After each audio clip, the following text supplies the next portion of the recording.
Yeah. I said I ain't gonna push the clock back no more, man. Try to get this show started. This should be an interesting conversation. Really excited about what you all have to say about this topic. As you know, we are gonna get into some boxing conversation. No pun intended to my homie Reggie. What up, though? I see Reggie out there. What up? Taylor Bell, what up? Appreciate y'all pulling up early. Yeah, man, I'm trying to get my link blasted out to the homies and get you guys' take on this topic. Got a topic, and I got a survey going on in the chat right now. I definitely want you guys to take advantage of that survey. Let me know what you think of the topic, and let me know who you're picking. A lot of people seem to take umbrage with Canelo being Fighter of the Year for ESPN. It was Fighter of the Year for a lot of people. A lot of people pick Canelo as their Fighter of the Year. All right, and we're going to talk about it. But for the people who say not Canelo, my question is, if not Canelo, then who? Also, we're going to get into a little hip-hop conversation as well. And we're going through this list. Y'all already know how we're going to do. We got a list up here, and we're going to break down this list. And they have their top 17 rap compilation albums of all time. We're going to put their list to the test and see if it holds the test of time. All right, so let this room populate. Let me run this intro. I appreciate you all. Welcome home. This is going to be a good one, man. It's Friday, January the 7th. 1 year ago yesterday, we had the Capitol riots. I'm going to call them riots because that's what they seem like to me, seeing it on TV. Also, Ahmaud Arbery killers was brought to justice today. And the judge hit him with the West Side Connection. Judge told him for life. So we're gonna talk about all that and more. So I appreciate you all. Let me run this intro and drop the link and open the phone lines up. This is definitely a crowd participation show. I won't be doing no long ass rant today, so you guys can chop it up with me. Let's get it. It's your man Nash breaking beats. Oh man, and I made some jerk chicken today. Shit was bomb. Probably think I'm one of the Marleys or something. This chicken good as mud. Boy. Check it. This is my passion. This is what I love to do. But some days, sometimes, I'm just like you, man. I hate this job. Damn, I hate this job. Damn, I hate this job. Damn, I hate my job. Damn, I hate this job. I'm just like you. Damn, I hate this job. Man, I hate this job. Man, I hate my job. From a good dream I awake, sun rays on my face, planning out my day, hoping this ain't the one that I catch a case. I feel so good, I feel so straight. My manager keep calling me saying, hurry up, you late. Hurry up, you lay off. Y'all, man, I hate this job. Man, I hate this job. Been trying to play it cool, but it's hard to play it off. I've been hanging on to this bullshit, cause my car still ain't paid off. I know I'm on my way up. My boy just got laid off, so y'all, man, I hate this job. Man, I hate this job. These hoes here so ratchet. These niggas here so sneaky. Y'all don't even really pay enough for y'all to only pay bi-weekly. I'm trying to double up my cash. Take this job, shove it up your area. Yo, man, I hate this job. Sometimes I wanna say, walk in and slap my boss. This shit is getting hard. Damn, I hate this job. Gotta make it out of this struggle, bruh. And I don't really mean to take it out on you. You just a customer, but damn, I hate this job. Damn, I hate my job. Damn, I hate this job. Damn, I hate my job. Damn, I hate this job. Damn, I hate this job. Damn, I hate my job. Damn, I hate this job. We're the reason why your stockholders always stay afloat. Yet I'm asking, are they hiring? Like everywhere I go, schedule will say 9, but I think it's fine if I clock in at 9:04. I work 40 hours a week plus overtime just to be bro. So y'all, man, I hate this job. Hate that I applied. So much has transpired since the day that I was high. Told me I could advance, but you were telling me lies. Gotta give your notice before I quit, but you don't say shit right before I'm fired. Damn, man, I hate this job. Sometimes I wanna say, walk in and slap my boss. This shit is getting hard. Damn, I hate this job. Gotta make it out of this struggle, bruh. And I don't really mean to take it out on you. You just a customer, but damn, I hate this job. Damn, I hate my job. Damn, I hate this job. Damn, I hate my job. Damn, I hate this job. Damn, I hate this job. Damn, I hate my job. Damn, I hate this job. You and your procedures, you and your protocol, you and your policies. None of that shit don't apply to me. You and your quotas, you and your standards, you and your 2 sick days a year. Y'all niggas bananas. Wonder why the postman's posted with hammers, going postal with Popo on camera. His wage got him enraged, stressed out, it's hard to maintain. He flips the middle, grabs his. He said, if you don't get the picture, I quit, you ain't shit, mother. Man, I hate this job. Sometimes I wanna say, walk in and slap my boss. This shit is getting hard. Damn, I hate this job. Gotta make it out of this struggle, bruh. And I don't really mean to take it out on you. You just a customer, but damn, I hate this job. Damn, I hate my job. Damn, I hate this job. Damn, I hate my job. Damn, I hate this job. Damn, I hate this job. Damn, I hate my job. Damn, I hate this job. Look, man, I hate this job. I put my pants on one leg at a time, just like you. I'm out here trying to take care of my family. Damn, I hate this job. It's not always glamorous, for real, but I do what I gotta do for me and mine, you know? Damn, I hate this job. Damn, I hate my job. Damn, I hate this job. Damn, I hate my job. Damn, I hate this job. Damn, I hate this job. Damn, I hate my job. Damn, I hate this job. Damn, I hate this job. Damn, I hate this job. Damn, I hate my job. Damn, I hate this job. I'm just like you, nigga. Damn, I hate this job. Man, I hate this job. Man, I hate my job.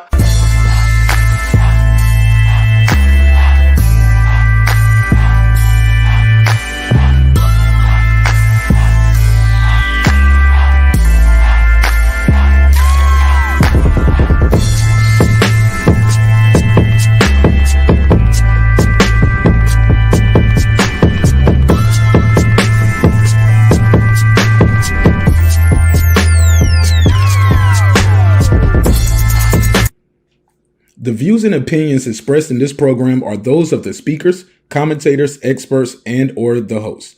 They do not explicitly nor necessarily reflect nor represent the channel's policy or the views held by the channel or broadcaster.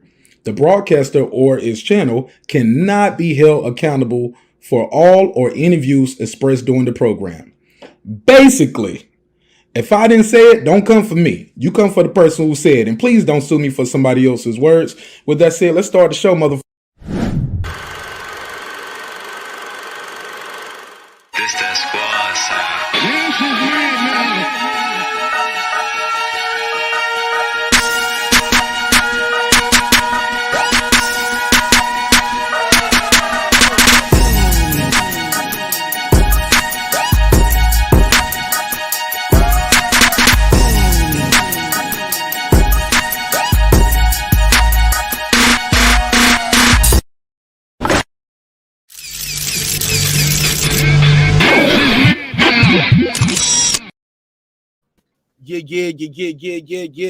Yeah. What up, though? What's popping? What's happening? What's going on? Welcome home to everybody in the neighborhood to another great episode of Breaking Beats. You already know what it is. So we're going to break down the business, the entertainment, art, technology, sports, and anything else you and I feel like talking about. Of course, as always, ladies and gentlemen, please remember, please believe it. It's a hip-hop political sports show with a comedy twist. We're going to let the jokes fly because life is serious enough, all right? We got a good show planned for you guys today. Damn sure got a good show planned for you today. I got my guy here, that guy, Eclipse, is in the building. What up, Clips? How you feel, homie? What's the deal? Peace, Nash. How you doing? Peace to the neighborhood. How's everybody doing? We all good and we blessed? Yes. Absolutely, man. This is going to be a good one, man. We got a lot of good topics on the docket. Before we get started with anything, though, man, I would be remiss if I didn't spend at least about 5-10 minutes on this. Get your take on this right here before we get started. First and foremost, let me say this. I appreciate everybody's time. I appreciate everybody's energy pulling up. Thank you so much for your support. AOS, what up? Jashawn, what up?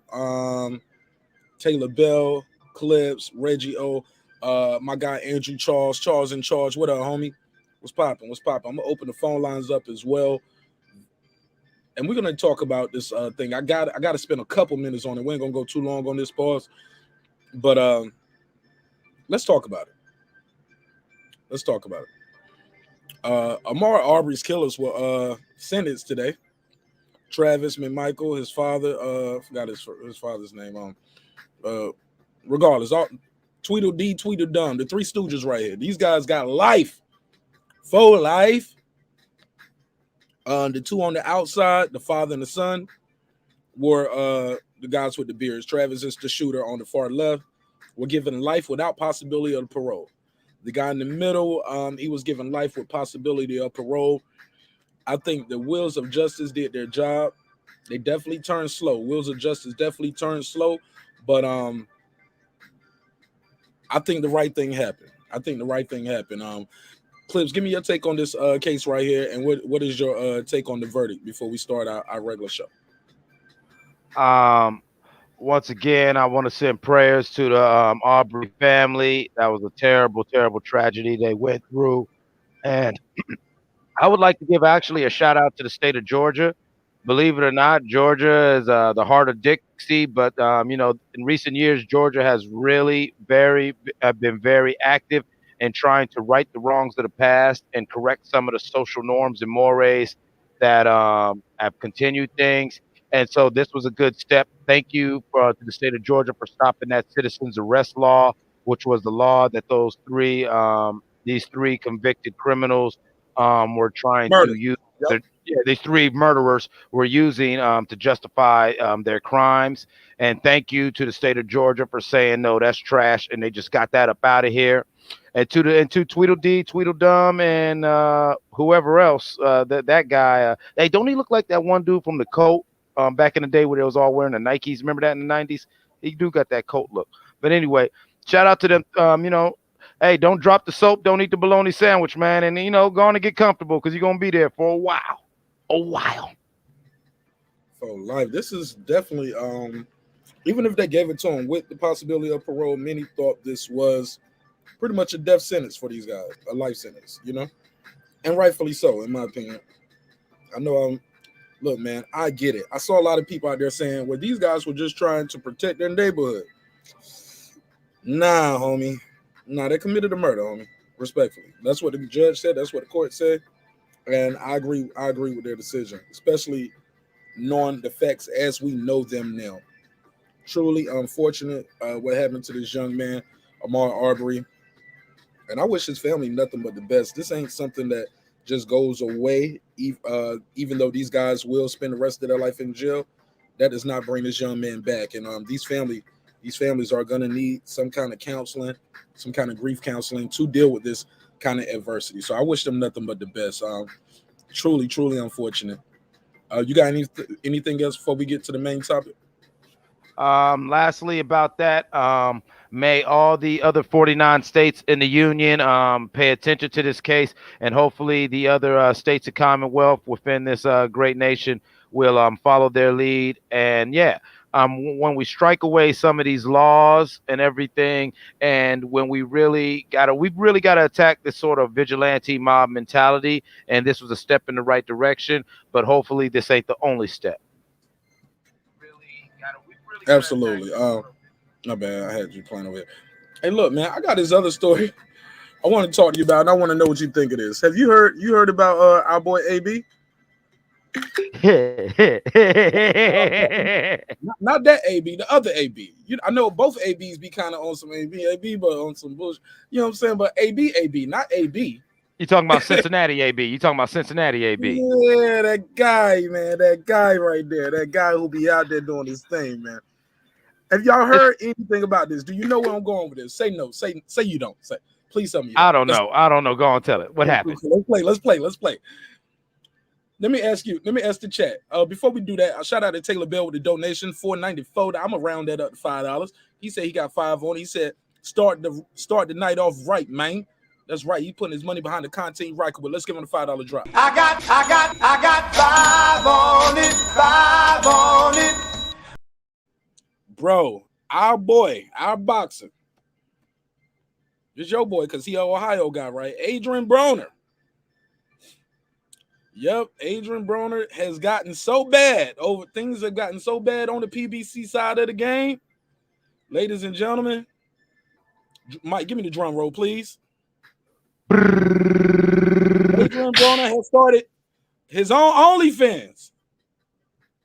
Adrian Broner has took the game to the next level again. Adrian Broner said, my debit card ain't going to get declined at Waffle House like the Charlos did. I'm putting something online for him. Now, he said, go subscribe and see y'all favorite celebrities eat my shorts. Bruh.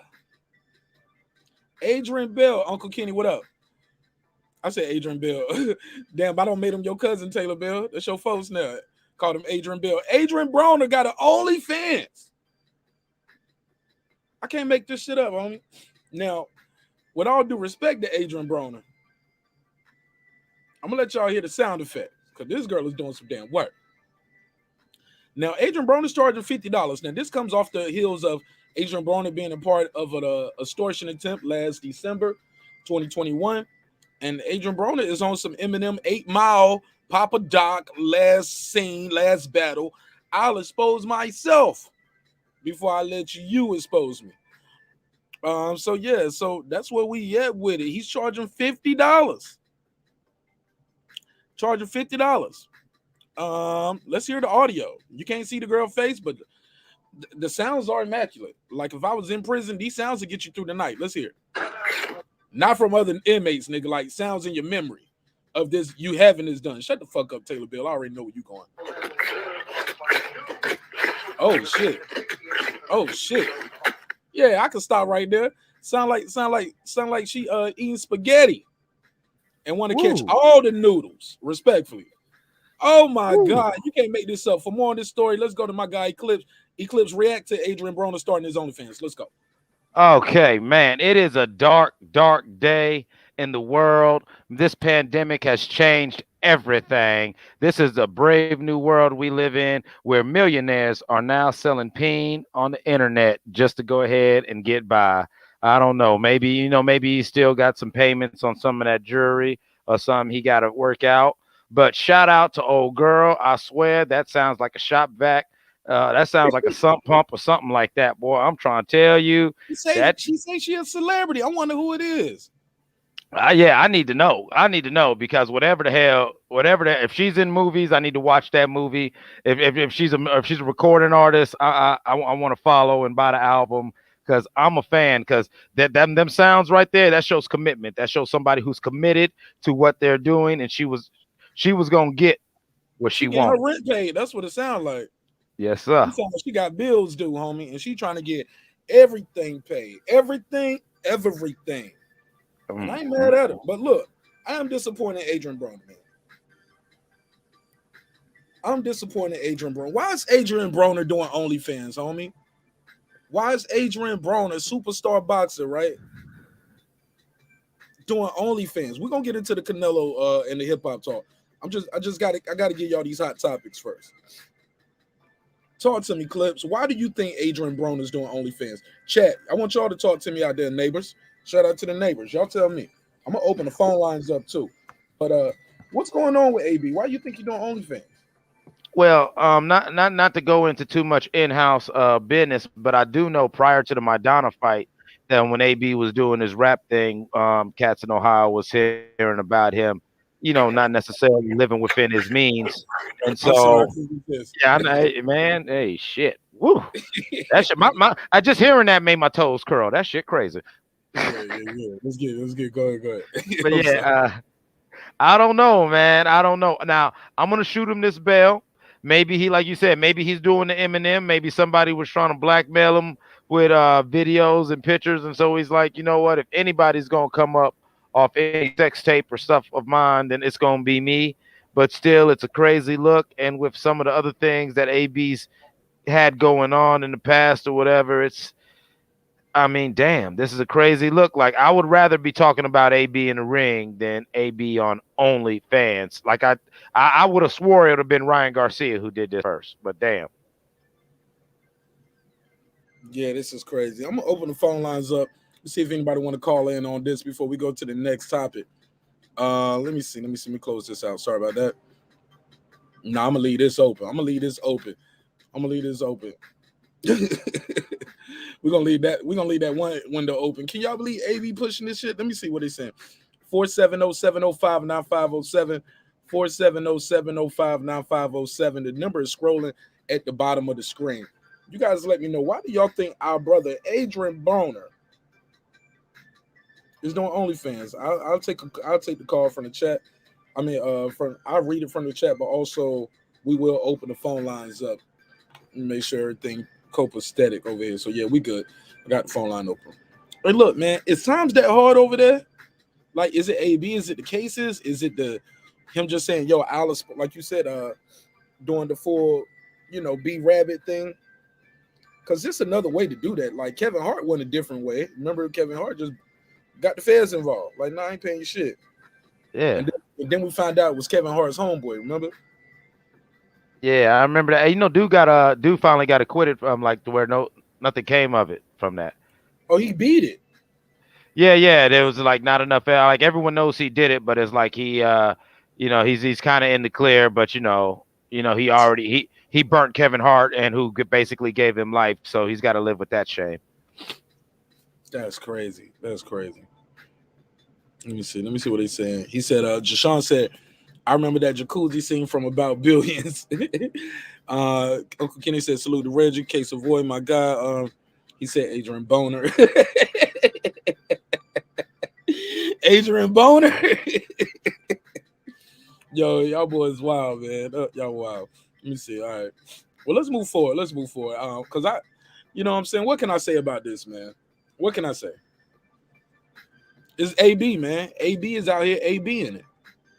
I ain't judging because that ain't my business. I ain't on trial, but I had to talk about it. I would be remiss if I did not bring this to the neighborhood and see what the neighbors had to say about this. This is crazy. Let's get into it, though. All right. Canelo Alvarez, Saul Canelo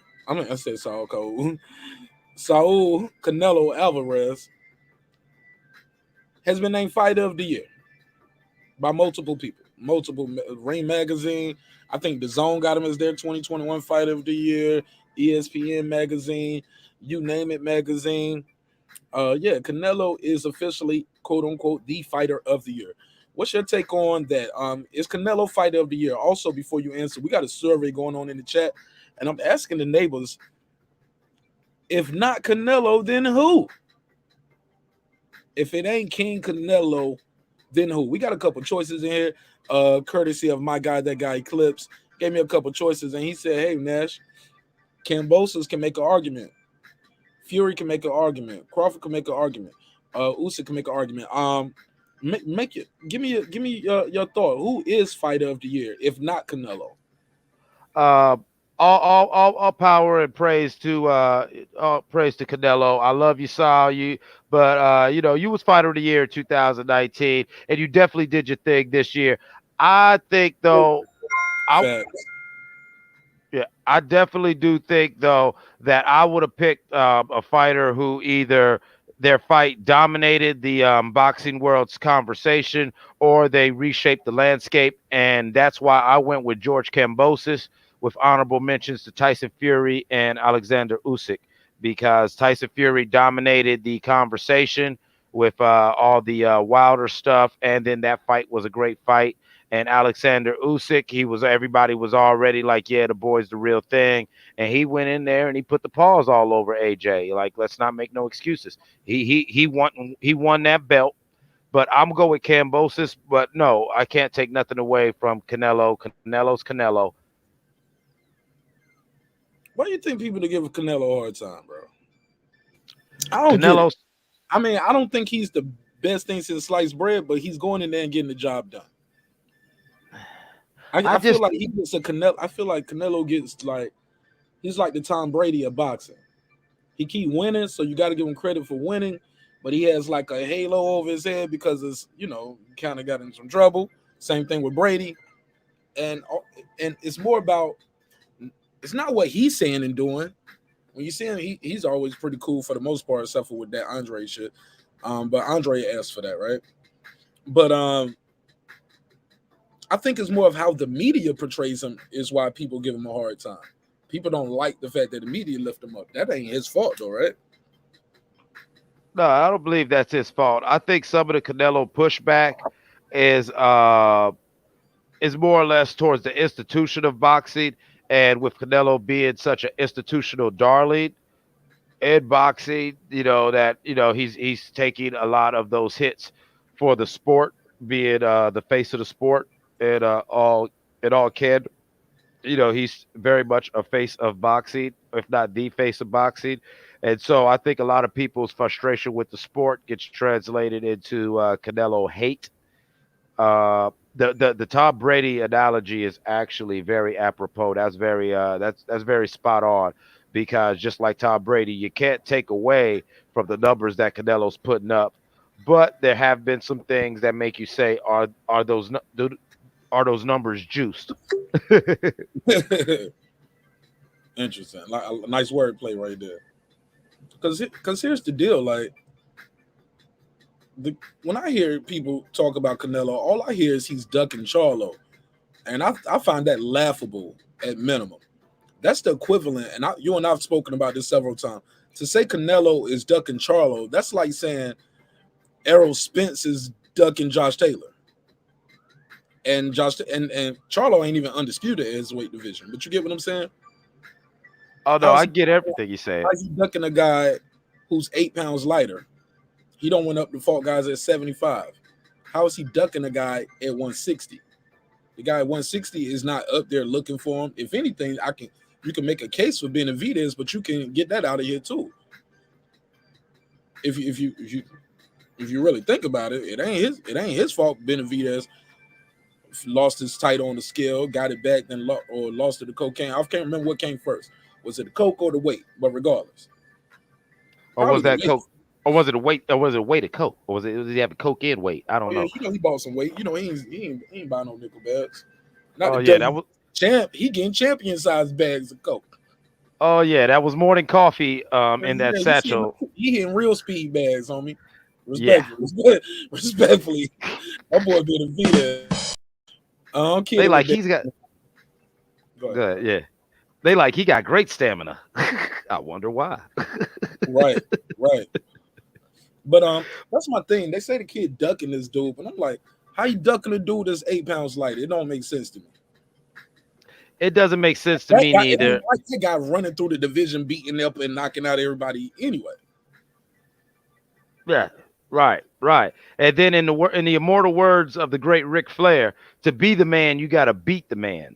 And I'm sorry, people, but Charlo hasn't made a great case to compel Canelo to jump in the ring with him. Honestly, if Canelo jumped in the ring with either of the Charlo brothers right now, that's Canelo doing them a solid win, lose, or draw. Either. What we trying to put him in there with the 154-pound guy too?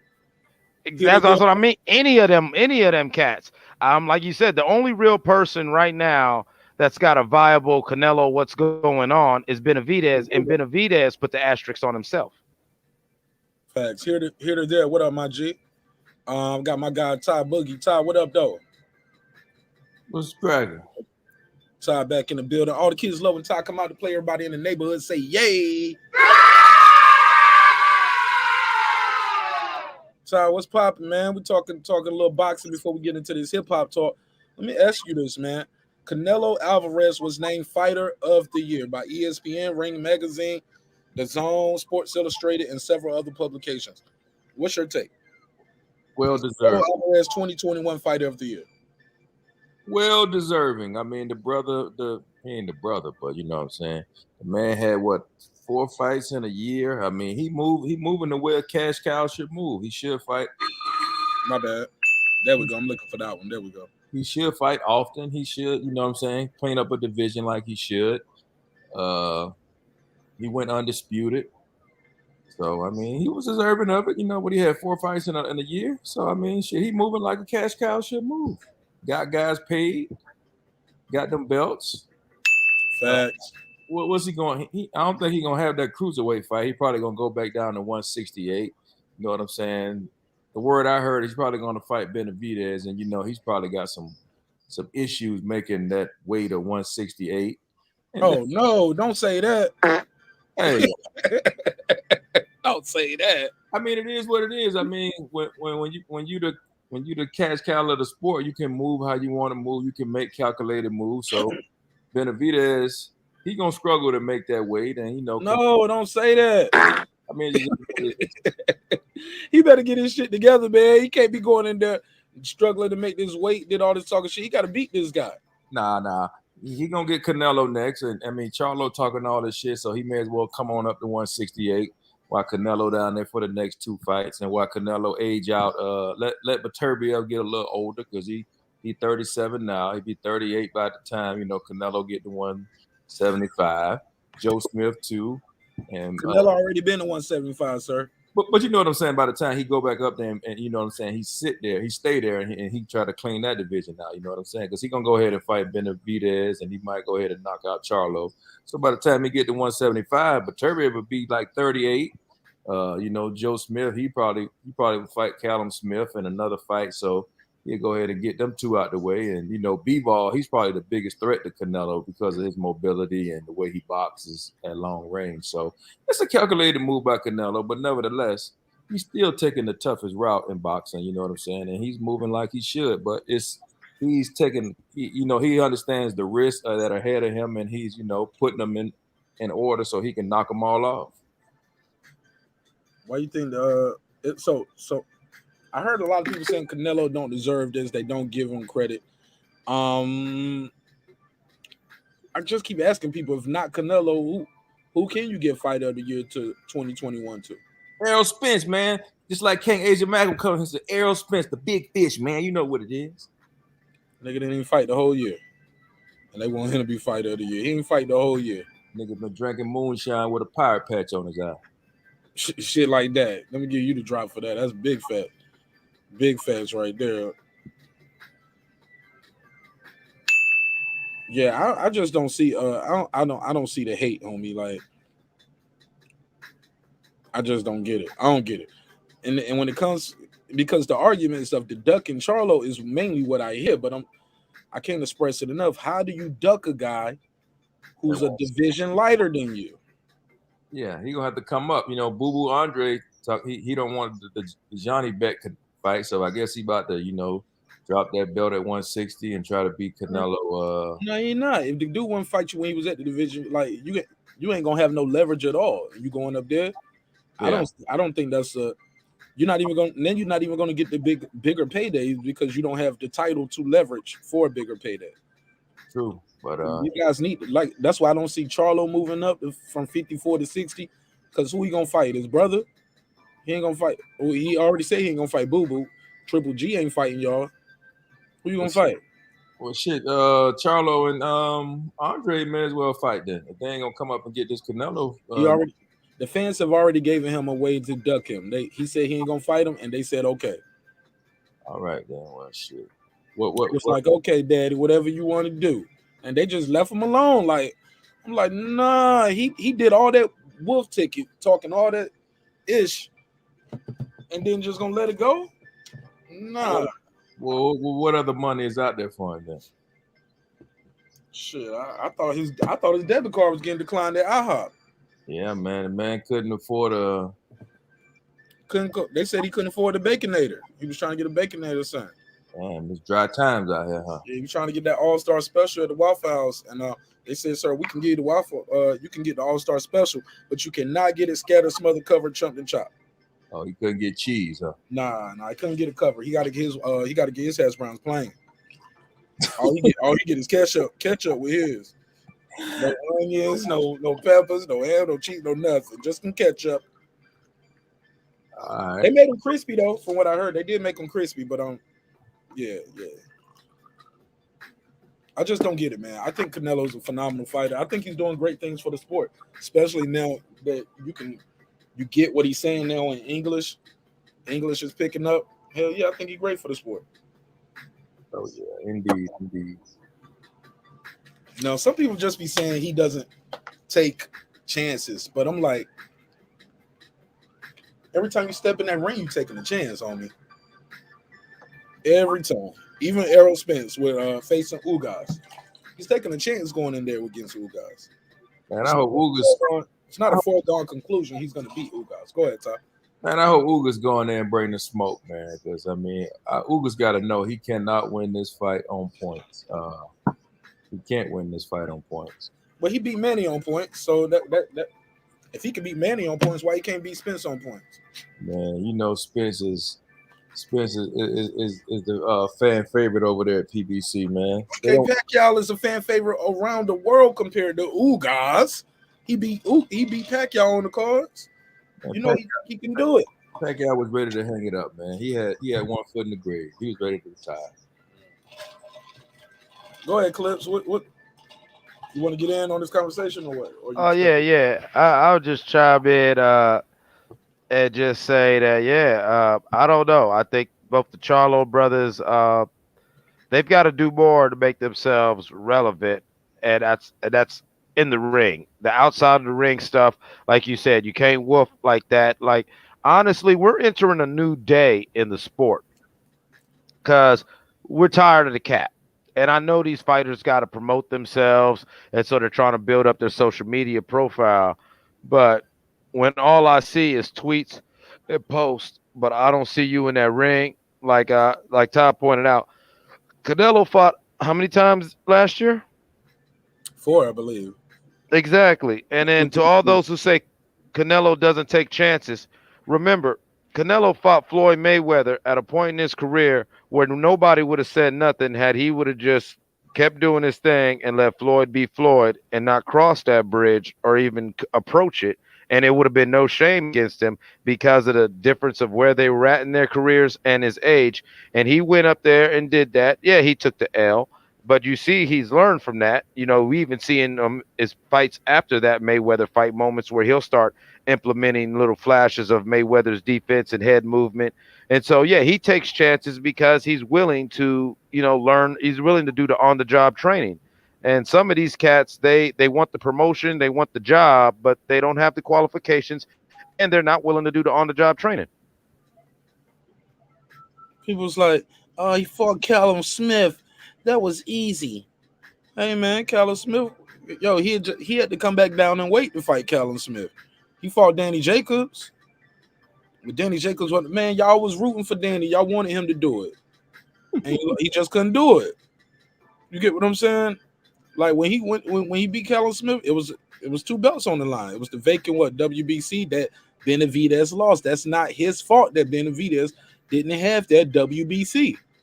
So now once he beat Callum Smith, that was just a stay busy fight for Billy Joe Saunders. And then he got Billy Joe and then broke his face. Had Caleb Plant in there looking like Jensen Rosario, shivering and shaking on the pavement and shit. So it is what it is, man. I think you got to give this kid his credit, man. Like if not, you're gonna look up one day. You're gonna be like, damn, well, I missed it. I missed it. What happened to this kid's career? Like I heard somebody tell me the other day on the show, like they spent the first few years of Mayweather's career just saying, nah, I don't fuck with him, and they was hating on him. And then right there at the end, they started appreciating how good he really was. Yeah, man, you don't want to miss that. Shout out to Queen P. Queen P, what up? What up? What up? Troy Graham, what up? I see you. Let me see what hitter they're talking about. Troy Graham said, Spence like his fish sandwich moist. A lot of tartar sauce. I mean, a lot of tartar sauce. Troy, you a wild boy. Let me give it a drop, though. That shit was funny as hell, though. Nah. Go ahead, Ty. Hold up. Here to there said, Jamal has to step up next year and fight either Benavidez, Plant, or Morale. No excuses. The PBC has to match those 4 up next. Why you got to go up in weight? Why you can't fight Andre? They're at the same weight. Unify. Go ahead, Ty. Yeah, I agree. They need to unify, man. If he ain't gonna fight Canelo, I mean, if he ain't gonna go up to 168, let me see who the champions are at 160. Who are the champions at 160? Let me look on ESPN right quick. Yeah. What other fights are they out there? Clips, let me know when you get back. I'm here. All right, go ahead. Let me grab my glasses out of the car too, cause my eyes strained like a motherfucker. Oh, Y'all this man got to go to the car clips, man. What this man Hey, you doing, gotta man? go to the car, man. Listen, man. That man, hey, man. I can't be in here. You gotta understand, man. Fuck y'all niggas. That man is the captain of the team. He's coach. He's selling tickets. He's parking cars. He's doing a lot, man. I'm trying to tell you. I think I think in the spare time he even does bar mitzvahs. So if Mark got to take a second, go on and get a man a second. He got a lot going on, man. We got you, Nash. All right, Andre, Golovkin, Murata, and Charlo. Oh yeah, so Murata and Golovkin going to unify. Well, their fight got called off. They were supposed to fight last month. That fight got put on the back burner. So yeah, these two, they may as well go ahead and unify and be like a little 4-man tournament. You know what I'm saying? I would love to see that. That would be good for the sport. You know what I'm saying? Have two fight two, and then the winners of those fights fight each other. And we could wrap that up within a 6-month period. And yeah, it would definitely like start it in spring, finish it in the fall. And yeah, that would be something good, not only for the sport of boxing, but for that weight division. Because that's what we really need right now is, as you keep seeing for the past over 5 years, there's been this growing call for clarity and consistency within these divisions. We're sick of seeing you got one weight division with 4 to 6 champs who will not even fight each other. You're lucky if you can catch these cats in the same building, but you're in the same weight division, both running around with belts. People are getting sick of it. And I miss the days. Remember when Larry Holmes jumped off the car and kicked what was that nigga name? Trevor Burbick? Was that Trevor Burbick? Yeah, that was Burbick. Yeah, that kick was funny as hell too, because it was like, man, that big nigga got his leg up, huh? He's flexible. These niggas talk all this shit online. They see each other. There don't be no type of smoke. They don't even ain't no smoke outside the ring, so you know it ain't gonna be no smoke inside the ring. Hey, nigga.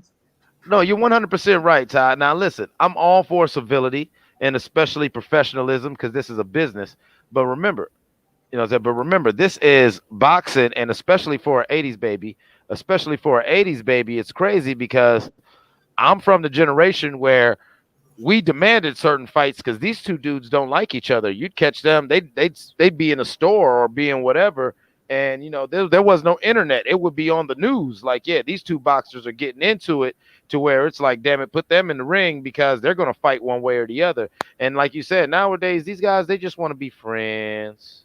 They just they want to be friends. If you catch them together, they want to see them boys back in the day. They knew how to sell a fight, man. If I see this dude, I'm gonna make a story out of this shit. I'm gonna slap the shit out this dude. I'm gonna do something. I'm gonna do something to make this interaction make the news, and the fans gonna clamor for this fight. They gonna want this. Okay, we already seen them get into a little altercation outside the ring. Let's get them. What's my boy? He pulled his strap on Ali. Yeah. He pulled his strap out and bust the strap off, and then everybody and then Ali and this whole team ran. Then they realized after Muhammad Ali ran out, the camera goes to him, and you realize he got blanks in the gun. Was that Frazier? I don't think it was. I'm trying to think who it was. I'm sorry, but I remember the story though. Yeah, that's what I'm saying. But like Ty said, they sold fights. Yeah, without the internet. Yeah, it's like I tell people, it was real crazy. Being old. Sonny Liston shot a gun at Muhammad Ali in the months ahead of the fight. Muhammad Ali went in all sorts of routes to get in Sonny Liston's head. And then you realize it was blanks that they ran out. Hell yeah, that shit was funny as a mug, bro. Now Sonny Liston has to be in prison in 2021. They be like, fuck promoting the fight, nigga. You going to jail. I don't care if it was blanks in here or not. This ain't no movie set. They would have put him in jail in 2021, but I mean, hell, they would have did that to Muhammad too, though, Mark. Because remember how Muhammad would pull up to Sonny Liston's house at 2 a.m. talking crazy. You know what I'm saying? Like, to where that's what I was saying. Troy said it was blanks. I said it was blanks. Good old days.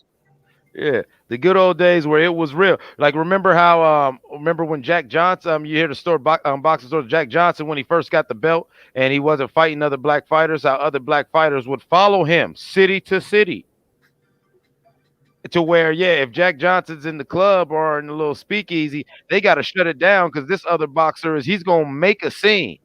It ain't gonna be, I'm just gonna sit there and stare, then I'm gonna tweet some little shady little shit. No. Like Todd said, no, he might get slapped in the face.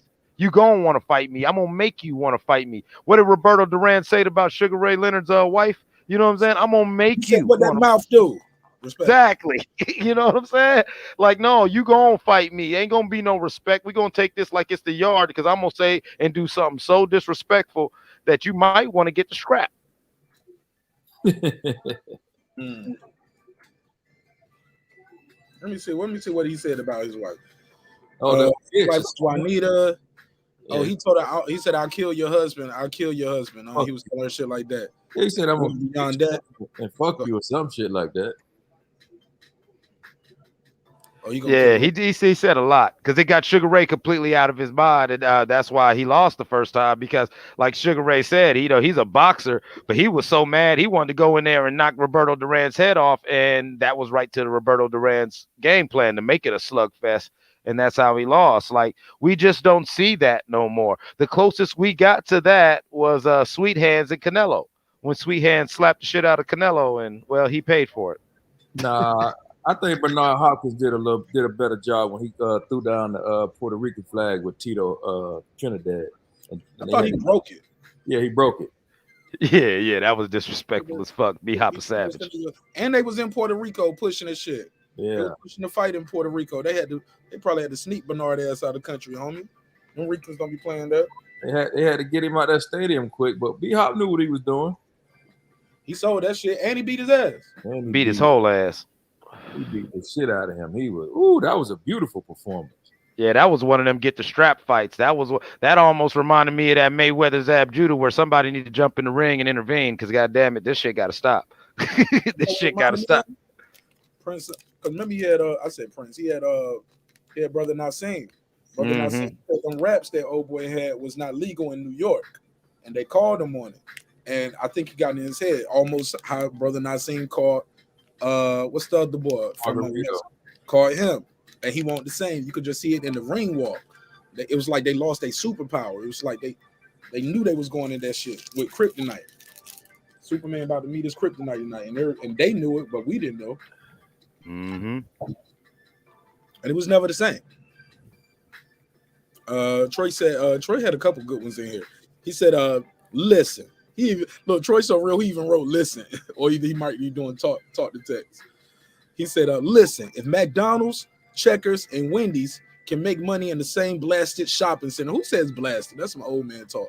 Troy said, if they can make money in the same blasted shopping center, then stop this cross the street trash. Knock it off. Knock it off. I agree, Troy. That's a good analogy. Damn good point, Troy. I agree with that. You know, I was on Twitter, going back and forth with this Spencer Hawley. I mean, if PPC and Top Rank can come together and make Wilder versus Fury, why can't they come together and why couldn't they come together and make Spence versus Crawford? I mean, heavyweights cost a lot more than welterweights. Man, big fact. Troy got another one in here. He said, Jack Johnson fought black fights. He saw black fights. You mean black fighters coming up. But he understood that two black fighters in the early 1900s fighting for the heavyweight title wouldn't sell. Couldn't possibly get both me shot in the ring. Get both of us shot. Okay. Troy, you got to proofread some of this, my brother, respectfully. It was kind of confusing. Yeah. What's up with all the caps, though? Why are you yelling, Troy? Hey, Troy, old man like me. Old man, we type in caps, homie. Yeah, Troy. Damn, Troy, Bumbleclot.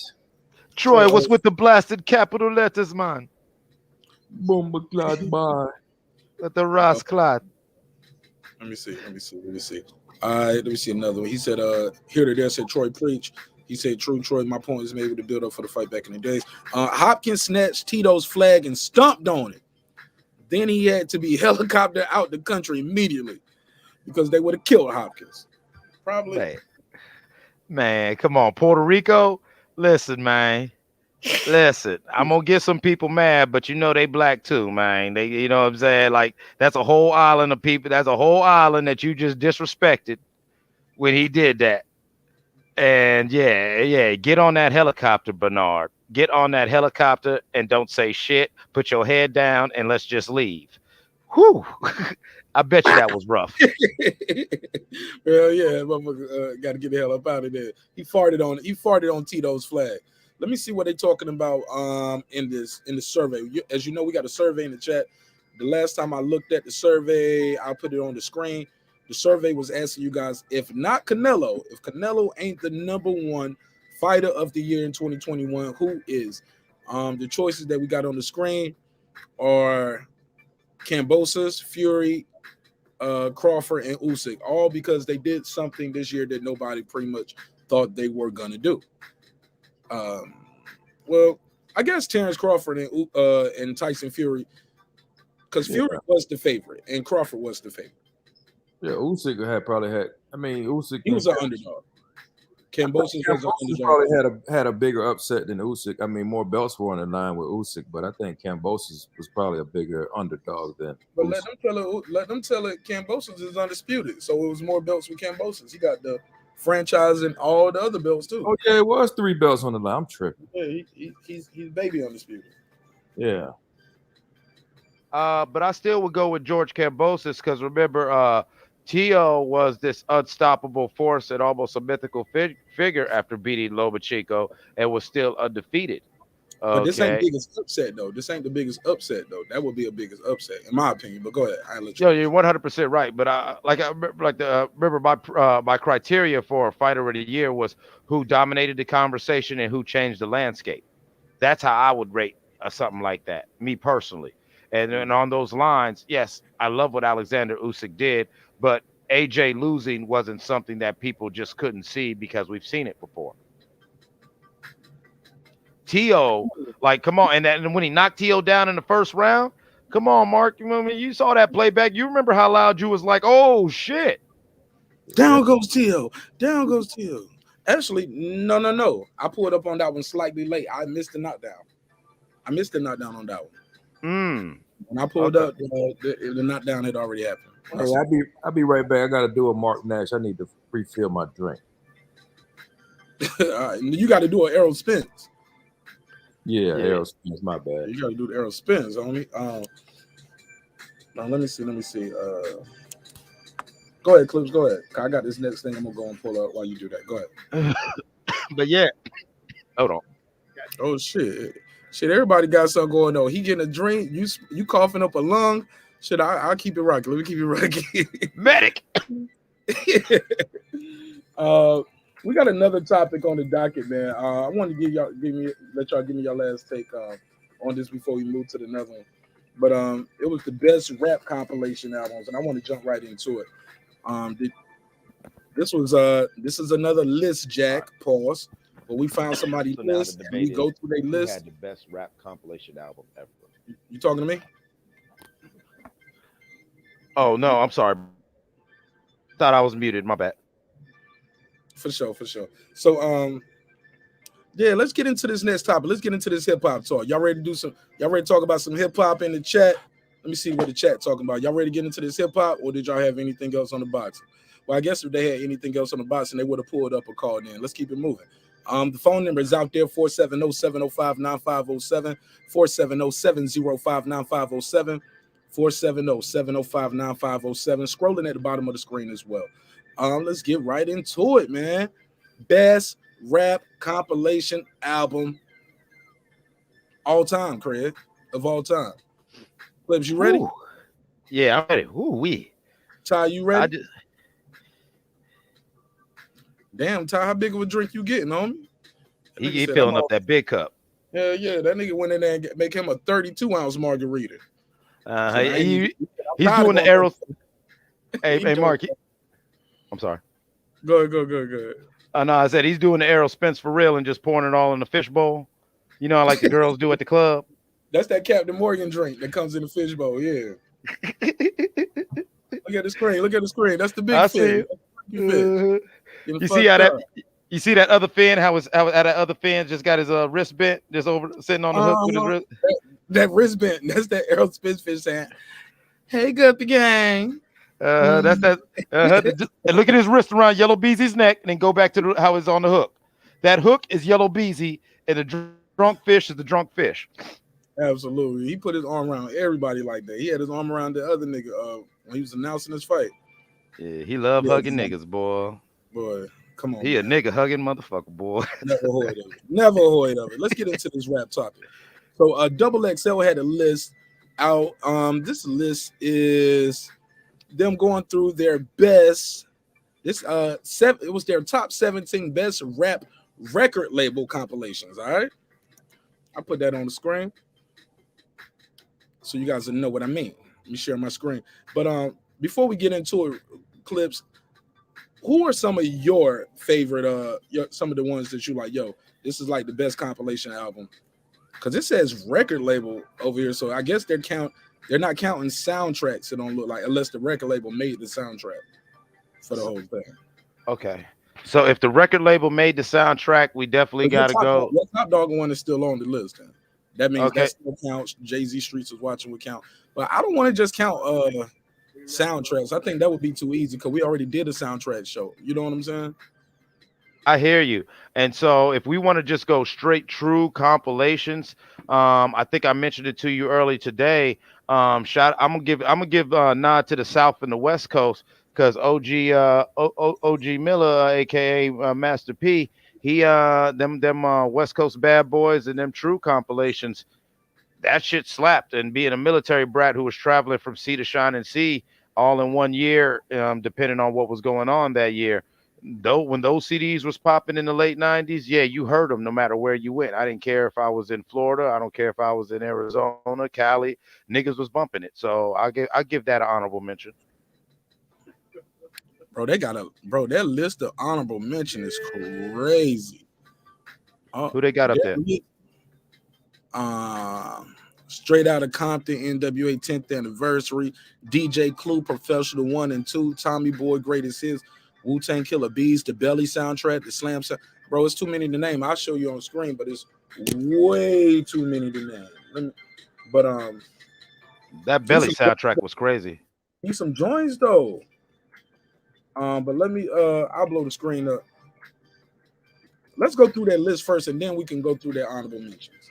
Okay. About that. Actually, the list who got this honorable mentions is different from the list that I want to dissect. So it's two different clips. So I'll share the screen over here first. Damn. Let me delete that. Hold on a second. All right, boom, got it right here. All right, so let me share my screen so y'all can see what I mean. And this comes from the Double XL. This is their list. And we're just going to dissect their list, see if you agree, see if we agree. And yeah, we're going to talk about it. Have a little conversation. It's Friday, right? A little hip-hop. A little boxing and hip-hop talk. All right, 17 best albums. Let's get into it. We in hour 2 of the show, ladies and gentlemen. So y'all missed that first hour. Damn, you missed it. Come on, man. Who said come on, man? What'd you say, Uncle Ken? What you mean? What happened? You okay? He don't want us beating that fish. Oh, that's what it was. Hey, Uncle Kenny, shout out Uncle Kenny. He got a couple pieces of merch.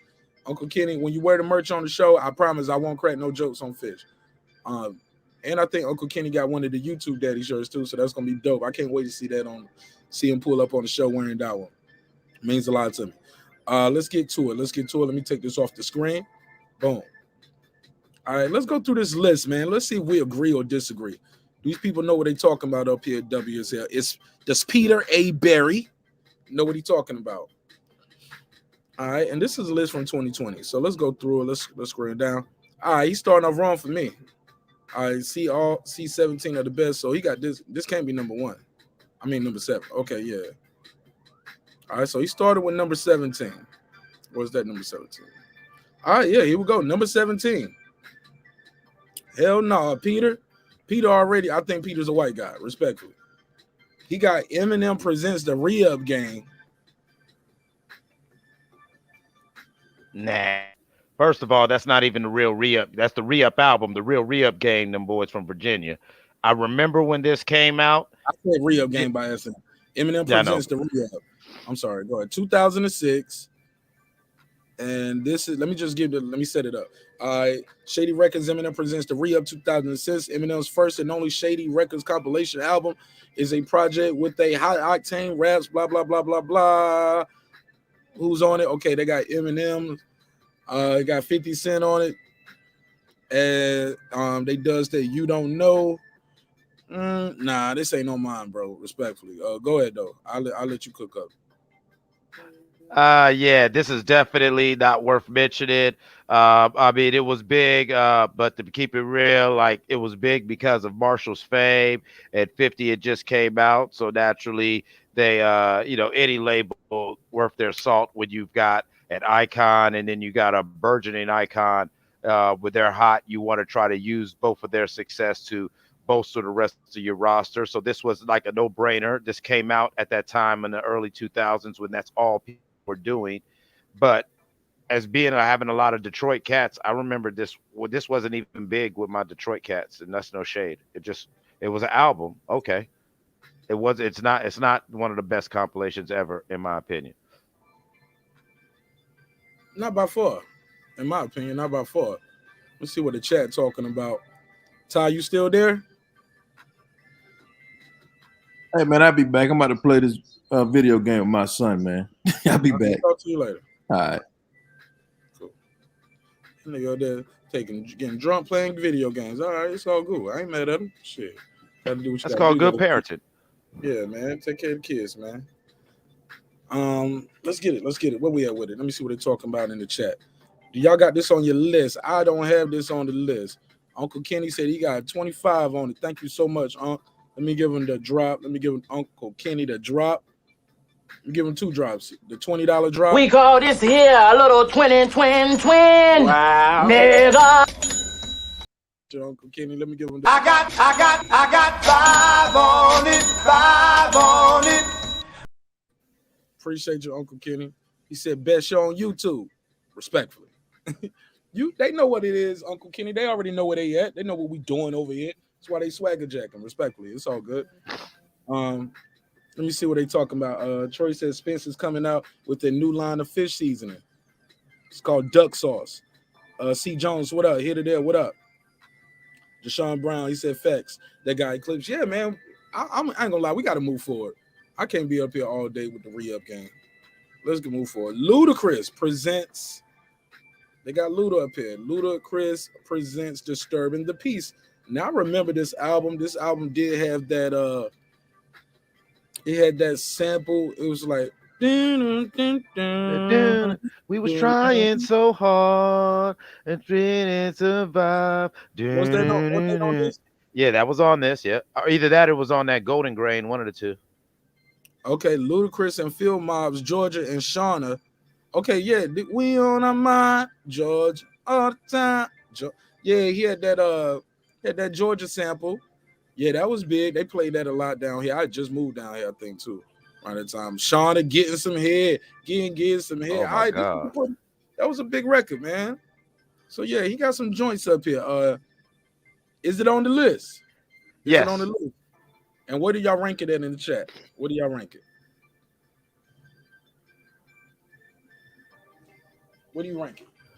I typed it in the chat. Then you don't want to say. Give it to me. 1 out of 10. Tell me the truth. It's number 17. It's the last. Yeah. I put that on the bottom.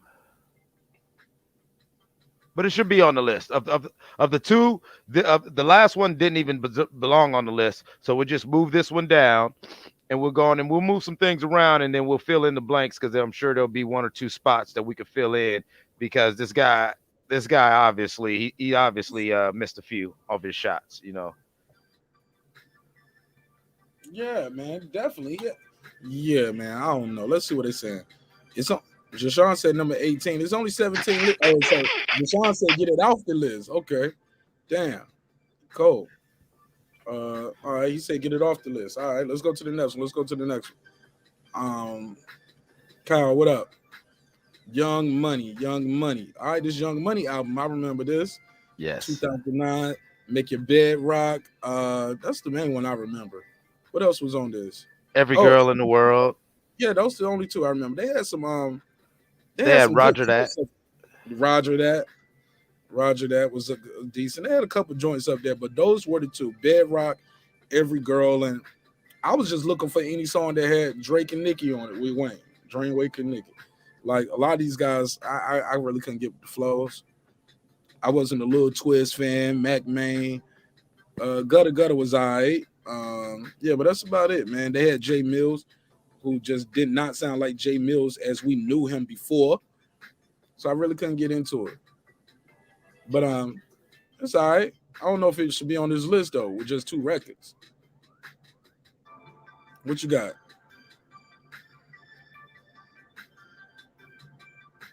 What you think, Clips? What you gonna rank this at?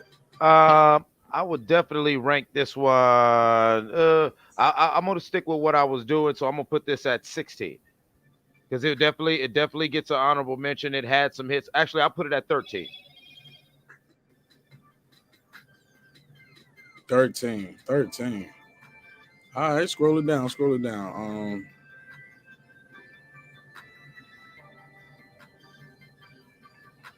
Yeah, I was trying not to.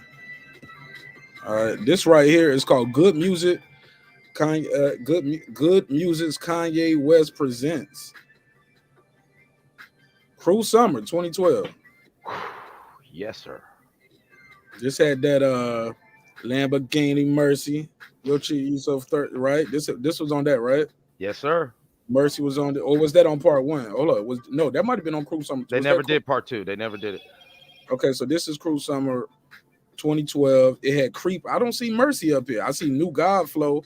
I see Cold One, but I do not see Mercy listed right here. I see Sin City. I'm gonna pull this up. Cruel Summer. Yeah, I think that is the album because that was one of my favorite albums. Because my favorite song on the album is got Tiana and John Legend.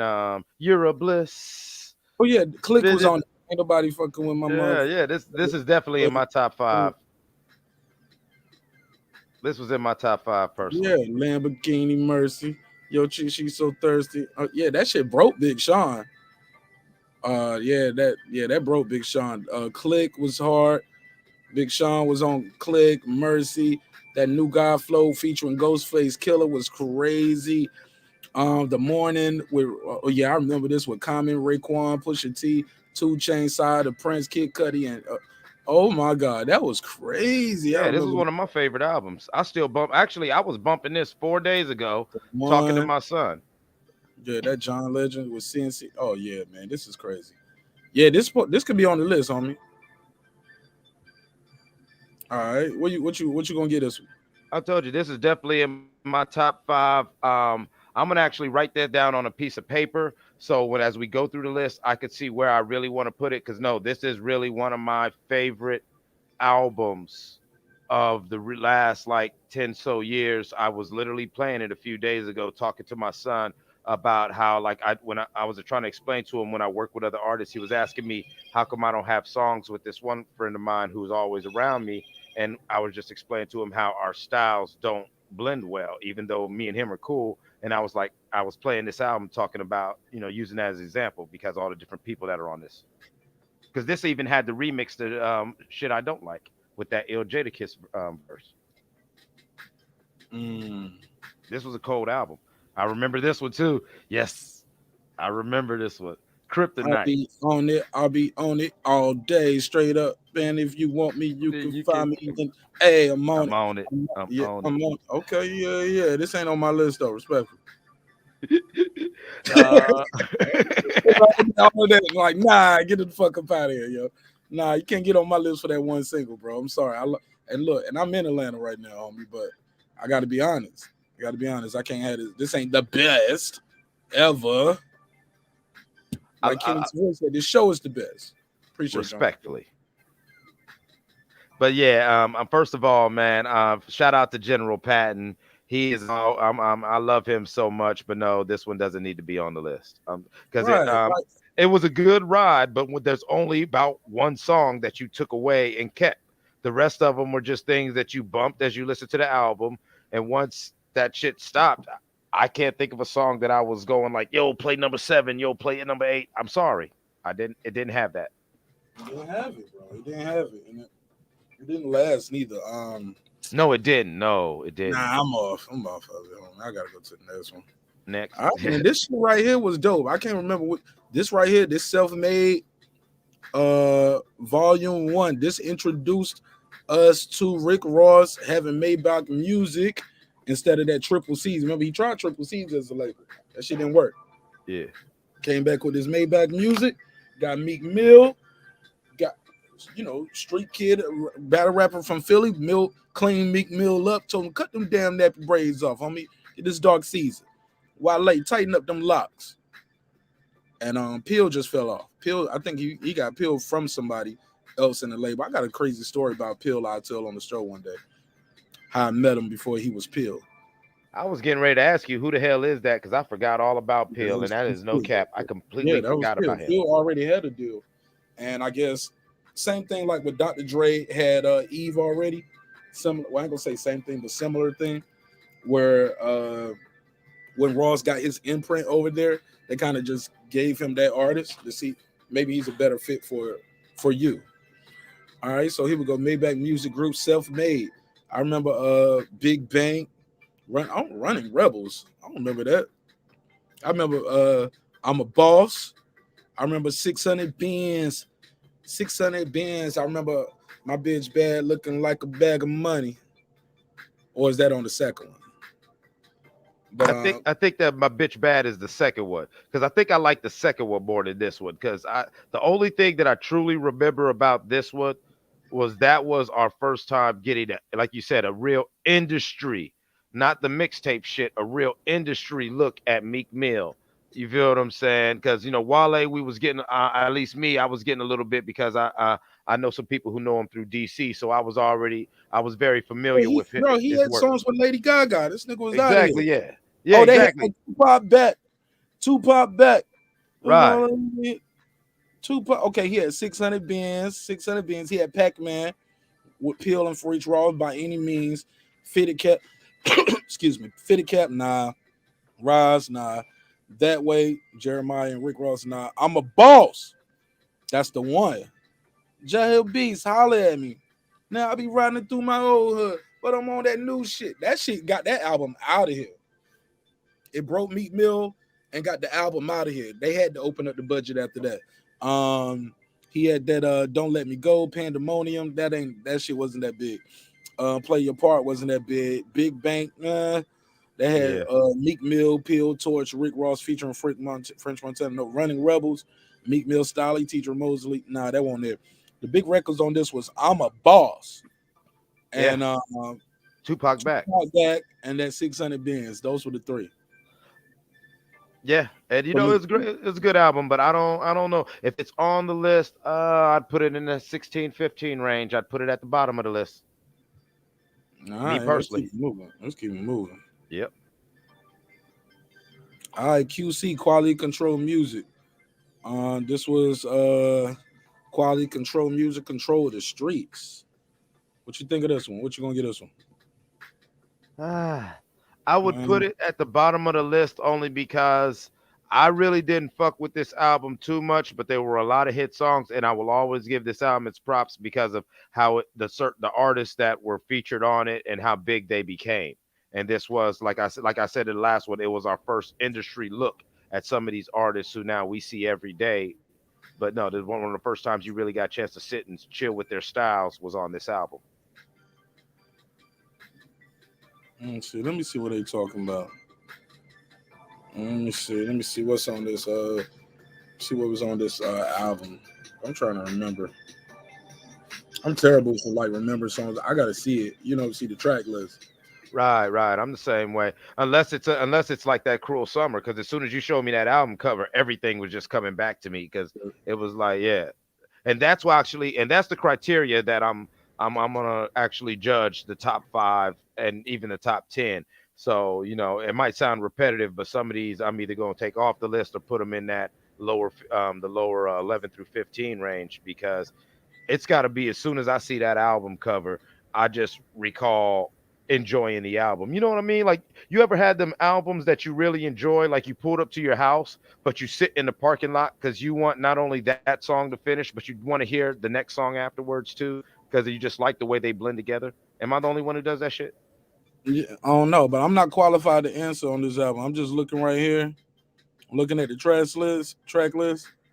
Never heard this album. It's 30 songs on this album, bro. That's why I said I never really bumped it, but I know that the quality control. I believe they at that time they was giving us a lot of said a lot of Migos and you feel what I'm saying, a lot of whatever. And so yeah, I could see, especially for like the Atlanta movement and Bro, I can name all of these songs. You ain't gonna know none of these shits off these. Let me let see me what the hear. singles were. Let me tell you what the singles were. What were the singles off of this? Control the Streets. That's probably it. Okay, Control the Streets was one of the singles, I think. We got we got the keys. No, that ain't Keys to the Street. That's Control the Streets.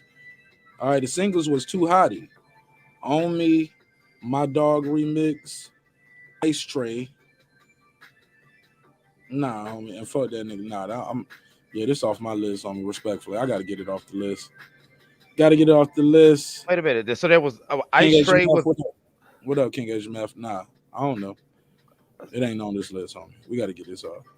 I'm probably about to agree with you. I'm just trying to clarify. Is Ice Tray the only notable song that you see? Is that the song? Ice, ice. I thought it was Ice Ice Tray the Gang Tray or whatever. Gang. If a nigga hating, call it nigga Joe Button. Pussy. Yeah, that's the song where they did Joe Button on Ice Tray the Gang.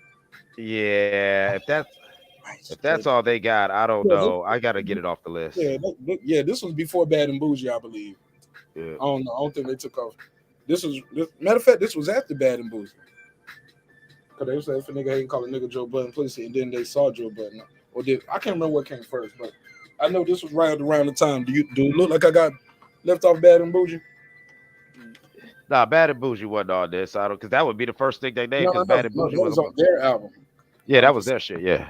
But that was around the time they were dissing Joe Button. All right, here we go. Finally, an album up here marqnash can agree with.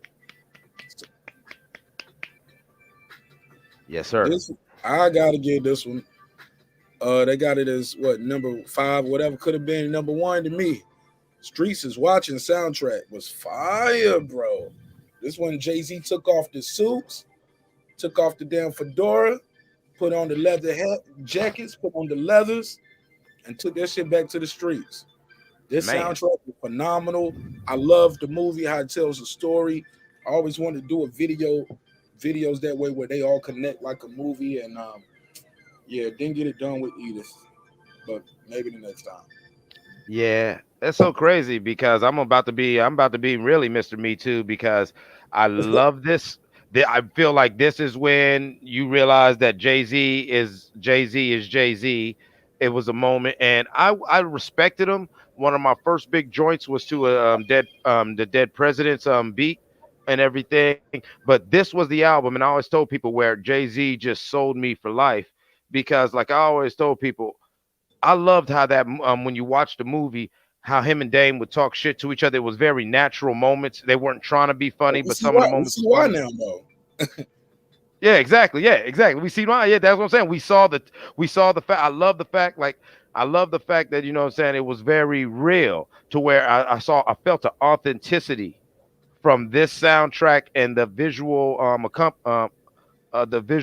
movie that went with this soundtrack. Oh my God, it was like, this is, if it's not number one, it's got to be definitely 2 or 3. This was a moment for me. Yeah, man. I'm looking at this track list right here. This track list right here. It got that Memphis. Like, I know damn near all of these songs right here, bro. When I read them off, I can remember. It's All Right. That Memphis Bleak joint. Could bounce if you want to ball. Bounce if you want to bounce. Ball if you want to ball. It's all right. It's all right. Yeah, Memphis Bleak got off on that. That Murder INC with him, DMX, and Ja. Yeah, that shit was crazy. Man, did you ever hear Irv Gotti's story about that song? How Jigga almost shut down the studio? No, tell me what happened. It allegedly, you know how I guess DMX versus last because Irv wanted it last, And so when Irv was arranging everything, he's sitting at the console with Jay, and he's putting it up, and Jay like just kept slapping the stop button in the classic Jay-Z voice. So you really think that his verse is better than mine? Yeah, I remember that. He on Nori's show on one of his times on Nori's show he had said it again, but I'd heard him on a couple other interviews doing it, and I was just like, oh my god, I could imagine, because like, yeah, that song Murdergram, I could imagine the competitive bullshit that was going on in the recording that song, just on an artist level, not on no beef, but just I could just see Hove just like, wait, no, you mean mine wasn't the hottest verse? And he was like, I wanted to end with DMX because of his energy, and he was like Irv Gotti trying to explain to Jay, but Jay just ain't hearing it because Jay thinks the hottest verse should be the last verse.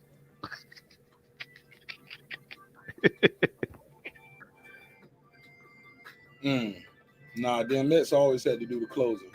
He always had to do the closing, bro. He just had that voice, had that delivery. You gotta respect DMX. He deserved to be the closer. Exactly, but like how Irv tells the story, Hove was just not hearing it. And they're all boys, but it's what I'm saying, and it's like you don't want to, but Jay-Z's taking it as you think he's better than me.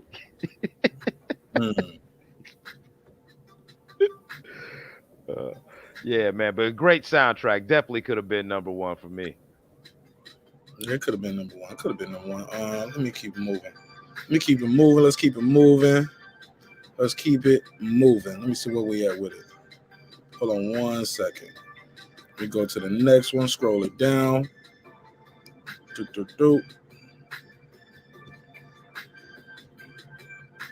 All right, so boom. So the next one on this list it's a popular record. It should be. You should know this one when you see it. 8 Mile. This is dope. This was a good one. This had Lose Yourself on it, which is an all-time Eminem great for me. Like, I always hear people say, niggas won't bump an Eminem in the hood. Like, yeah, nigga, we play Eminem, bro, in the hood, because he was on songs with hood niggas. He was on songs with 50, Biggie, like, yeah. And he could rap his ass off. We weren't playing that, but yeah. Oh, yeah, the first time I heard Superman, it was a chick playing it for me. Can't be your Superman. No, bitch, I can't be your Superman. Yeah. So. Let's act like Marshall Mathers wasn't in the hood. Yeah, he was in the hood, and I get it. I don't know how I feel about this sound, the placement of this soundtrack, big soundtrack. Definitely, I would definitely put it at like an 8 or 9. It doesn't need to be in the top tier. I don't know. Because outside of Lose Yourself, you got just a couple catchy ditties, but compared to like we got an honorable mention because I know this dude didn't put it up there, but I know somebody in the chat had brought up the I'm About It soundtrack. You feel what I'm saying? Like, just from a global perspective, we can't just look at major markets. That I'm About It soundtrack was big, and it broke from the small markets to worldwide status just off its popularity because it was filled with slappers. Was this soundtrack filled with slappers? Oh no, I gotta pull it up. I don't be known like that because I didn't buy this on 8 Mile soundtrack. That's my point. Did you buy it? No, I ain't buy it. I ain't buy it back then. I didn't.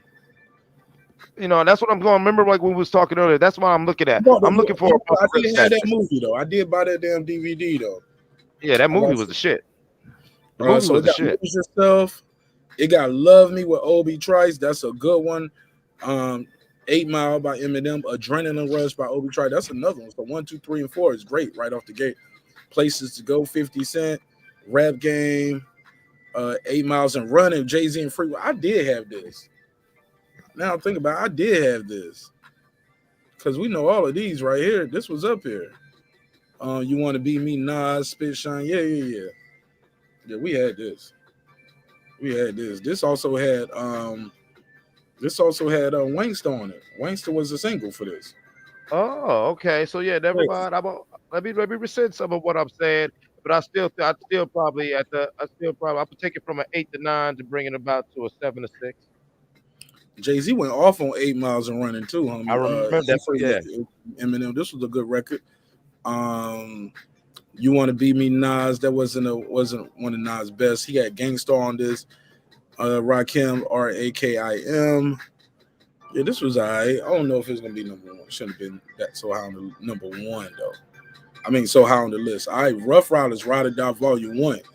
Yes. Definitely. This was crazy. This was a This was movement. crazy. Go for it. Go for it. Oh my God. First of all, when they did the way Jay-Z's solo song, oh my God, we got a real chance to just we got a unofficial Locks album because it was like the Locks who we were familiar with from Bad Boy fame bringing us to their hood. And so that's what it felt like. It felt like the Locks brought us into Yonkers, one of the forgotten boroughs, you know what I'm saying, of New York. And where now we got this crazy DMX dog just barking at us. We got Drag On. Now we got this queen from Philadelphia, Eve, just getting at us. It was just really crazy. And man, was Swiss beats in rare form for this album or not? Because some of them beats, it's like you couldn't even recreate that feel. Because some of them beats were kind of very simple but hard. Yeah, it was. But but did he make all of them beats, or who made them joints? I thought Dan Grease was on this too, I or were think they he done was. with Dan Grease by this time? I don't know. I can't even speak on that. I always thought it was Swiss. So let me just leave it at what I thought and if I'm wrong, I'll correct myself and rescind my comment because I'm not sure. But yeah, man. Oh my God. Yeah. Another honorable mention. There you go in the chat. You know what I'm saying? That Mo Thug Family Scriptures that was good, but being from Ohio, that was more of a up north thing. You know what I'm saying? That was more of a it didn't grab because I remember being outside of Ohio trying to put niggas onto it and they didn't grab onto it for real, for real. Pause. Pause. Yeah, definitely. Yeah. Silence. Yeah. But yeah, I ain't gonna lie. I don't know if that would be on my list though. You think that is on your list because of where you from though? Because of No, it had some heaters. It had some heaters on it, but the thing with Bone that I always got, being from here and people always Bone was it played out just like the verses. They had a lot of them dope ass songs that were slappers, but the intro was 30 or 20 seconds of harmonizing before the beat dropped. And niggas got ADHD. We ain't like, it's just like in that verses. It was like on 3 6 Mafia, everything is turned up and going, and next thing you know, these niggas start singing. right. And that's dope, but there's a time and place. Now this album, back to number one. I'm sorry, but this back to number one. I don't know Oh if it's my number God. one. I don't know if it's number one, but it's Oh high yeah. on the list though. But they got the Ride or Die Volume 1, which was the Locks, and it was the Locks and who else was on this? Oh, Eve and Drag On. That was Ride or Die. They had that Down Bottom, which was Juvenile and Drag On. Swiss beat. Hey, me and my niggas gonna rip shots. If we're gonna hit cuz, but you nigga can't wait to Drag On. Yo, what? Yo, Drag On had a spark, bro. He had a spark.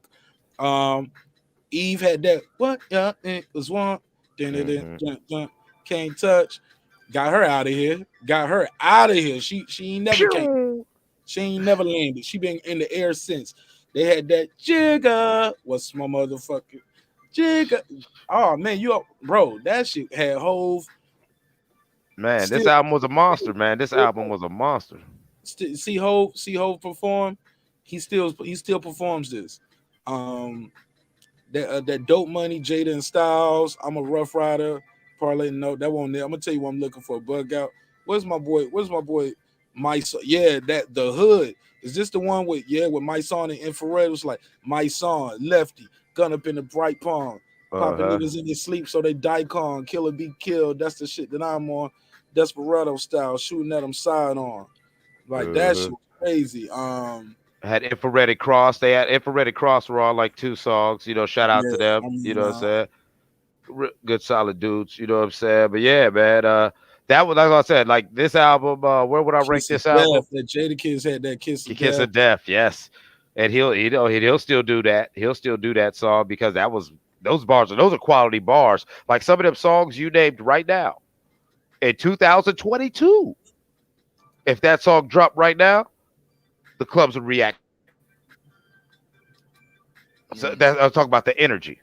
The energy, yeah, because some of them songs, those are quality bars, and some of them beats were still quality classic. Like that's essential. That's hip hop. I don't This care nigga Juice is tripping in there, what he trolling say. me in the chat. Talk about nobody listen to that Jay-Z song. Jigga, what's my motherfucking name? Jigga, and who I'm rolling with? My Deuce, nigga. you bugging. I gotta disagree with you right there, really. Boy, what you talk about, dudes? What this nigga talk about? For the crack tables down in AC, back on the block, Jay-Z, mother. Jay-Z from the rock. Come on, bro, you tripping. Dude, you better stop all that Jay-Z slander. Jigga, the bitch be like, Jigga, I heard he's lame. Well, guess what, mommy? I heard the same. You heard the name. All right, here we go. Get rich or die trying. This is up here. This is dope. I love this album cover too, where you see him holding the baby. You see his tattoo on the back, but you see he got the weapon in the back of his waist right here. What was on this? I don't know, officer. Window shopper. Yeah. Hustler's ambition. Yeah. It's something else up here we missing that was damn sure a good project. But go ahead, Clips. Give me your reaction on this one. This one I would put 6 to 5. It was definitely Hustler's ambition because I'm a hustler. And that beat went like, you know, so this was vintage 50 in his stride. And I'm weird when it comes to 50 Cent because when I was a diehard 50 Cent fan and you really couldn't tell me whoop your head. I whoop your head, boy. Yeah, boy. Yeah. Thank you, Deuce. Yeah, whoop your head, boy. I remember that shit right there, boy. That's that duty crack, boy. Woo. That's that thing. But yeah, man, because 50 Cent, I love the power of $1.50. And this sounded like power of $1.50 with money now. To where I really did like the soundtrack. So I'd give it about a 5. Let me see this soundtrack. All right, so Hustler's Ambition. He had Things Change. Hustler's Ambition. What if time? Things Change. You already know with Lloyd Banks. When death becomes you, have a party. We both think alike. Don't need no help. Get low. That was Lloyd Banks. Fake Love with Tony Yates. Window Shopper. I don't remember Mace being in that video. He's a window shopper. It ain't me. No, Mace wasn't in the video. He was just riding around in the white Bentley. 50 Cent. What was the song 50 Cent had with Mace and Window Shopper? I forget the song he had with Mace. I'm sorry. No, go ahead. No, I forget. You looking right at it, bro. It's Mace right here. Open the scene. Mace got on some big baggy jeans, some yellow looking like white ones, a white leather jacket. Yeah, I'm looking at it right here. Yeah, I'm looking at it right here. Mace is in the video with him. Oh, okay. Mace. That's probably, like I said, that's all I remember about this, that he had Mace. And low key, I got to take a screenshot of this because this is hilarious. They looking crazy. Oh my God. I just got to take a screenshot and show y'all this screenshot. This nigga talking about Spider Low. Yeah, he was on that Whoop Your Head. Yeah, he was. Oh, you on Whoop Your Head, boy? Never heard of it. I don't know. I got his verse. Look at what Mace wearing in his window shopping video. Oh my God. 50, respectfully, 50 probably could still get away with something like this. Somebody wearing this 50 Cent outfit right now somewhere in the country. But Mace with these big ass bootcut jeans and that jacket, he looked like he wearing some of his old shit from like when he used to be on like, yeah, I wear my own clothes to like, I like Mace. I engineered for Mace. Mace was very nice to me when we engineered, super respectful, super cool dude. Nah, though, this outfit right here, Mace, look at them big ass. Maybe it's because of what 50 has on. His shit look more in the times. And Mace is still kind of late 90s with the extra. He's late 90s fly. Like if this was 98 or 97, like Mace is killing him. But 50, like you said, like 50, you know, yeah, he could probably. I know there's somebody wearing that outfit right now. That 50's wearing. Somebody's got a version of that right now. Because I didn't wear shit like that. Yeah, somebody wearing something similar today. So somebody said this nigga ain't on no SB. Man, Mace killing them with them Biggie Versace shades. I don't have to do no research, dudes. He just ain't my cup of tea. I know who he is. I heard him rap, but he just, I mean, he ain't my cup of tea, homie. Just like Jay-Z ain't your cup of tea. Biggie, you don't like Jay-Z or Biggie. And you telling me I need to do research on Spider Load. Nigga, you better relax.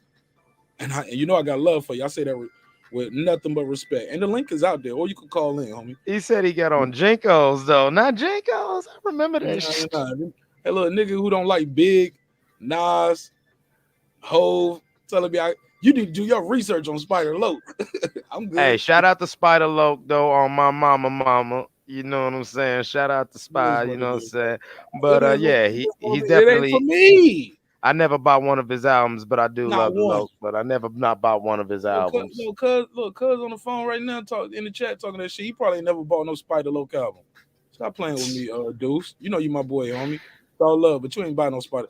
All right, Lyricist Lounge too. That I was getting ready to name that Red Rockets Records album. Now this had one of the craziest Eminem songs ever, and I'm so mad he never gives it to one. You know what I'm saying? Because the hook was stupid, but the verses are crazy. Any man, whatever, on this fucking Rockets Records, man, this album was dope. This was really MCing almost too backpackish for some people. Like if you just stuck in the trap and you just aren't one of them people who really appreciate bars, then you missed this. This was fun. This was a fun album. Said, yo, May's got the N1 jacket. May's got the first Averex ever made, homie. Like, you look like he got one, like he wearing an AV back then. Like, you know what I'm saying? I think it's the jeans, bro. It's them big ass jeans, homie, for me. And you can see, He looked like he might still start doing the typewriter. He looked like Hammer when he transitioned. Yeah, right. he got denim parachutes. Said I can't get with it. He said I'm wearing my Mace jacket right now. Are you wearing them bootcut jeans with the forces though? Let me find out, Taylor. Like that's what it is, homie. Like I like Mace. Like I say, he's a good dude. He ain't never been nothing but nice to me. But you can tell those jeans are way too big. You can see all the jeans, like how it just balled up at the bottom. They just when you see him standing beside 50 wearing that outfit, it's just like. And back then, I think, and you know what, niggas probably was still wearing bigger jeans, and we probably called what 50 wearing skinnies. Who knows? Yeah, I gotta remind myself of the time, but I remember niggas was wearing tighter jeans, and some people, he said, y'all niggas listen to rap for education. I don't get it. Deuce the link out there. Click the link. I don't get it. He said talking about the MC, and he like because if you know, like, yeah, I get him. That's why I said what I said about the Lyricist Lounge. Because, you know, like, that's how a lot of cats, like, when I was traveling around, that's how a lot of cats used to get at me on some of the heavier East Coast shit I'd listen to. It's like, man, you know what I'm saying? Play some motherfucking Scarface, nigga. They just want to hear some real hood shit that they can relate to. You feel what I'm saying? Well, a nigga like me, I could just, I could fuck with Black Star and really appreciate it. I disagreed with Kanye about Talib Kweli being trash. You feel what I'm saying? I like heady shit. You dig what I'm saying? So it's a preference thing. I feel you. But yeah, I definitely, that was one of them albums where, yeah. And to go ahead, no disrespect to Mace, but to kind of clown on myself, Mace looks exactly how I looked when I was a teenager. I'm sorry. Nah, stop it, man. You funny. He looked like he wanted that jacket right now. Oh, the jacket's dope. The jacket's dope. I still rock the jacket. It's some big ass jeans, bro. Yeah. I used to look like that when I rocked my older brother's hand-me-downs. You feel what I'm saying? Like that looked like, I mean, I'm looking at them jeans and I'm having flashbacks to like 94. He went to Biggie's closet after he passed away, respectfully. Yeah, he got Biggie shades on, so he said, fuck it, I'm gonna rock the jeans. He don't need these jeans no more. Let me get them. Respectfully. Right. He went in Biggie's closet, told Faith and Miss Wallace, he was like Tupac and Poetic Justice, like, give it to me. I'll do with it what he wanted to be done with it. What you gonna do with it? I'm gonna use it. I'm gonna wear it in my new video with 50 Cent. Give me them jeans. Yeah, damn it. And them glasses. I can use that shit. Yeah. My jeans still that big. Oh man, you better get out the time. This nigga in the hot tub time machine walking around with the boot cut bell bottom jeans on, man. Hey, big homie. Hey, Deuce, pull up. I got a question for you, big homie. Because if you saying your jeans still that big, come on, I gotta have a West Coast OG intervention, man. I'm sorry, I had to do. How many Dickie outfits you still got, Deuce? That nigga wearing Dickies today. Right now. Which ones? Which ones? You got the khakis. You got the khakis or the blacks? Which one, dude? He got every color. No, I'm talking about which ones he's wearing right now. Because you know we got them on right now. Black. I know he got the tan. Yeah, you got the khaki. You got to have the khaki. Yeah. You got the shorts. You got the dicky pants and the dicky shorts. And you be wearing the dicky shorts with the slides. That nigga got the bandana pajamas. You wear bandana pajamas. God damn it, boy. Look out there, Deuce. You want to pull up? Anybody want to pull up? You want to talk about some hip hop? We're doing hip hop right now. We'll get back on the box when we do our closing thought. But I was asking you guys, was Canelo fighter of the year? If not, then who? I got a survey in the chat for that. You can pick between those choices. Those choices was picked by listeners like you. So if you don't like it, get mad at them. Y'all see how I did my little Mexican colors right here on the thumbnail? You know what I'm saying? You see what I did? Y'all see how I did that, right? Yeah, I'm showing that boy good. Yeah, man, I got to give him his props, man. He fighter of the year, so got to give him his props. Whether you agree or not, that's what they say. Best rap album compilation. Let's get back to it. So Lyricist Lounge is high on this list. For me, it's cool, but I like the show Lyricist Lounge a lot. I like that song, Miss Fat Booty. Yeah. That shit was crazy. That shit got it was one of my little things why we used to say to girls. It was one of my pickup lines in the 2000s. Murder Was the Case. Ooh. Death Row Records, Murder Was the Case, 1994. Oh shit. Oh yeah, they just stepped in the shit now. Crazy part about this cover, look at the top in Beloved Memory. Calvin Brodus, 1972 to 1994. Nigga don't killed himself on the album cover. Come on, man. Yeah, man. Hey, dudes, you got to pull up for us to do this album because this album, shit. 1994. I don't even think Deuce that old though. I'm old enough to actually be. I remember bending quarters and being in bullshit to this album right here. Oh my god. He said every color, bro. Yeah. I'm fucking with you, man. I said every color you can wear. So if you can wear khaki and black, you got those. You got khaki, black, and blue, or either khaki, black, and red. Whatever color you can't wear, you ain't got that one. I'm fucking with you. Hey, look, let me ask you this, though. Who's older, you or Reggie? Are you old enough to remember this? Because I think Deuce is younger, man. I don't think Deuce.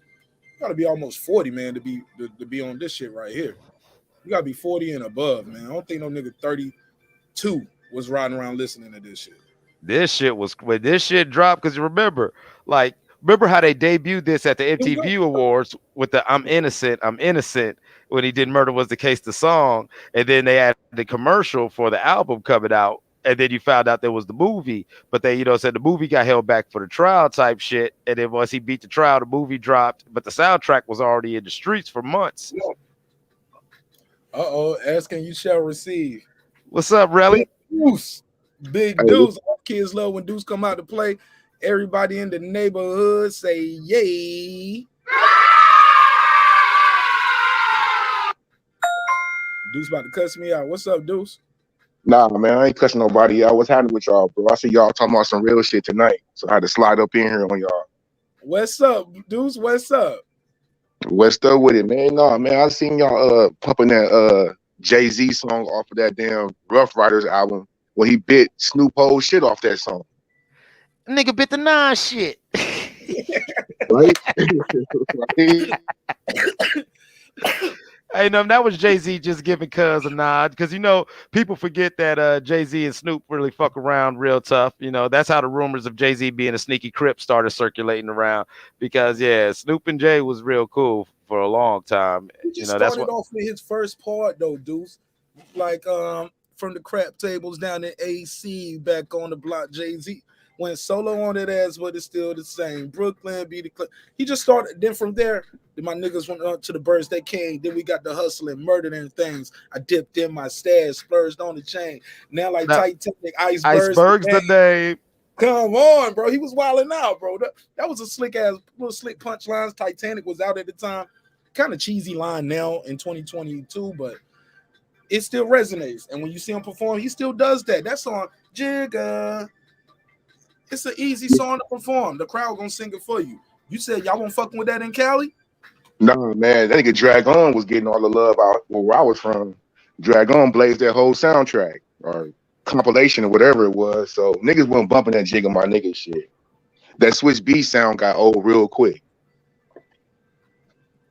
I agree. Like I was saying earlier, it was like it was so weird. He was in this rare form because some of I like no disrespect to Swizz, but some of them early Swiss beats sound like he was literally making them on a Casio, but he had an Hey, ill like didn't they bass. sue his ass for that shit? Yeah. I remember them suing him because all his beats were like templates from Casio and shit. Right, right. And it was like real, you know what I'm saying? Like to as somebody who always messed with music, even as a child, it was like when you hear those piano chords, just like, I heard that sound. I think that sounds on that one shit I had as a kid. Damn, a nigga made a beat out of that. You know, I remember like not even trying to diss him, like this is me giving his flowers. I'm like, a nigga used that to make a beat, little shit that I used to ding, ding, ding, ding, ding with, you know what I'm saying? When I'm like 7 and 8. Man, seriously, bro. I be copying that shit. I had my little Casio, my little 15 key uh piano, you know what I mean? I just do that shit too. Straight copying his ass. Right, Shout out. right. Let me do this real quick. Shout out to Uncle Kenny sent the cash app. Appreciate you, Uncle Kenny. Thank you so much. Thank you so much. Let me give him the $50 drop, yo. It's 50, 50, 50, 50. Appreciate it. One more time. It's 50, 50, 50, 50. Thanks for the love and support. Thank you so much, man. God knows we need it. Go ahead, family.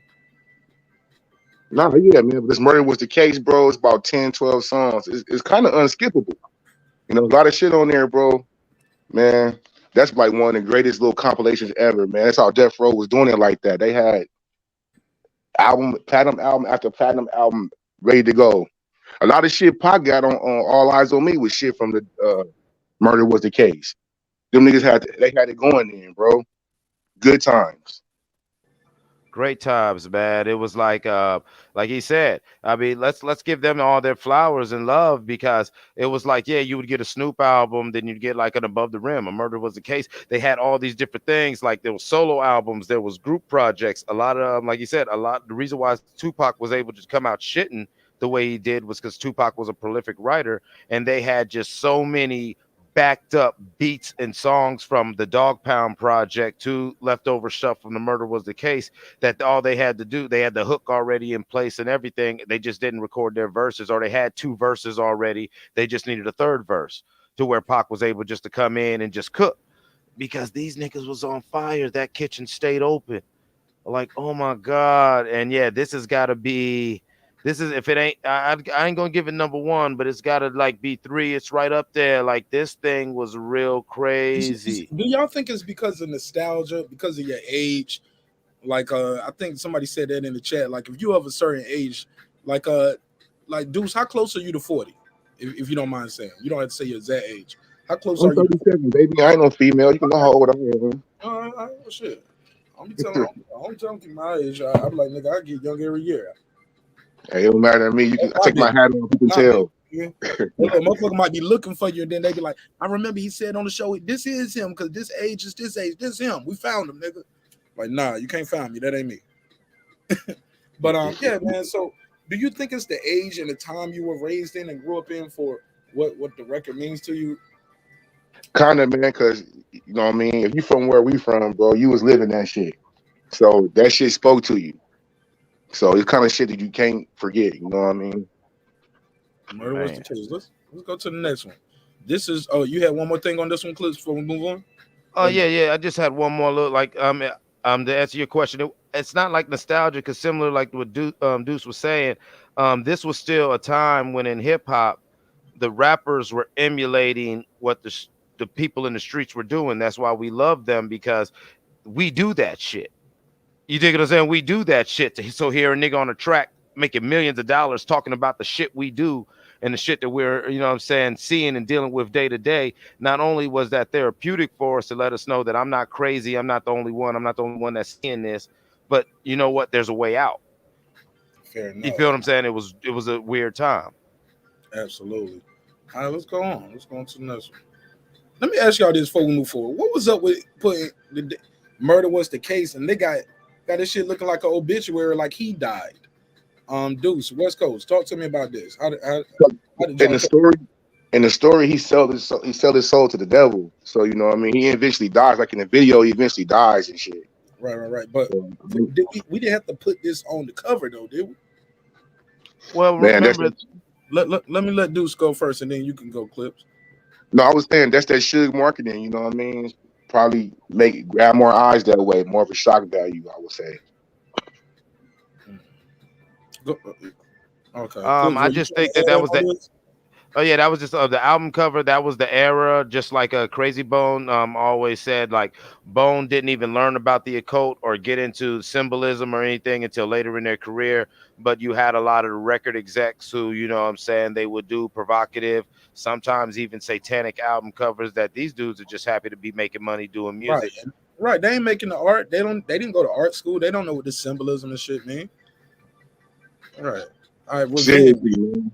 That's be my biggest thing. Everybody should be like, "Oh, Bone, these dudes is devil worshippers, devil worshippers." I'm like, man, you think these motherfuckers know anything about worshiping the devil? That's all just like shock value. You know what I mean? Yeah, these niggas who was selling dope in East Cleveland and got a break. Okay, so when the motherfucker said, "I'll give you some money. Here's your album cover," they looked at it and said, "Yeah, that looks dope. Can I get my check?" Right. Let me go to this next part real quick. Revenge. Dreamville Records. Revenge of the Dreamers. They got this higher. They got this pretty high on the list. What did y'all think of this? This was when J. Cole brought came down to Atlanta, rented out a studio, brought damn near everybody out here. Um, he was out here working with everybody. He had a remember I've he had never heard it. maybe he had a little rap camp in 2019. I've never heard it or one song from it. What's the song from it? Shit, they didn't really do no singles. I ain't gonna lie, bro. I can't remember this shit. It ain't on my list. I like that. I know people in North Carolina gonna be like, what? Like, yeah, man. I mean, it was cool. It was more dope rapping than and great punchlines and bars and flows and schemes more than it was a catchy hook like "Chicka, what's my motherfucker Chicka." It won't no shit like that. Where it was just a catchy hook. XXL is a Interscope shield, so any list come from XXL, man. You gotta take that shit with a grain of salt. Right. That's why we breaking their list down. We ain't agreeing with it. We just going through it. Yeah, I don't know. I don't know about J. Cole, bro. For them, I guess it's cool. All right. Clips, you got anything on it? I love the album actually. This album made me really like a lot of them artists even more. I got a definite new respect for Loot, and I was already big into the baby bag. You know what I'm saying? When I and then this album dropped and that song with him, J. Cole, Loot, and Kendrick on the hook. That shit's crazy. I woke up early. I forget how he says it, but whatever. Oh, he had And that song "Little Child" on it, right? yeah, he had a couple. Yeah. He had that song and everything. He had that one. Damn, I'm trying to think how the chorus goes, but it's dope because it's got like 7 motherfuckers on it, and I think that is the only strike you could give this album. It was such an oversaturation of motherfuckers. It was a big family reunion.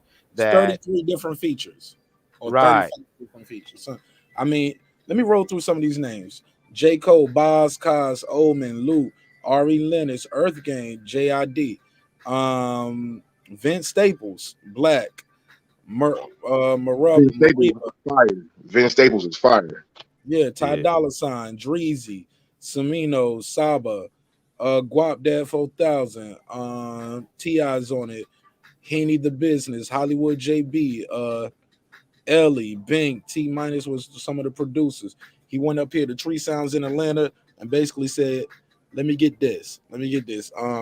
They said a total of 343 artists and producers were invited, while 142 songs were recorded during the sessions. They had 35 different artists, 27 different producers. It was just like, yo, I'm in town, nigga. I'm Hove. I'm Damn, baby Hove, nigga. Pull up. Who want to work with me? I'm here. My that rap sounds ain't. like one of them detox intern camps right there. Shit, 300 producers. Give me a break. No, 343 artists and producers. 142 songs were recorded.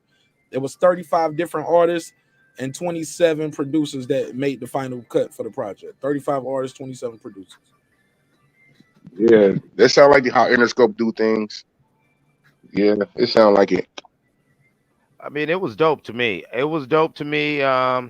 I definitely put it in my top 10 because like definitely seeing how recent it was, and they really gave me that feel. But I can't throw it in my top 5 because I don't know, blame it on the Kush, but I just can't recall the names of some of these songs, but I know I loved it.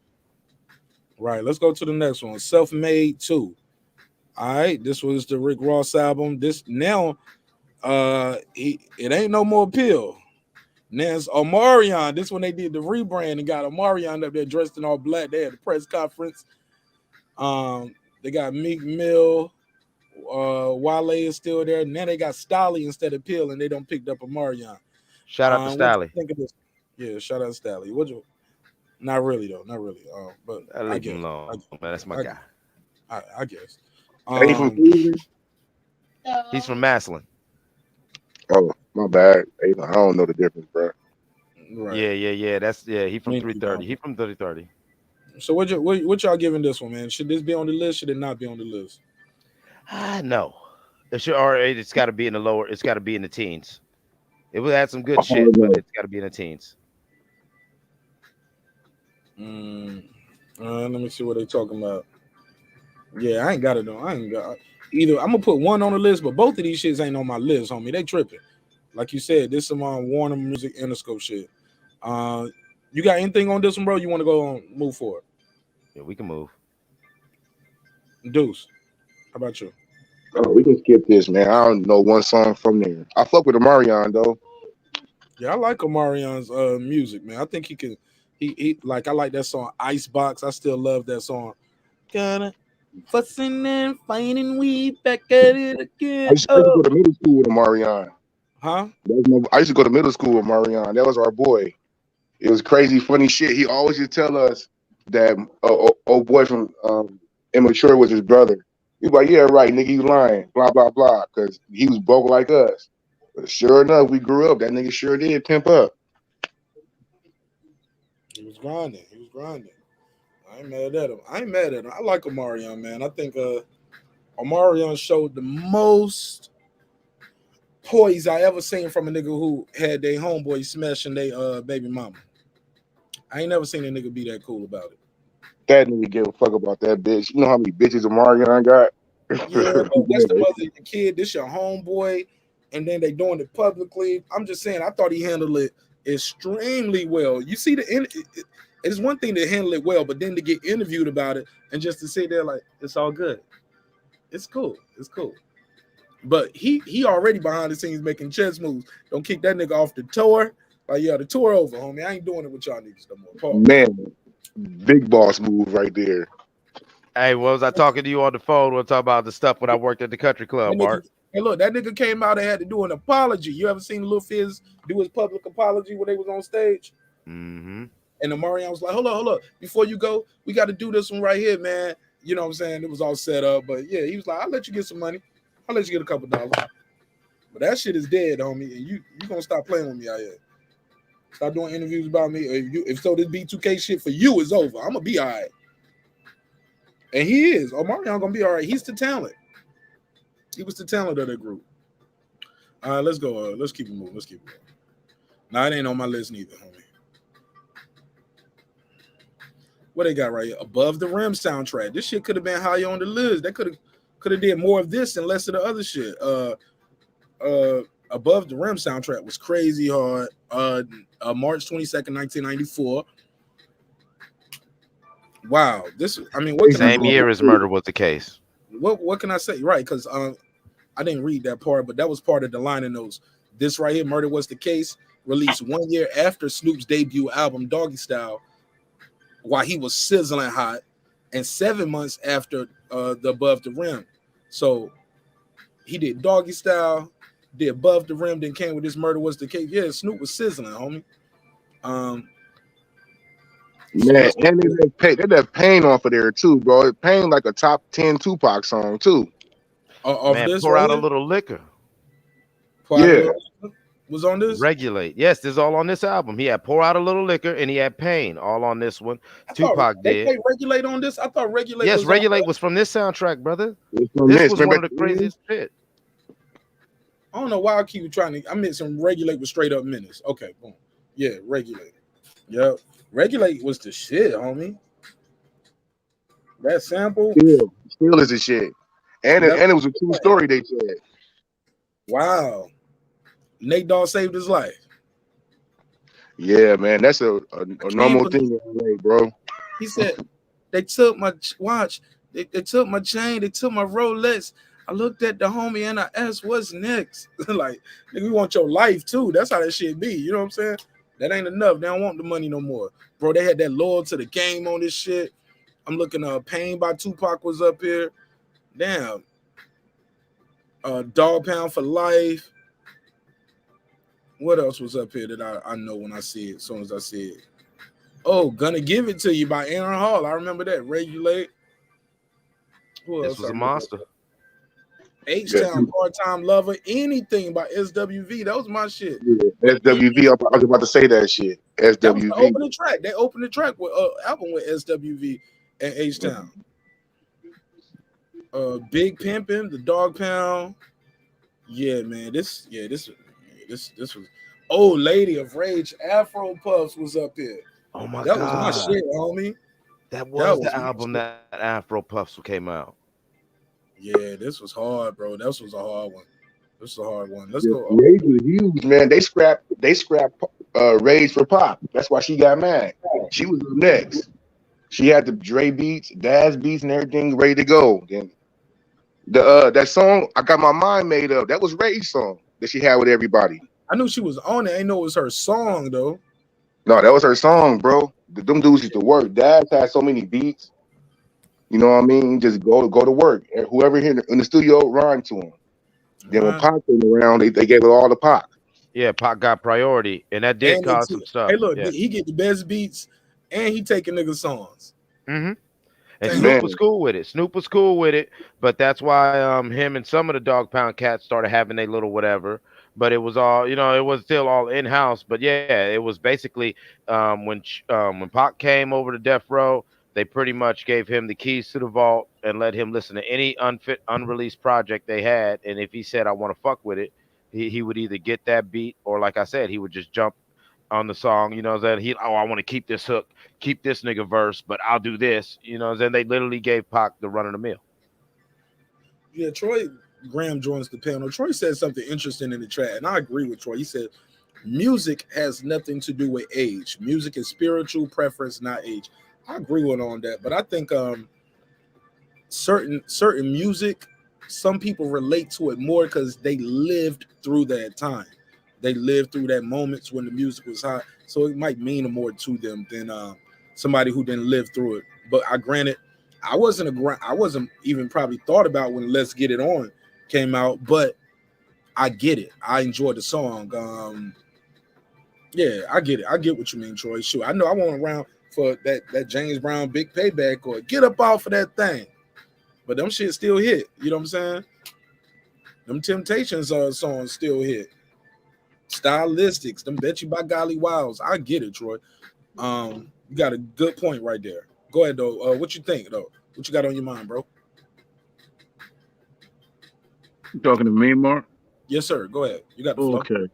Yeah, I just like I said, well, as far as music for me, it's just a spiritual thing that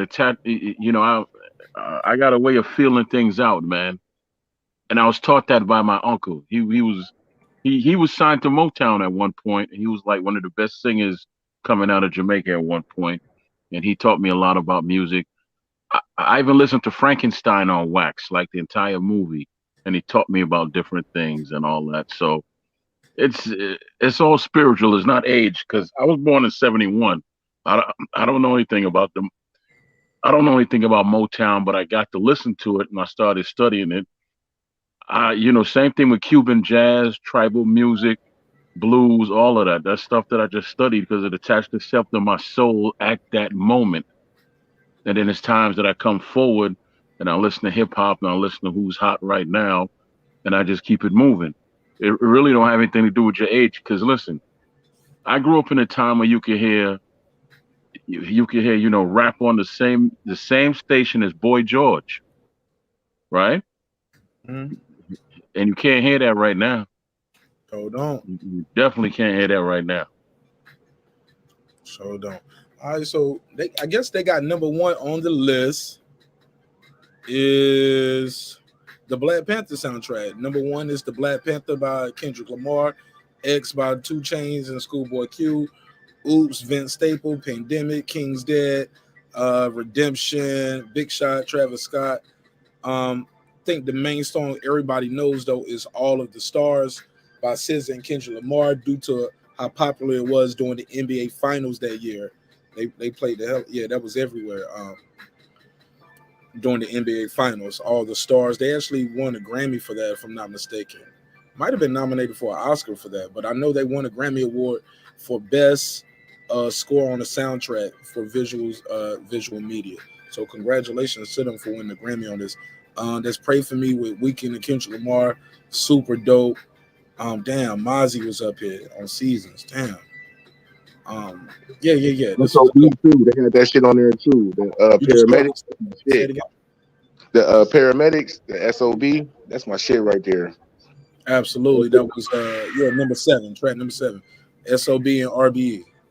And The King Is Dead with probably still the most questionable bar probably in all of hip hop by Future, but it played off. I don't know how it worked. The la-di-da-di-da. Oh my God, I don't know. I don't know how that made it out the studio. What do you say? Remember on the King Is Dead song, miss me with that bullshit. You're not a gang member, you're a tourist. And the Future's like, Lordy, in the middle of his rap, out of nowhere, he got his voice all. He makes his voice all weird and goes, Lordy, da da, slop on me knob, pass me some sherm, rods on the bomb, chitty bang, rubber on the gang, bitch, I'm on the road and I put that with the gang. Nah, and then I'm talking about they dropped the beat and everything for it. I mean, me and my son used to roll like what, like I don't know how that came out the studio. I remember that he did, but I remember that when he did that. Now, and you know what? It would kind of remind me he was doing some shit like that. Like one of those. What's that Christmas song that does that? Yeah, I know the one you're talking about. Yeah, I mean that's a good analogy. That's good ear. That's a good ear, Mark. See, you a producer for real. See, because I never thought of it that way. You a producer for real. I just remember it's like, damn, who was the engineer? Who was the engineer? Like, man, I would have lost my job that day. I would have been like, you sure you want to do that, bro? Right, you feel what I'm saying? No, but not only that, they dropped the beat and broke the beat down just for that part. Let me go through. Let me let everybody give me their take on this before we go to the honorable mentions. Okay, yeah, because I was gonna say something about. Go for it, man. Yeah. Because the only thing I actually know about Future is when Snoop was like, everybody sound alike on his show. He was like, and that's all I know about Future. That and he had a line in his song about him sucking dick or something. That's all I remember about him. Yeah, you could have kept that for the Troy Graham experience on. We didn't need that. Yikes! You need to know that's what you remembered. Respectfully, damn, Troy. Troy took that. If you ain't got nothing nice to say, don't say nothing at all. You're like, nah, I'm gonna say it all. Fuck that. I'm gonna say the nice stuff and the bad stuff. Troy, you ain't shit. All right, let me take these screenshots up for honorable mention because they got more honorable mention than anything. I'm like, damn, this is a whole nother list right here. But I guess they didn't want to. Let me scroll. Damn, it's another page of this shit. Damn, how many pages? How many pages? Damn. Scroll up. Let me see. Damn, one more. Damn, they got a lot up here. We ain't got to go through all of them. I'll just do the screenshot and I'll put the screenshot pages up here, and we can just y'all can look and see what stands out to you. This is a lot.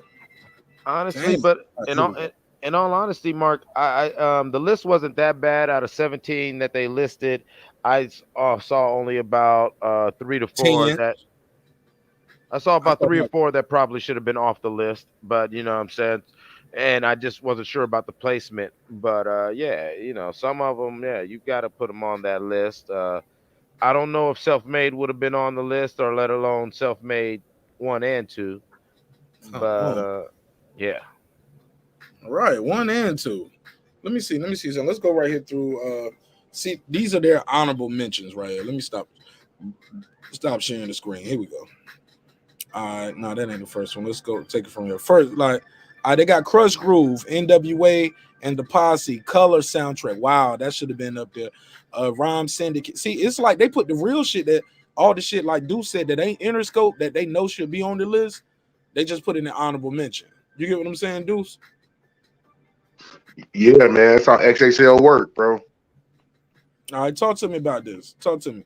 What do y'all see on this list right here that y'all think should be on the top on this top list right here for not soundtracks. They got me saying soundtracks now. Compilations. Compilations. Thank you, brother. Best compilations. Real quickly, I'll say this and mute it. Minister Society should be probably number one. Get it off the honorable mention because that Minister Society, that was that Chris Knack. That's still Chris Knack from start to finish. Facts. You did wrong bell. Wrong bell. Where my correct bell at? Damn, I lost it. All right, I found it again. Oh, there we go. Juice soundtrack too. You have to put that Juice soundtrack on there. Yeah, that Do soundtrack gotta be up there. Yo, that Juice soundtrack was hard. Damn, how did the Blue the Rim make the list and honorable mention? What the hell is this? Right, I ain't even noticed that. But hey, look, that means somebody sleep on the wheel. Right. I got something I want to add, and when y'all finish with this list, Go for it. Go for it. Because we just talking shit. I'm gonna go to. I flip and go to the next one. Y'all fuck with y'all don't fuck with. Beam back in. Hold on 1 second, dudes. Troy, beam back in. Whatever happened, whenever this happened, audio is usually bad. When you guys beam back in like that, and your avatar is going, it's usually bad. So I dropped the link again. But go ahead, Deuce. No, I want to add Sugar Free Mossberg Connected. Y'all up on that album or no? It came out around 2000. I'm hip. Yeah, that's one that some of the craziest beats you ever want to hear DJ Quick make. I was on East Coast rap at that time. I wasn't really giving West Coast a chance. 2000, that was Rough Riders, that was Jay-Z, that was Locks, that was Big L, Mobb Deep, Nas. Yeah, I was heavy on East Coast rap around then. Yeah, man, we won't listen to none of that shit where I was from. But yeah, I feel you on that. But yeah, man, that Connected album, like people talk about how great a producer DJ Quick is, and he always makes these. That's on one of these lists. I saw that. Let me see. It's on. Let's go to this one. I just did this one. Crush Groove. So do y'all got anything to say about Crush Groove, NWA and the Posse? Returned up the DJ, the Butter Rim sound. Okay, Who's the Man soundtrack? That was good. Let's go to this one. On that first list, real quick, I will say them first three were very essential to my childhood. I mean, once Ice-T dropped Colors, it was all fucked up. Like that just fucked my whole life up. And and the NWA and the Posse with the core of NWA with Arabian Prince and all them OGs from Kelly Avenue. You know what I'm saying? That was crazy. That was crazy when it dropped because that was and Crush Groove. That was the first one. That was like you got to look at that as the first true hip hop compilation was the Crush Groove album. All right, go ahead, Reg. What's up, man? Talk to me, man. We're going through these best rap compilation albums tonight. Yeah, I agree with what Clips was saying about some of the albums should be a little bit placed higher, like Menace, definitely Juice, Murder Was the Case. Are these in order or just as long as they're on the list? These are honorable mention. These didn't even make the list right here. Are you serious? Oh God! Well, some of these made the list, like Murder Was the Case, but they got it in honorable mention as well. So Above the Rim made the list, but they got an honorable mention. So who made this shit? Peter. I just closed the tab out, but XXL. It must be Rosenberg or some shit. Peter Berry. Peter Berry sounds like a white guy. Fuck Peter Berry, man. I'm mad. I don't even want to talk on this shit no more. This is an honorable mention. Who did? That's why we doing our own list, man. Fuck that list. Oh, Peter Berry's a black guy. I'm looking at him right here. He's a black guy, XXL. Put his face. Man, a token. Like a kid too. He's like, I don't know how old he is, but his name is @Pels_. If y'all want to holler at him on Instagram. And even like Crush Grooves, that can't be no honorable mention. I mean, it ain't got to be number one, but that is an essential compilation album. Yo, I'm looking at Peter Berry. He got Dragon Ball Z pictures on his Twitter, and it's pinned at the top with a Jay-Z quote over a Dragon Ball Z character saying, "I saw his life slipping. This is a minor setback. You're still in all we live in. Just dream about to get back." That's made him smile, though his eyes said, "Pray for me." Hold on, man. You want better and slay these niggas faithfully. I fuck with Dragon Ball Z. Vegeta is put you in the same spot with Peter Berry. Then this your list too. You and Peter Berry. Right. Hey, I fuck with Dragon Ball Z too, but man, yo, who am I dealing with? This Peter Berry though. That was his gosh. That's the nigga who said he don't mess with black women yesterday. Yeah, hey, ain't that Fit or Fitness? Ain't that one of them niggas? Get these niggas out of here. Get them out of here. Get them out of here. Hey, yo, man, in the beginning there was rap was pretty dope because that was where they had cats from everywhere redoing songs. That's remember where they had Def Squad like Redman and Keith Murray doing the Sugar Hill Gang shit. They had oh man, it was dope. They had Ghetto Boys doing like old Slick Rick shit like that. In the beginning, there was rap was a dope album. I remember that. I bought that. Mac 10. They had Mac 10 doing Dope Man too. That shit was hard. And Bone. Yeah, hell yeah. Hell yeah, that shit was crack. Mac 10's version of Dope Man. Yeah, I remember that. Damn, thanks. Hey, look, this right here, let me ask y'all this. This Dangerous Grounds, is that movie that had Michelle Pfeiffer in it? And that Coolio. Yeah, that's what gangsters play. What's that movie right here that this was on, right? Yeah. Dangerous Grounds. All right. Yeah, he won the Grammy over Tupac over that shit. Oh, they got Coolio Grammy? Yeah. They got a Grammy all the Coolio was the biggest rapper at that time, 94, 95. West Coast. Yeah, that's right, because LV who did the hook. It was really LV who kind of made the song, though. Spending most of life living in the gangsta band. Ooh, yeah, that shit. Yeah, because LV launched a career off of that shit. How you lose his career? You said I think he just because of Nate Dogg. Nobody was accepting anybody like that out, especially out the West Coast. False Reggie. LV. Oh, well, LV. No, you heard me guess. Tell me. LV South Central Cartel. Yeah, but LV. they died out. Man, them niggas, they were making songs all over the world. They just wouldn't promote it. South Central Cartel is still a big group. They wouldn't promote it like that though. But they sold out. LV didn't blow up from South Central Cartel. He blew up from that song. Yeah, that made him more of a mainstream thing, but nah, LV. That's what I'm saying. His career really didn't launch, in my opinion, was because of Nate Dogg. Yeah, that's your opinion, but your cousin said that's not fact though. All right. So what's the fact though? Maybe he just wanted that. It's subjective. Yeah, maybe he's shit. Sometimes motherfuckers get that bag and want to just kick it with their family. People, I remember Game when at one point Game was like, people thought I fell off, but he was like, no, you spend your whole life to get to a point, and then you spend the next 2 or 3 years dropping the album, touring everywhere. Then you drop another album, touring everywhere, and then you want to take a break and enjoy the money. Motherfuckers that have houses that they only stay in, when they in, their house is like a hotel. And the hotels that they travel all over the world is like their home. The tour bus is their home, So you spend your whole life to get to a point. So sometimes motherfuckers is like, yo, I hit the lick. I'm good, homie.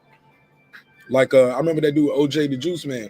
He was one of them niggas in Atlanta, man. He just seemed like once he got that money, homie, he was just back in the streets. That shit was just, rap was just the way, how Jay-Z said, I just used to rap to put shit in my name.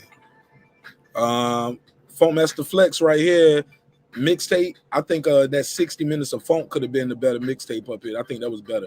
Let's go to this next one. Killer Bees, The Swarm, Tommy Boy, Greatest Beats. I ain't never heard of it. DJ Clue Professional 1 and 2 was fire.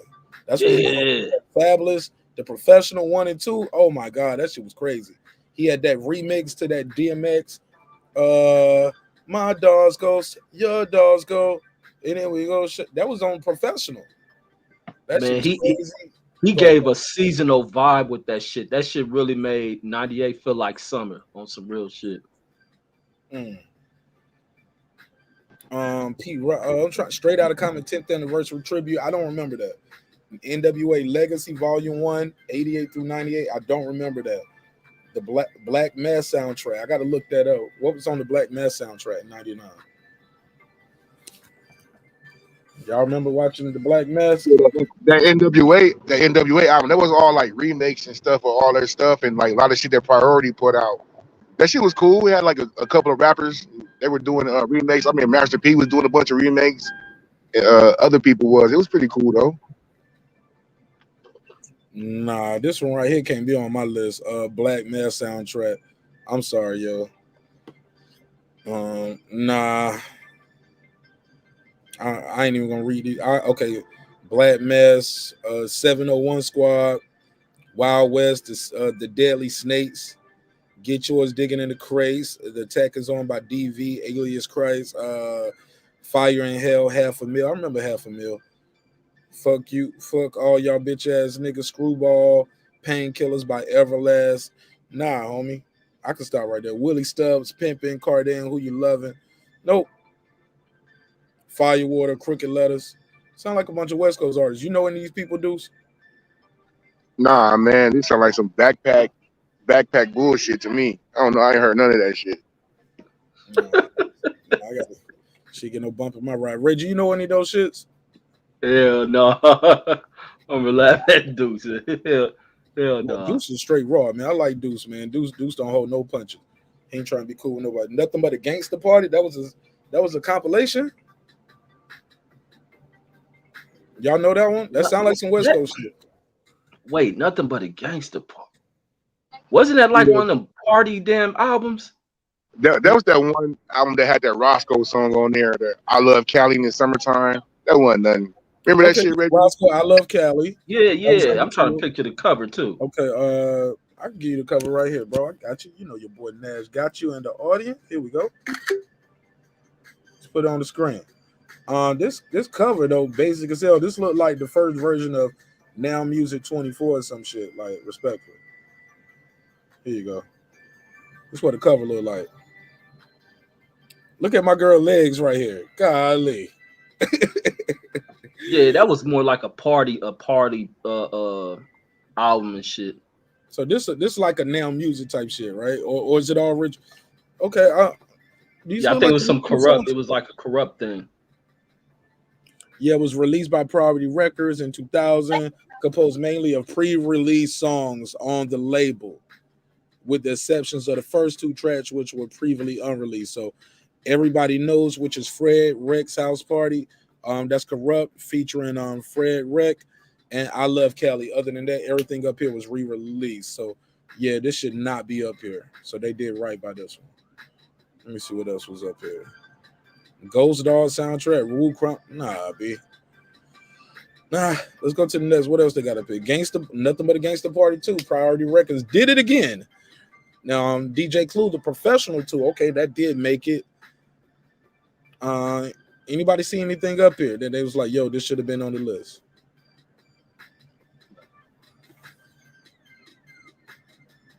All right. Hey, look, I was like, anybody hear anything should be on the list? Motherfuckers, crickets. Like, nah, homie, this shit ain't getting no bump in my ride. Okay. Let's keep it moving. Let me see what else they got.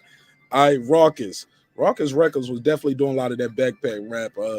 Shady 14.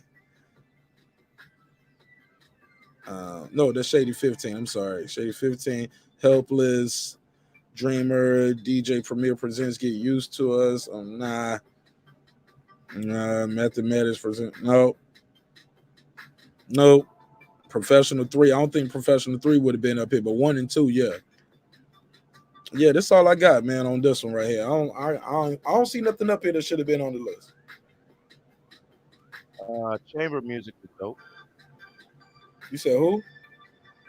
Chamber music, Wu-Tang chamber music, mathematics, Wu-Tang. Your audio sound muffled, man. Like, it don't even sound the same.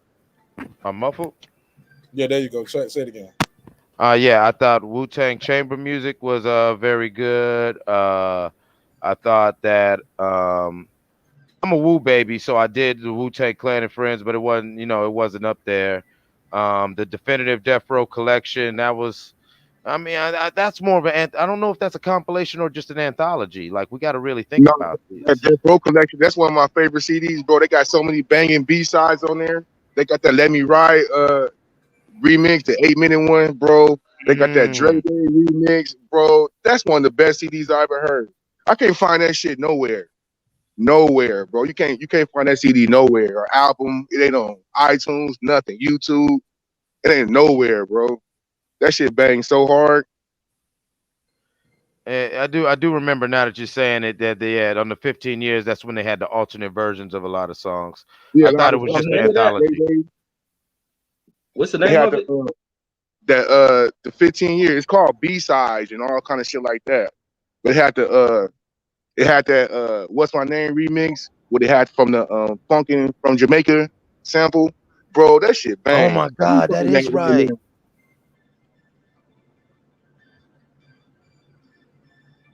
Somebody put in the chat, they got a link to it. I'll buy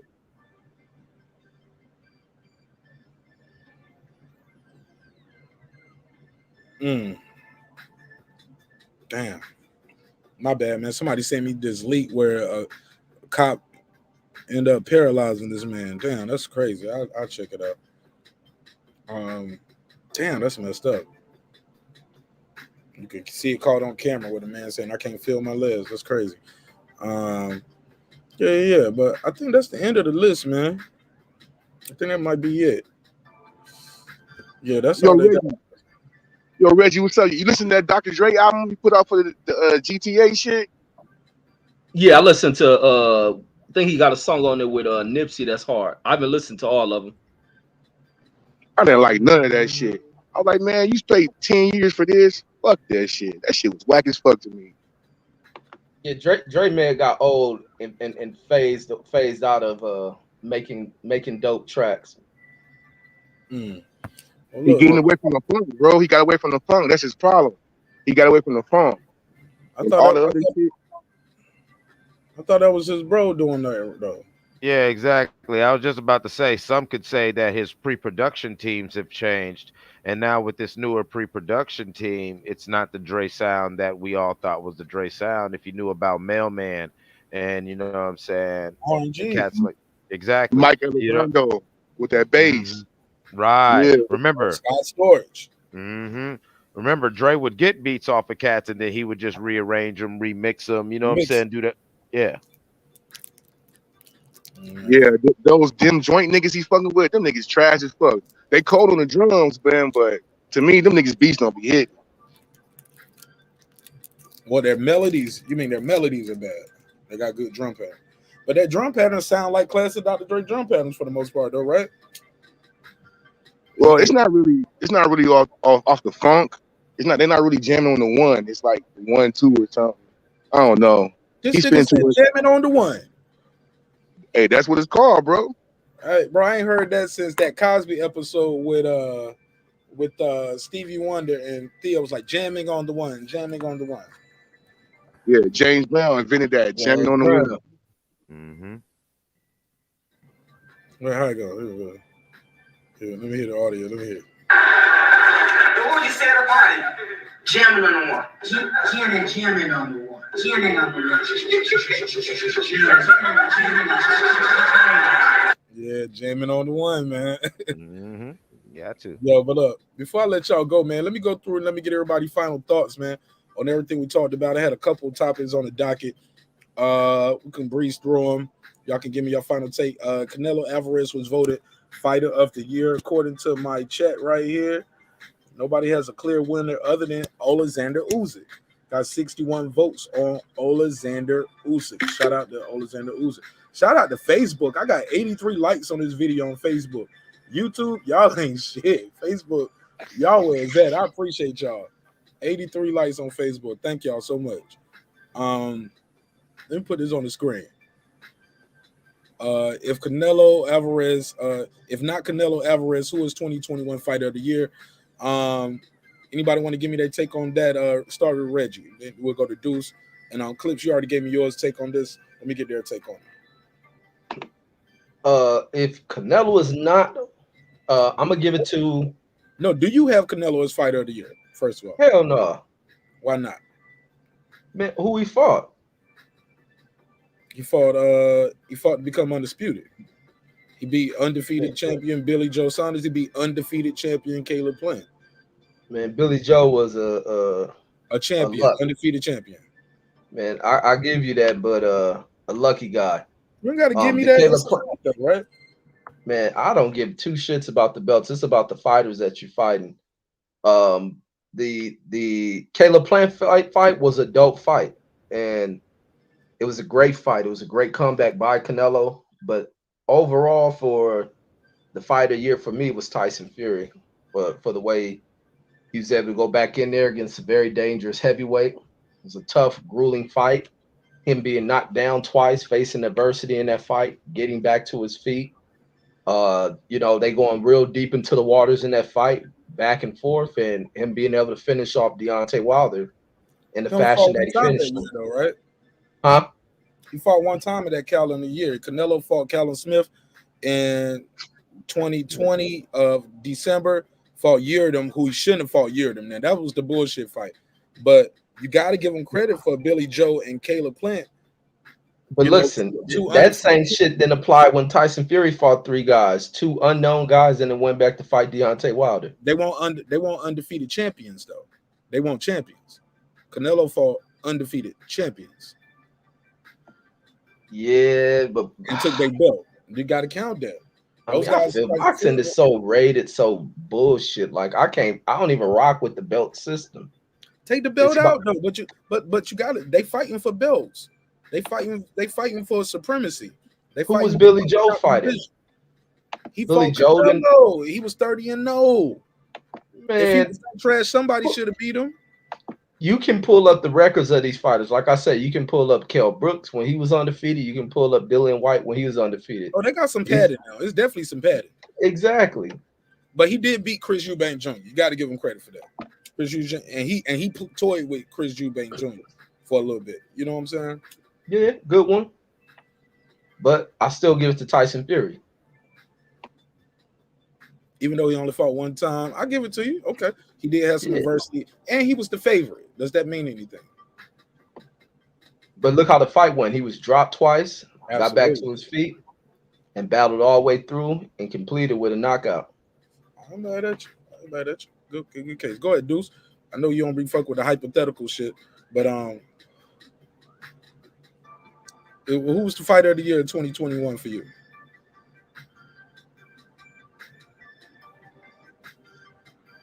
Deuce, you gonna leave this one alone, or you good? Oh man, if it ain't talking about Amir Khan, I don't want to talk about it, bro. What you mean? What's your take for Amir Khan? That's my favorite fighter, bro. That nigga be getting down. I like him. He does get down and get knocked out too. He gets down and still down. He like to see him, though. He like to see him, though. Man, you just go against the grain. Man, Deuce one of them, man. You got to respect it, man. I'm telling you, man. There's got to be one, and it's definitely Deuce. Do I got to respect it? Because there's got to be one, and it's got to be Deuce. All right, let's move forward. Let me get y'all. I'm gonna let everybody give me their final thoughts on this. Adrian Broner has an OnlyFans. AB is out here doing his OnlyFans thing. Anybody want to talk to me? Give me their last take on this. Adrian Broner doing OnlyFans, bro. Man, my opinion, man, Broner is a undercover homosexual, man, and that's all that shit is. It ain't to promote that shit for women. He promoting this shit to a male fan base, his boxing fans. Some idiotic shit that this dude is stooped this damn low to now he's doing that. I mean, if you on this celebrity shit, you should be busting down holes anyway. But the fact that it's for money thing, the other weird thing gonna say that you're gonna see, he ain't about to get female subscriber. He gonna get these weird fools who are what they call that shit down low, boxing fans who probably gonna subscribe to that shit and be the ones watching it. Like go subscribe and see y'all favorite celebrities eat my shorts. So basically, it sounds like he marketing to his. What do you say to this though, Reg? He marketing to male fans. That's what I told Clips in the pre-production. I said, Clips, I said, hey, bro, this is kind of wild. I said, because let's be clear, it's some women who know who Adrian Broner, but let's be real. The majority of his fans are boxing fans, and these are male boxing fans. This kind of, I ain't gonna put him out there and say he's suspect. I mean, I ain't got no picture of him doing the Errol Spence move, but bro, this is $50 a month. Now, also, I think some people are gonna buy this just to see who this and girl Jashawn is. makes it. I'm about to say, Jashawn make a great point. Females don't pay for OnlyFans. That's shit for them to make money. Right. Right. But do you think this is like him avoiding trying to get extorted because somebody was trying to extort him?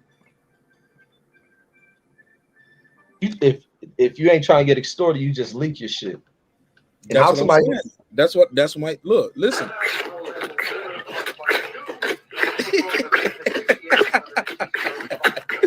Yo, she going in. Oh shit, she going in. But it's blurred out like this. But he put this out here with the sound effects, right? So my thing is this: basically, is he trying to do an Eminem like 8 Mile thing? Like, I'll put this out and expose myself before I let you extort me, shorty. Because the extortion shit started around December. You want to get the final word on that, Reg, before I pass? But extorting him for what? What's the extortion about? Well, she has naked news of him. It's a chick that had nude pictures of him and stuff. Didn't this fool some years ago release some sex tape with some chick? So that extortion shit is exposed back then too. I think somebody exposed him back then. I mean, AB is just with no morals. It ain't like he's a preacher trying to live a clean image. What's the extort for this fool? This fool has been at the bottom of bottom. He done lost his kid's mother. He done fucked over them relationships. It ain't nothing to stop him being extorted. It's some real deep hidden shit with AB. And like I said, man, I forget who said this shit, but I agree with them that they think that this dude's been touched. And that's probably the case with AB. That's the a lot. Been touched. Big body to put on somebody, like, hypothetically, but go ahead. Man, something is wrong with this dude, man. There's a lot of feminine shit masked behind some of his behavior. And all that gyrating and humping up on dudes and this and that. The way he cries because Floyd won't be next to him, and he flips out with the Tank Davises. Like, there's some underlying shit with him. Go ahead, Ty. You want to give me your take on this? Your final thought on Adrian Broner starting OnlyFans, and then after that, Clips, give me your take. Nah, go ahead, man. Old Reggie killing the man. Reggie killing the man. Go ahead. Let the next brother go. Reggie, you go ahead, Clips. You want to give me your final thoughts on Adrian Broner and OnlyFans? My final thoughts is my first thought that we had in our pre-production conversation is it reminded me of a certain rapper who does certain things on his IG where it's like, I get it, you're trying to, I guess, thirst trap females, but you know who the majority of your subscribers are, so why would you put that out there like that unless you know, I'm with Reggie, you know what I'm saying? Like, you know, is it evidence? Is it a smoking gun of zestiness? No, but there's definitely record themselves and put themselves out there all the time. Reggie got a phone full of him fucking bitches. Now, granted, he didn't sell it for $50 a month, but niggas record themselves fucking bitches all the time. All the time. I got flash drives. It's gross. You know what I'm saying? But listen, you ain't throwing it out there. Because when you throw, like, here's the thing, like, all right, let's say you got a Snapchat account. All right. You on your Snapchat account, run around butt naked doing something like that, and you put it on your main story. He said that shit casual, like, yo, so this is what I used to do. Like, nah, because you might send that to somebody. You might send a message to that somebody personally, send that to, you know, your old lady or just a random, you know, something random that you cracking off. But now you post that on your story. It's like, yo, I mean, like, I don't want to be like following Reggie and find out that Reggie just wants to, you know what I'm saying, just be on his couch, just, you know what I'm saying. Are you gonna throw it off on Reggie like that, man? I mean, I could have put it on you, like, just any random, like, come on, why would you put it out there? That's my point. Pause. They gonna put it on you. Yeah, yeah, pause. Yeah, you got me. Let me take my shot. I gotta take a shot now. Damn it! All right. Yeah, but you know what I'm saying? Like that's what I'm saying. Like I don't want to put this rapper out there. Fuck it, I'll put him out there. The game. You know what I'm saying? So Reg, you know what I'm talking about? How the game sometimes be on his IG. You feel what I'm saying? I didn't want to, but I don't want to say his name. Put him out. The game. Fuck it. Fuck it. Yo, this all good. We ain't gonna never make it a drink champs level anyway. Fuck it. We ain't gonna interview him. Yeah. 40-year-olds know about Snapchat, man. You know what I'm saying? It's okay, Jay Sean. You know what I'm saying? We can navigate the interweb. It's cool. My nephew explained it to me. It's great. Yeah, it's like when you on there and you on social media doing stuff like that publicly, it's like, who are you really doing that for? You're 100% right, Reggie. That's Clips. That was Clips that was doing that. Not Reggie Queen P got the voices mixed up. Unless Reggie, you had Snap too. You was streaking. You out there in Cali streaking? Hell no. All right, let me see what else do we have on this docket, man. Let me see what else do we have. We had a couple topics on the docket. What do you guys think of this, man? Life, faux life for the murder of Ahmaud Arbery. These murderers, these thugs. The father, Gregory and Travis and Michael. See, I can remember his name now. Earlier, I couldn't remember his name. But sooner or later, his family gonna forget his name too. They were like, damn, man, we had this one cousin, man. I forgot his name. Killed some nigga out there for jogging. Yeah, he was stupid. Yeah, them boys. Tweedledee, Tweedledum, and Tweedledummer. And Tweedledummer is the one in the middle.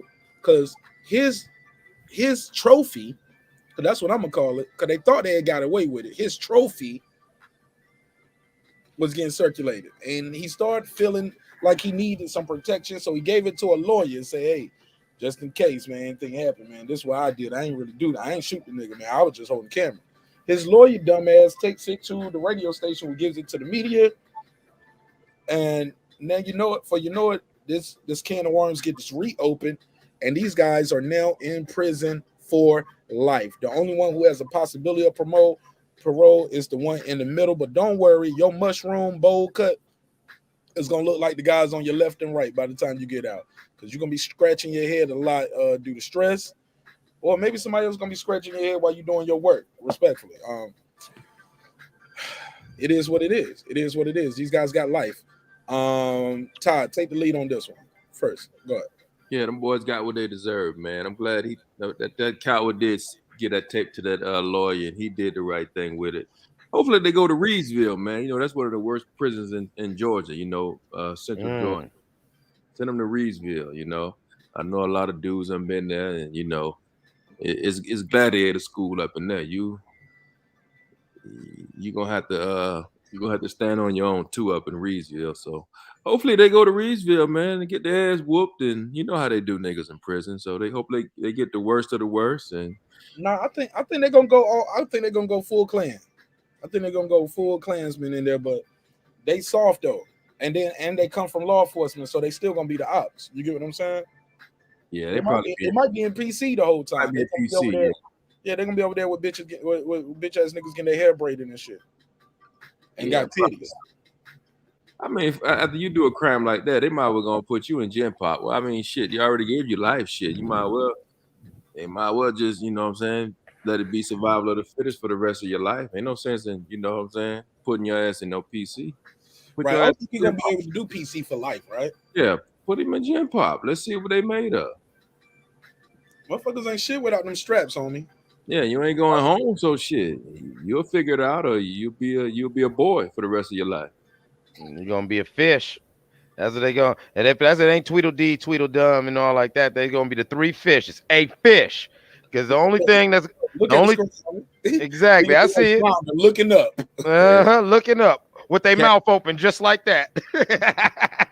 Catfish and a mullet and a. Yeah, go ahead. Oh man, them boys gonna work it out. And the only way they're not gonna end up getting passed around by the brothers is if the AB's passing them around and protects them. So they still gonna run around with swastika tattoos on their butt cheeks. It's bad, man. It's either way it goes. How do you want it? You know what I'm saying? You want your ass whooped and some dick, or you want protection and some dick? Because dick is on the menu for all three of them. Like that though, bro. They come from law enforcement. That's my point. That's my point. You remember But you remember Chappelle? You remember Chappelle did the band skit where he had the gay Klan people mowing the lawn? That's gonna be these three motherfuckers. hold on, he did the what? I remember. He had the skit, and it was like the I think they pulled it, but he did like one of the The uncensored time where machine. When the he had pimp no, back in I the time. think was it no, it was where he was. It was like little short clips, and he had where it was a gay Klan member mowing the lawn and dancing and shit. And they like pulled the skit or some shit, and he was running about talking about that shit. But that's gonna be these fools up in that pen. You used to be the Don, now your name is just Twan, switching, snapping, rolling your eyes and neck. That's gonna be these three motherfuckers. Yeah, man. I mean, yeah, I agree with Mark though. They're not going to be protected like you would think that the AB would protect them, even though they're going to think that we're nigger killers, so the supremacists are going to. No, you're also cops, and people forget that AB being what the AB is, they're still a criminal organization, and it would mess them up if they protect cops. Yeah, let's send them boys to Reedsville or Alto. Oh yeah. Oh, Alto. Oh shit. Oh, you know about Alto? A little bit about something. Not like that. I ain't from Georgia, but yeah, I know the names of them institutions, and I know the one to Reedsville, like you said, that's Gladiator School. That's where, yeah, the guards sit there and watch and make their side bets. Oh yeah, it's going down. All right. So yeah, so hopefully this family can finally. I think them fools. I think they gonna die. One of them gonna die in there. Go for it. Oh yeah, they No, I all said I gonna die. think no. I mean early. I think the father may end up dying from the stress, like a heart attack or something. I think it's gonna kill him, and it may kill the other fool. Look like alfalfa in the middle right there. He may end up dying. They're gonna end up having heart attacks up in there. The stress is gonna kill them dudes. Plus, they got that federal thing going. They know the fact that they won't leave, that they won't be leaving there. They about to die. They might hang. They said they probably on like the dad might be on suicide watch. Oh Cause yeah, think about it, bro. You did all of this to your family, man. You got your look. The way you raised your son since he was a child is the reason why you guys are where you at right now. The way you deputize yourself, and keep in mind, he was a whack ass cop. Half the time he was on the force, he didn't even have arrest powers. Like he was the motherfucker who he passed his peace officer test the first time. Then when it was time to renew, he had an injury. Then that got pushed back. He just found a way to get by. He is not the best and the brightest that they had to offer, but they kept him employed. They kept him on the force. He was part of the good old boy gang, and this is what it gets you. Get you and your son in prison for life with those racial tactics, that racist behavior. Now you and your bloodline, locked up in prison for life. Are they gonna be together? Probably can't put them together. They too much of a liability to the prison. Cause niggas, you know what I'm saying? I do whatever to you because to make your dad do, but they might be. Might have them in the same place, might have them in a different. Who knows? Georgia funny like that. They'll put them right there in the same prison. Hey, and you know what else would be a blessing? If the mama move on and a motherfucker breaking her back, look like Ahmaud Arbery. And also salute to the judge because his statements before he read his verdict was just so piercing in the heart of these fools. He went everything back to their statement. Like y'all ain't have true remorse. Your remorse only came with the fact that you were caught with what you're doing, but immediately what y'all showed after this, y'all didn't have any concern with him. The son talking about he worried about his child while this dude laid in the middle of the street dying, unassisted. Then as they seen him running by, their first thing was, let's go after him, get the guns. And then the other dude who sent the video acting like he didn't know what was going on, but then he tell him, did y'all get him or something or whatever it was, and he followed him and tried to trap him in. The judge killed these dudes with those words, and those words I think began the slow processing of these dudes just deteriorating right at that moment when that judge said that. I'm about to pull it up. Let me see. I want to find the judge statements. Let me see. Let me see. While you looking for that, but Reggie, you're right. It's they had to, and you could tell there was this moment. There was moments during the trial where it started dawning on them that they were wrong because in their sense of white privilege and in their limited thinking, they 100% did not see what they did is wrong until, oh damn, I could get caught. And then, like, I agree with you. It like the judge had to explain to these grown old ass men, like they are little children, how they were wrong because they just didn't see it or care to see it. You feel me? Right. And then their lawyers showed their disdain for black lives. Like, and that shit had to bug this judge. Even if this judge is a hidden bigot himself, it was like that shit was just so disgraceful what they displayed in that court that even he couldn't stand for it. Because sometimes the racist gets tired of another racist. Well, the And what term, he's seen, yeah, go Right, ahead. because he fucking it up for us, man. You supposed to do that shit quietly. right, right. You don't put Right. shit out here in public. I can't. I'm gonna fuck myself up if I go. Like they got you on tape. That Let me hear said, this. with regard to the sentence in this case, as to Travis McMichael.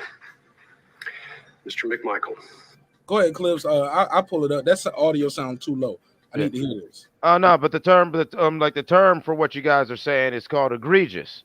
Like their crimes were so egregious that even somebody who might have the same mens rea and the same disdain for black lives and the same whatever, who you give them an opportunity, they would probably do the same thing.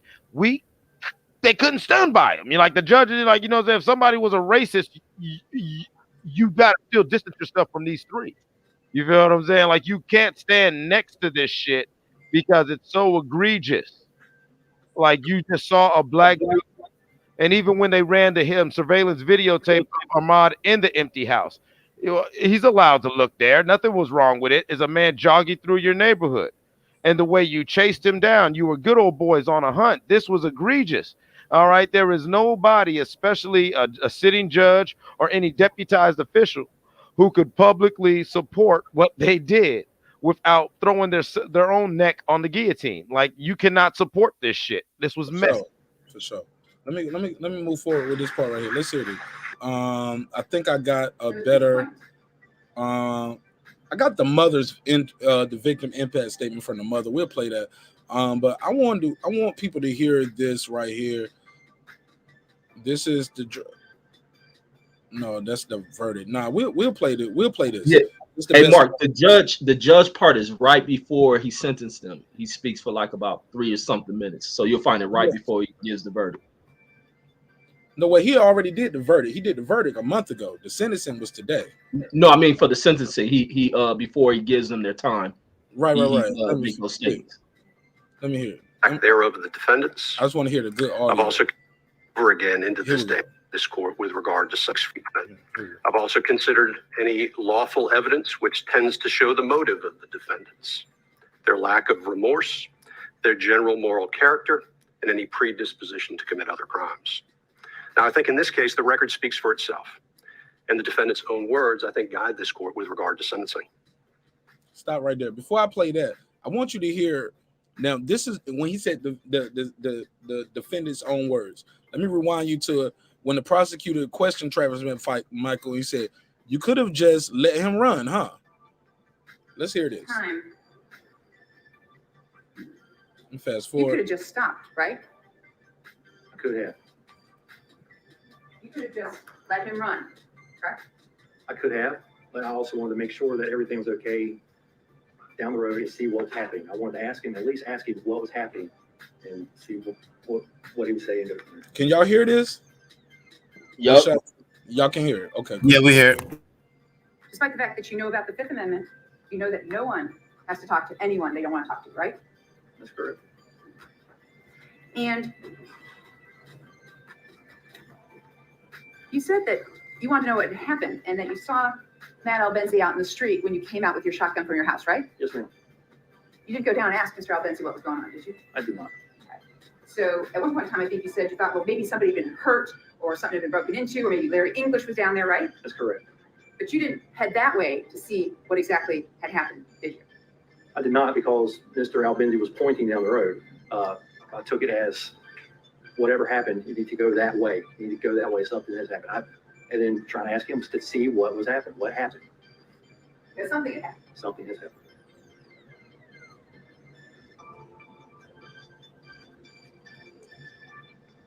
She on point. She got a question like, if he asks this, we go here. Let's go here. If he say this, we go here. Watch this. All right, so at this point, right here, where he's running, you're still yelling at him, stop. I want to talk to you, stop. No, ma'am. Once I watched him run and then pull onside him again is when I engaged with him again. All right, so we're talking about going all the way down Burford. No, ma'am. It was only another 100 feet from there, maybe 200 feet. There was a wooded area right where I. Okay, yeah. So that's pretty much the end of it right there. Okay, that's not what we was looking for. She said, "I just killed the man." That was that's him reaccounting it. Yeah, she flames this movie. Anybody who wouldn't be scared or stressed or terrified or anything. I mean, it was horrible. I'm talking about giving your statement 2 hours later at a police station. You were nervous because you thought you were going to jail, right?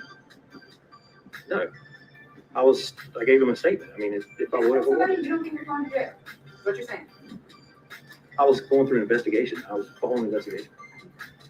So, you saw Officer Duggan's body cam, correct? Let me show my screen. Officer Duggan, the first officer who testified, his body cam. Yes, ma'am. You were standing right behind Officer Duggan. All that went on, right? Yeah, yes, ma'am. Okay. So you just shot Mr. Arbery 3 times with a shotgun, correct? Correct. He's dead on the scene, correct? Correct. He's unarmed, correct? He was. All right. And your father came up to you, grabbed you by the shoulders and went, you had no choice. You had no choice, right? You saw that? Yes. All right. You're covered in Mr. Arbery's blood. You go down to the police station, correct? Correct. All right. All right, so let's go to the one the judge sentenced this sucker. Let's hear this, because he's talking about their lack of remorse. Let's go. Went back through my notes and other resources to pull some of the quotes that we have in this case. I'll start with Greg McMichael. In my opinion, Greg McMichael, very early on in this, tried to establish a narrative. He made comments like, Ahmaud Arbery was trapped like a rat. Stop or I'll blow your, and I won't repeat it again, head off. He effectively admitted that he wasn't sure what Ahmaud Arbery had done wrong. Quote, I don't think the guy has actually stolen anything out there, or if he did, it was early in the process. But he keeps going back over and over again into this damn house. Getting back to the narrative, he told Travis, you have no choice. Told another individual at the side or at the scene, this guy ain't no shuffler. This guy's an asshole. Commented that he wanted him, Ahmaud Arbery, to know that we weren't playing. If I could have gotten a shot at the guy, I would have shot him. Travis McMichael claims he was in shock. But it's interesting because he talks about his concern for his child and his own well-being. Part of this was while the victim was actually laying there in the street. Commented, this is the worst day of my life. Well, I think it's been touched on here today. There were other individuals that were impacted. I looked at the video of this incident. When I say the video, I think everybody knows what we're talking about. There was one part of it that struck me as absolutely chilling. And that is, I believe it's in the enhanced video provided by the GBI. There's a frame where I believe Ahmaud Arbery, it looks to be, if he's 20 yards out, that may be close, 30 yards out. And it's the frame of Travis McMichael lifting the shotgun to fire at Ahmaud Arbery. And you watch that with context. I want to say context after hearing the evidence in this case. Again, thinking about a young man that had been running at that point for almost 5 minutes. And it is a chilling, truly disturbing scene. And we got there because Travis McMichael's father saw Ahmaud Arbery hauling down the street and calls out, let's go. At that point, Travis McMichael, despite whatever may have been going on in his life at that time, with regard to family or otherwise, just goes, grabs a shotgun and goes because he assumes that it is the right thing to do. Ahmaud Arbery was then hunted down and shot. And he was killed because individuals here in Scored took the law into their own hands. Mr. Bryan, he joined in after calling out to the McMichaels. Y'all got him? Claimed he didn't know what was going on. But obviously wanted to know if this individual who was running through the neighborhood, who he didn't know, had been caught in some way. Y'all got him? Y'all got him? Oh, said, quote, I figured he'd done something wrong, but I didn't know for sure. All right, that wasn't actually this quote. Those quotes are 2 separate quotes. Didn't know for sure. I thought he would get away. And this is the part that is disturbing to me with Roddy Bryan. If the guy would have stopped, this would have never happened. Facts. No, why he got to stop? Let's pick it up from there. We'll go back. Hey, I wanted to say something real quick. Like, you know what I mean? To me, it seemed like this is a distraction from the real what's going on. Like that case, was an open and shut case. It's all on videotape. You know what I mean? They have no recourse for that. Rodney King was on videotape. It'd be shit on tape all the time. But Get off. Nah, bro. Mike, I mean, dude, we gotta stop being simple-minded. Ain't no distraction. Can I finish my statement? You know what? Can I finish my statement? That's what I was about to say. I didn't want to Reggie. I know Reggie was gonna jump in on you too. I'm sorry. Yeah. But the real thing is what that punk ass DA did, and the fucking mishandling how she tried to slide that shit under the rug and shit like nothing ever happened. And you got to wonder how many thousands of other cases that she did some shit similar to this is. And to me, that's the big story. You know what I mean? The whole case is open and shut. It's caught on, but the backhanded and undermining of the law and all the other shit that DA did, that's the real story right there to me. And we need to figure out what's going on with that. You know what I mean? This happened. We all seen it. You know what I mean? These fools gonna burn in hell, burn in jail. But what's going on with that DA? I think I heard she was charged, but you know what I mean? We ain't heard nothing else. But man, it gotta be thousands of motherfuckers in jail, wrongly accused, all kind of shit up under that damn DA. And we need to start looking through them cases. Yeah, I just want to exactly. And I don't know how much of they're gonna do with that, but she is on trial. And this I covered that story too. And it's another person that she passed the case off to who should be on trial, because the other DBA in the neighboring town, she passed it off on, who he declined as well. His son worked for her office. So that's conspiracy. You get what I'm saying? Yeah, man. It's all kind of backroom deals and shit. Right. You pass the case off to look like you clean like a nun or something, but you pass it off to a dude like Reggie, and Reggie's son worked for you. Like, that's crazy. Let me say this. I got it, but I don't want to say this is a distraction, because somebody lost their life, and if it wasn't for public pressure and media attention brought to the case, this shit might not ever got here. We got a lot of cases out there, and that should be open and shut cases, dudes, and motherfuckers get off. They get off. They have a witness. Like, shit, I still want to know what's going on with Matt Gaetz in his case. Mm-hmm. That sounds pretty, like, right. We almost forgot about Matt Gaetz. Mm-hmm. Yeah, man. Like all that shit that they had with Jeffrey Epstein. Okay, look, y'all ain't got the case released. Open the books up. Give the story to the people. Let the people know at least what happened, since these people ain't getting their day in court. They said that the files got destroyed in the Jeffrey Epstein case. Of course they did. Just like Jeffrey Epstein, quote unquote, killed himself. No, he didn't. And you know the cops got off, right? Yeah. Them, yeah. The guards that got off, they just dropped the case. They dropped the case. Man, after Giselle Maxwell got sentenced, they dropped the case against the two guards. Yeah. Who was one sleeping and the other one was like on Amazon Prime or some shit. Let me play this next part. All of these quotes give context, I think. Oh yeah. And like what the judge saying with this dude right here, the dumb dude who recorded, to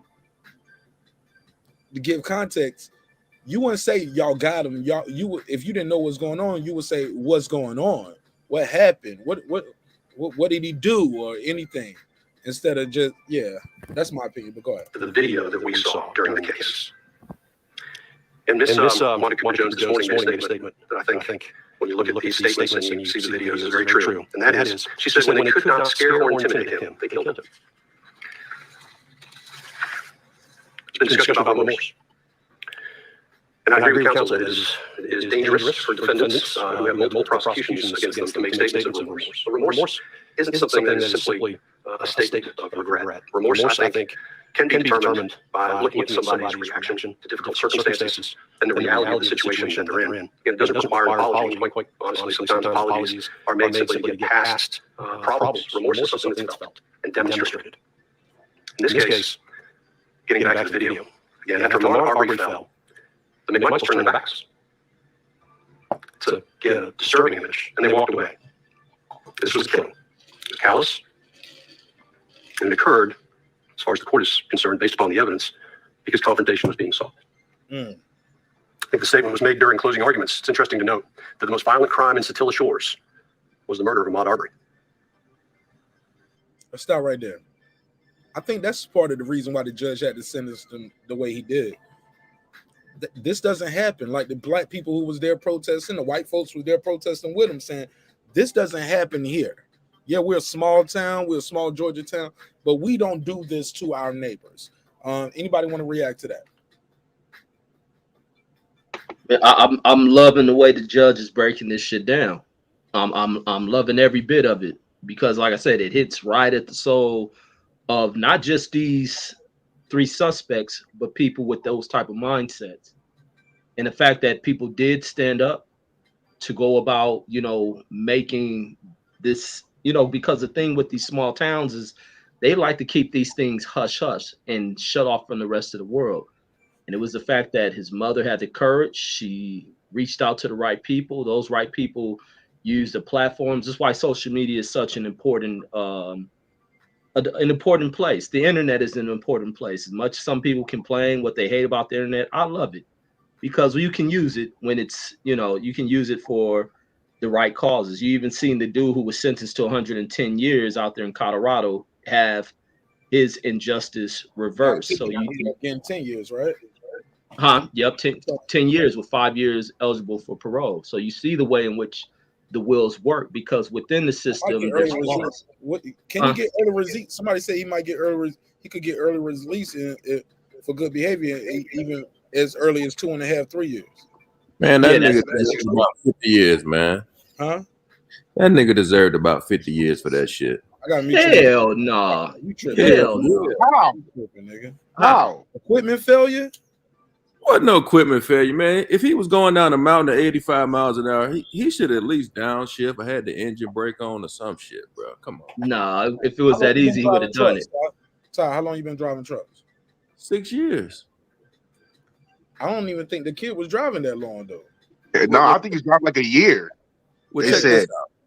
Yeah, and if your brakes is out, that downshifting shit ain't gonna slow you down. All right, Reggie, check this out, right? No brakes, Ty. Check it. All right, listen. Can I speak? And with 6 years of experience, you probably have more experience than that kid who's been driving about a year. And you can't retard the engine all the way down. Some of them downgrades can last for like 7 miles. So you think you're gonna retard the engine that long before you was going 85? I think it picked up to 85 on impact. All right, y'all gonna let me speak then? Yeah. I mean, Reggie was talking when you cut him off. Like, so all right, cool. No, let Ty go because I want to rebuke his ironic people his say 50-year that. talk. Forget that they was the one who was cutting somebody else off. But go ahead. All right, check this out. Now, when you're going up a mountain or when you're going down a mountain, there's clearly signs there that say, "Hey," it tells you that the mountain, how steep the mountain is, and it says downgrade. So, if you're going down a mountain, it's going to tell you like, look, downshift to the lowest gear, which is typically if a mountain is steep. And I've lived in Wyoming, so I've been in Colorado on I-70. You're probably going to downshift to like 6 or 7. Which is like 35. Speed it up, like because you can. All right, don't lose it. You're going to downshift. He served 50 years, and the trucking company gave him a truck, and the brakes went out. It's not all right, cool. Not a personally owned vehicle. All right, let me tell you this. You're going to downshift about 7th gear, which is about 35 miles an hour. You're going to turn the engine brake on, which is going to slow it down a little bit more. Now, if depends on how much how heavy your load is. That may speed you up going down the hill, so you may have to downshift to a lower gear. Todd, 50 years. Todd, I just want you to tell me why he deserved 50 years. Because all these things you're saying sounds like a guy who got 6 years of experience, not a guy who has less than a year or 1 year or less. That's basic common sense. If you Troy, know, I mean, Todd, common sense ain't common. Accidents happen. There's no brakes on the vehicle. No, the brakes went out. He wasn't high on cocaine. He's not the owner of the company. He don't own the truck. He didn't pack the load. He don't own this shit. It's an accident. You saying he didn't pack the load, but when he got loaded, he know how heavy the truck is. What I'm saying is 50 years. Once you get loaded, you know how much is in the truck. That's what I'm saying. So just tell me why he deserved 50 years for the accident, because 50 years sounds like malice. Because he's in control of the truck. He know how heavy the truck is. There's signs that say, hey, You're going down this steep grade. It tells you the downshift. Was it on that street? Was it on that street where he was at, or are you assuming that it was there? I know this because I've driven down mountains in West Virginia before, and all I'm this talking shit. about that street where he was on, sir. It's a mountain. It tells you, hey, it says, hey, look, you're going down a steep mountain. It'll say 8% downgrade, downshift. That's on every mountain. It'll say downshift, and when you get to the top of that mountain, it's a place for you to stop and check your brakes. Go hit through Blue Ridge. I'm gonna let you know. I go through Blue Ridge. I used to do deliveries up there when I worked for a certain company, doing deliveries of, and we deliver mattresses and shit, homie. I ain't seen none of them signs you talking about. When you going down a mountain, it's a place. I'm telling you, bro. I'm telling you, me personally. Yeah, he talking about one of them runaway truck things, which no truck driver is trained to drive on that shit. So no drivers who do commercial work take any training like no damn pilot. Pilots go through all sorts of level of training. Truck drivers come out of damn half-ass trucking schools, which are only meant to get them on the road so they can continue to generate money to the company while having half-ass trained drivers that are out there, inexperienced and all, because of money being a priority over safety. And that's a common thing within America's transportation system. It's all too well known. I said, especially in California, you 100% right. 90% of these damn truck drivers ain't even qualified. Yeah, no experience. And then you're gonna have it even worse because there's such a shortage of truck drivers and a lacking in opportunity for people. You're gonna have more people going. Yeah, you're gonna have more people going out there behind these wheels, putting car drivers at greater risk. Now, this truck driver coming in there may not have fully understood the concepts of how the system on these trucks work. The other thing with truck drivers, unlike pilots, is when you have system failures, what are your redundant systems? Trucks don't really come with them. You burn out brakes, that's the end of that shit. You had this other thing some years ago in the I'm gonna speak about with the railroads, where you had these train operators who misgauge the load they had on the train. The train brakes failed. They try to retard the engines only so much that those engines are going to be able to hold that load back. Because even with the retarding systems in truck, you still got to apply brakes to it. Taylor Bell said you made that point. Yeah. Otherwise, you're gonna run out of control with that. The engine can only hold that weight back for so damn at a certain speed before you lose that, especially no brakes. That truck driver wasn't at fault. Could he have taken a ramp? Yeah, but could the truck driver been like panic, like, oh shit, I'm going too fast. I don't trust this ramp. Let me just get down here to the bottom. The traffic is flowing up here, not realizing once he got down to the bottom. Because if you seen somebody who was falling behind him, the traffic looked pretty clear. But as he got down there, there was an accident. Traffic came to a stop. He ran through him. He didn't do it intentionally. He didn't do any of that. The equipment fell. Reggie, there has to be something. Go ahead. I got to jump in real quick, Ty. Reggie, why did his brakes fail? Ty, let me say one thing. Before let me ask this, because it sounds like two things are happening here. Maybe three things. One, they're throwing drivers out there on their own too quick. Check. I get it. Also, another thing that could occur here, like Taylor Bell said, yeah, I remember signing those. We had our DOT book. We had to log our miles in before we started. We had to have our DOT physical. We also had to do a pre-trip inspection. We had to do a post-trip inspection, do a walk around. But even in the midst of that, in the middle of your trip, things can happen with your vehicle.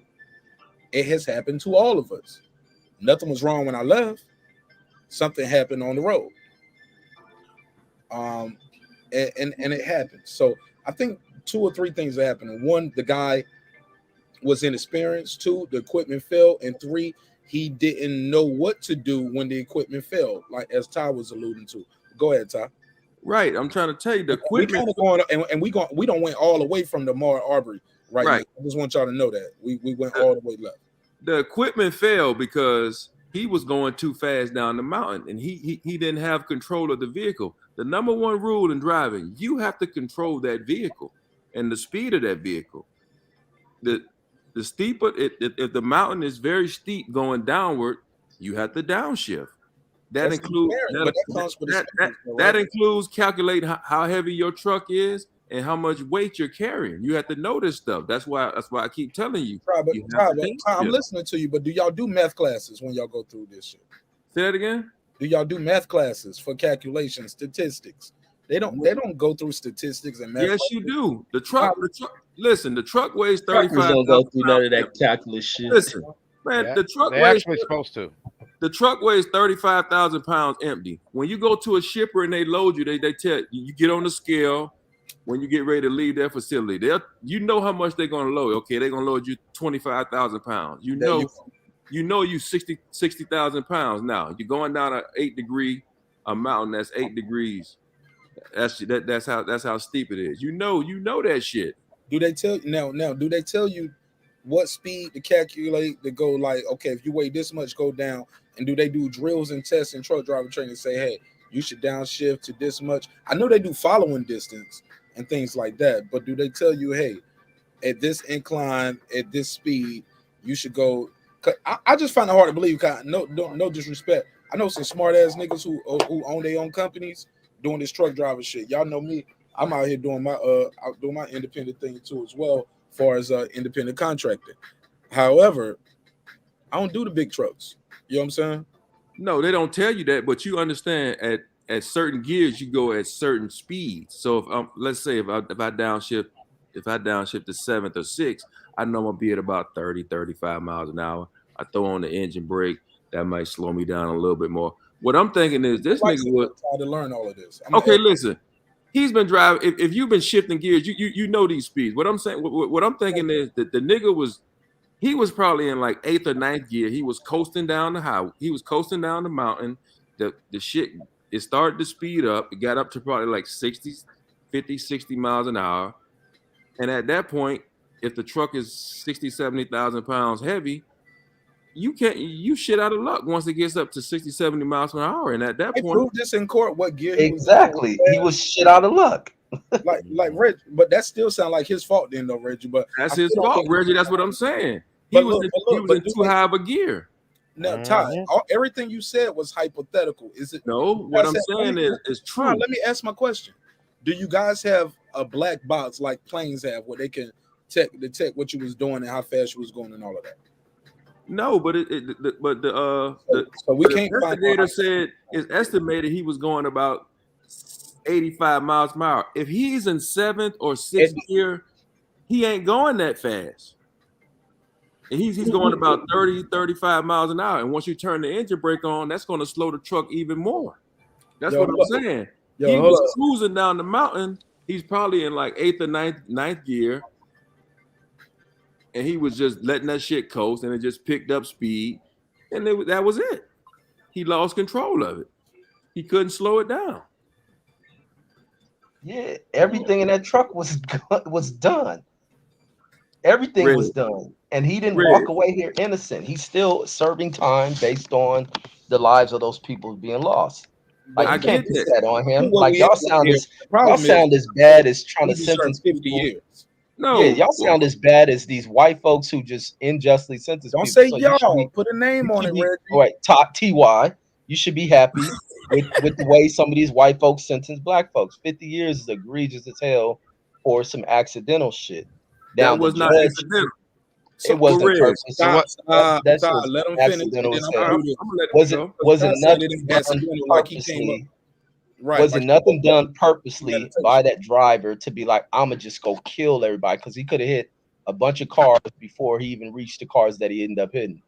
Wasn't no purpose behind that. There's a lot of drivers who run through these failures. The thing that happens is that some drivers, mainly probably more experienced drivers, are drivers who are like, hell, let me take to the last shot, who use those runaway truck ramps. There's a lot of failures in these systems. These systems on these trucks ain't perfect. Hell, these trucks break down all the time. Engines fail.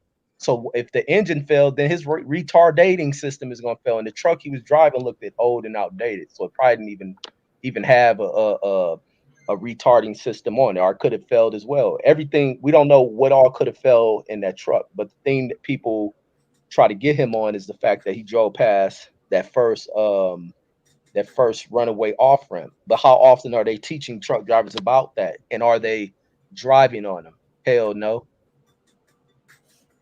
Okay, cool. Well, that's all I want to say though. Before I pass the Big Blood, Happy New Year to my brother Big Blood. I ain't seen him seen you since last year. Boy, I ain't seen you since last year. Cause hey, look, let me say this. At the end of the day, Todd, I get what you saying. I don't think we found out he was drunk at the time. We didn't find out he was high on cocaine. We didn't find out that he went out there with malicious intent. He didn't go into the shit with malice. That's why I still think 50 years is egregious, because we give people less than that who do things on purpose. So that's all I'm saying, bro. And you got your opinion, I got my opinion. I can't change yours, you can't change mine. Yeah. And I'm happy. I just want to let Big Blood get his chance to speak because he just pulled up and he wanted to talk about this topic, hot topic. That's go cool. ahead. Let me say this for Big Blood. No, you can't say that's cool. Go ahead. No. Go ahead, Blood. What's popping, gang? What's popping, gang? What's popping, panel, man? Happy New Year. Stay right there, Ty. Happy New Year. Happy New Year, Blood. How you feel, bro? What's popping, G, man? Nah, I just heard y'all talking about this, man. Fuck that truck driver, man. You said he got 50 years? They gave him 110 years. Public pressure, and they reduced it down to 10 years. Right, yeah. I said he was it was an accident. He wasn't drunk, he wasn't high. His brakes gave out. Ty saying give him 50 years because he should have been able to control that car, and 4 people died. Yeah, 10 to 15 sound about right, man, because I used to drive trucks when I was 22, man. And you should know better. Like, I think one of the dudes was saying earlier, man, the brake check at the top, you stop. I see a lot of truck drivers, he was right, a lot of them don't know what they're doing, man. And brake failure, I bet Ty probably knows. Was Ty the one that was driving? You ride at the brakes going down the mountain, you stab brake. You let them brakes breathe. And a lot of truck drivers don't do that. And that's why his brakes failed. I guarantee it. And that's his fault. You know what I'm saying? A lot of people aren't prepared. We don't know that, though. That's why his brakes failed. We assume it. I bet. That's how all these things happen. But I'll give you that. We'll see. Or did that come out in court? But I bet he was riding them brakes like they all do. Every time you go down a mountain, Donner's Pass over in California, Arizona, fucking, I don't know, what's that, New Mexico? There's always a truck flipped over at the bottom because there's always dumb motherfuckers not knowing what they're doing. And this one killed some people, and people were screaming. Like, I remember somebody said that a lot of women survived the initial crash. You could hear her burning alive. You know what I'm saying? This is some sick shit, yo. This is like very, I don't know the words to come up with, but to know that, like, it was probably because he was being irresponsible, driving wild, didn't take the runaway ramp. It's like, you got to understand, man, that's our responsibility. Right, and I didn't know about that till after, though. I didn't know he missed the runaway ramp. But look at this, Big Blood. There. Get in. And let me oh yeah, go ahead, Ty. Go ahead, Ty. Yeah, I think Ty was next. Go ahead. Yeah, see, it's a rule of thumb, like Big Blood would know. The same gear you go up the mountain is the same gear you come down the mountain. So let's say I'm in 10th gear and I'm approaching the mountain. As I'm approaching the mountain, I'm gonna have to downshift because I have more torque at 7th and 6th and 8th gear. That's gonna get me up the mountain. 10th gear ain't gonna get me up the mountain. So as I get to the top of the mountain, it says downshift, stop right here, check your brakes. So I came up in about 6th or 7th. I gotta go down in about 6th or 7th. Like I keep telling y'all, the dude let that truck coast, or like bruh said, he was on them brakes too hard. You have to control that vehicle going up the mountain. Malice intent, though, Todd. That's all. I don't give a fuck. Like that, bro. Listen, malice or not, you are in control of that vehicle. May I say something? I got you at the red. I got Ty in the damn judge. Right, and I got. Yeah, Riz, I would have given your ass 2,000 years. Right, yeah, you hell. Go ahead, get out of here, Tyler. Show me trying to get that man 50 years. I was like, he won't black, so I don't give a fuck. Hey, see how that's some swift injustice. That would have been a brother. They would have gave his ass. They would have stuck him with the whole $110. Look at you, old Captain Save a Hoe ass niggas out here. No, look, bro. Maybe I got somewhere in my heart that I feel like those kind of sentences, 50 years, you could have gave that to Amber Geiger. Like y'all got white hearts today. Oh, man. so Todd, you only sentence him because he's white looking. No, I'm saying he was in control of that was just some bullshit. I'm just saying he was in control of the vehicle and he fucked up somewhere. Like blood can tell you, bro. There you go. Stop right there. You say he fucked up, bro. That means it's an accident. He made a mistake. It's neglect, poor calculation. It's not like he went there with malice intent. But I gotta let's stop right here. Let me let Champion Heart, who is a driver, get well, I think Reggie, Champion Heart, and then Eclipse. Go ahead, Reg. I think you was trying to get in before Todd. Go ahead. Yeah. So I was saying even what Big Blood was saying was about these things about riding the brakes, this and that. Everything you're speaking of speaks back to this industry. The trucking industry has a huge fatal issue to it. And even more, all the issues in trucking ain't just on the highway. Some of them are on local streets. You got a lot of these drivers who get just the bare minimum of training with a damn with a trainer and stuff. And sometimes you see these people teamed up with other people who are inexperienced with less than a year. So many people trying to hurry up and get behind lease operating vehicles with lacking of experience. They just so many things within the trucking industry they're near. Matter of fact, the thing with trucking industry, they don't record shit like aviation does. If you're getting near misses, close to fatal accidents, stuff like that, they don't record those things if it doesn't happen as an accident. You got so many truckers who don't know what they're doing. Lucky they're in newer equipment. Huh? There's cameras in the trucks. Like when you hit your brakes hard, there's cameras and all that shit in the truck. That's what I was asking for. Is it a record for when he was shifting or what? In the newer trucks, and that truck he looked like he had was an older truck. You can put a camera in any kind of truck, Reggie. But Todd, he didn't have a camera in his truck, bro. That's what I was asking. He didn't have no camera in his truck. Did they have cameras or anything? No, one of the footage they used was from somebody who was. Him off, yo. Let Reggie finish. I need to let Champion Heart get his bars off because he just got here. He ain't said nothing all night. And then I got to let my guy Eclipse, who's one of our loyal supporters, get his bars off as well. Yeah. One of the footage, some of the footage that came out of there where they calculated how fast he's going came from a guy who happened to be getting ready to do like a live stream on YouTube or something. And he happened as soon as he went live, that truck is flying right by him. And he's like, oh shit. And if that truck was being with malice, he would have ran through that dude's car, but he's on the side of the road trying to avoid as many cars as he can, but he's going way too fast. And the truck that big with that damn much weight, the inevitable was going to happen because an accident happened. Traffic is rode the truck, Reg. He should have rode it. He rode that shit right through the cars. He had nowhere else to go. I mean, he did what he did, but the problem is in the industry. You gotta have some self-control, man. Please stop cutting him off, bro. Yeah, the problem in this industry is that there's becoming a huge gap in experience. There's being so many inexperienced young drivers that are out here on this road that don't know what they're doing. And I'll wrap it up. Go ahead. All right, go ahead, Champion Heart. Champion Heart, I believe you have experience being on that road as well, correct? Yeah, can you hear me, brother? Absolutely. That's why I wanted to make sure I got you in, because I know you be on that damn road. Yeah, man. I was actually getting ready to lay it down, man, and I saw you guys talking about this, so I didn't even jump in the chat. Salute to my brothers in the chat, man. I just wanted to jump on and speak on this real quick. Is that cool? Can I get some bars off? Go ahead, man. Get your bars off. Okay, Reggie is absolutely right, man. Because of the shortage in the trucking industry right now, normally what these companies were doing, you couldn't drive for them unless you had 2 years plus experience. Now what they're doing is they're pulling these guys straight out of school and putting them in these trucks. And the thing is that like Reggie said, this kid had no experience.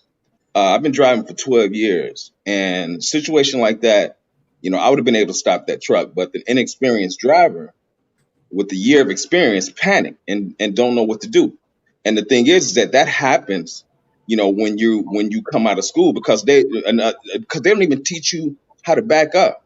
And that's one of the key things in driving, because you got to bump these docks. You don't learn to back up until you get out there. And what happens is you get into somewhere to back up, and you get nervous because you got drivers waiting on you, and you freaking out just backing up because You're trying to back to this dock, and you got trucks waiting on you to get to their dock, and you freaking out. You don't know what to do. So I can imagine how this kid felt when his brakes failed, and he didn't know what to do in that situation. Now, Taylor Bell was saying in the chat, at the end of the day, it's on the driver, and he's right on that. You know what I'm saying? Because there's a pre-trip, there's a post-trip, all these things that you do prior to leaving. Like Ty was saying, the weight of your truck, all of that. So yes, there is responsibility on the driver, and he didn't get away with this clean. He got 10 years. 110 years was totally wrong. He shouldn't. For him to get 10 years, yes, because he didn't walk away from this clean because of his responsibility. So they gave him 10 years, but 110 years, that's totally out of line. What about 50? Now, Ty said 50. Nah, man. He got 4 bodies.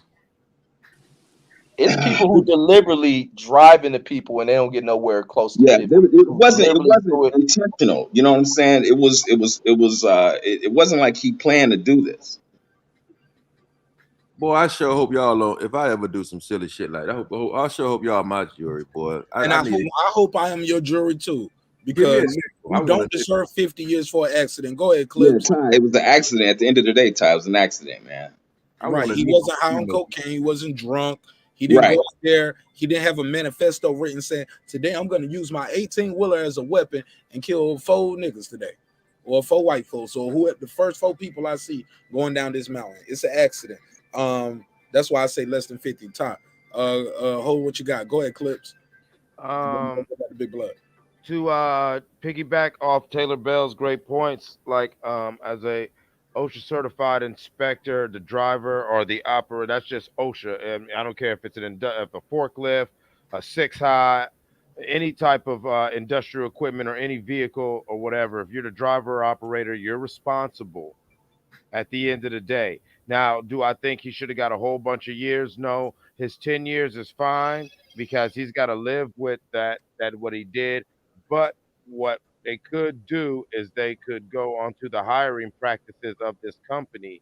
And if you're saying that this driver was inexperienced, as you're saying he was, well, then you could say to that company, wow, why would you have such an inexperienced driver on the road? But once he took that assignment and jumped on the road, he assumed responsibility and a large level of culpability despite any excuse. No, I don't believe he did it maliciously, but the blame rests with him the minute you step behind the wheel of any vehicle or industrial equipment. And you go ahead, I'm sorry. No, go ahead. You go ahead. No, and you absolutely right, Eclipse. You're actually right. But like Reggie was saying, man, these companies, they preach all this safety shit, but when it's about getting this stuff where it's got to be delivered, they could care less. You know what I'm saying? I just had a situation where this company, they wanted me to drive 12 hours to take this load where it had to go. I had already driven 4 hours. But their concern was get this load where it's got to be. They could care less. And I'm telling them, I said, look, man, I have DOT rules and regulations. I've already driven 4 hours to get to this load. Now I got to turn around and drive 12 hours to get it to this. It's not going to make it. I'll get it there, but not at the time you want me to get it there. But you have a lot of unexperienced drivers that are scared to stand their ground. And these companies know that. And they'll push these inexperienced drivers. Experienced drivers, they can't push because they know, we're not going to go for that bullshit. I agree with you there. I know when I was in the oil field industry, all our different truck drivers driving our water bottles and all like that. And ODOT, it's a 10-hour cap to where, he can't be on the road for more than 10 hours straight or something like that. And we had a bunch of the younger, you're right about that. Some of our younger truck drivers would get bullied and everything like that. And when ODOT and the State Highway Patrol would pull them over, check their logbooks and fine them, the company would play dumb, like, oh, that's on you. And I knew a couple young brothers actually working for this oil field company who had their damn CDLs played with because they're listening to they're trying to keep their job, not having the experience to know that, no, I'm not supposed to do that. I don't care what you say. And right, exactly. And a lot of these companies, man, I don't know if Ty or Big Blood, they said they used to drive. And I think Taylor Bell was saying he used to drive. He was in the chat. He was saying he used to drive. I don't know if any of you guys have ever had an experience. Have you ever had a front tire explode on you? Ty, have Yeah, you ever had a front tire Oh, I explode? can imagine in the yeah, truck, y'all on the yeah. I've big had ass one tires. explode on me. I had one explode on me. I've been driving about 6 years. I had one explode on me about a year and a half ago. I had my AirPods on, so I didn't hear it. So I hit the brakes, and I see the trailer and the tractor. I'm in like 3 lanes. I'm like, what the fuck going on? So I hit the brakes again. I'm like, oh shit, I got a blowout. So I just, you're supposed to hit the gas and accelerate. So I hit the gas and accelerate, and it straightened back up. And I'm like, okay, cool. I just pull over to the side of the road. But yeah, I mean, we can talk safety, but until you actually, I get what you're saying. Until you actually in that situation, you don't know what to do. Exactly. And these companies, man, they cut corners. You know what I'm saying? And I did my pre-trip. I'm sure you did your pre-trip. That tire still blow because these companies cut corners and they use retread tires instead of new tires. And a Somebody cut retread somebody else. tire will kill on you. And you can do your pre-trips and all that, and that you just don't know that tire is going to blow. You know what I'm saying? Now, Exactly. yeah. Now, what if because of your experience, my experience, I was able to get that truck off the highway and I didn't kill anybody. But what if you had killed someone, Ty? Did you deserve 50 years for that? 55 years. Yeah, Ty tripping. Ty tripping. And you make a great point with that Champion Heart. Champion Heart, you make a great point because it's out there in LA. I never knew this until I was working when I used to work at the warehouse in Compton and stuff. We used to get all the suppliers come in there for the Rouse Food for Less warehouse. And they'll come in there, man. It used to be one of our inspectors I guess he used to truck, and he used to talk about all the damn trucks he watched coming in there because you had a lot of drivers coming up out of Mexico and stuff. And they will cut corners with their own personal companies because to operate a truck, especially operating older equipment, it costs a lot of money to keep these trucks up. And they will buy these retreaded tires. Exactly. And they have to go through them and replace them tires quite a bit. And then when you look out on the road, you see so many retreads. You look on some of them California highways, you see truck tires litter the damn highways. Facts. Tires litter the highway from trucks more than you see people's trash thrown out there.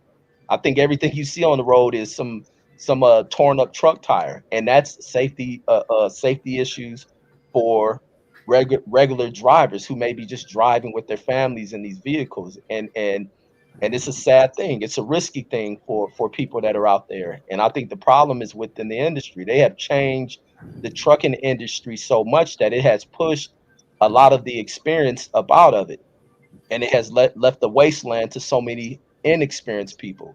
You For absolutely one, right. and especially with the NAFTA thing, you has brought in so many people from across the border who also will cut corners.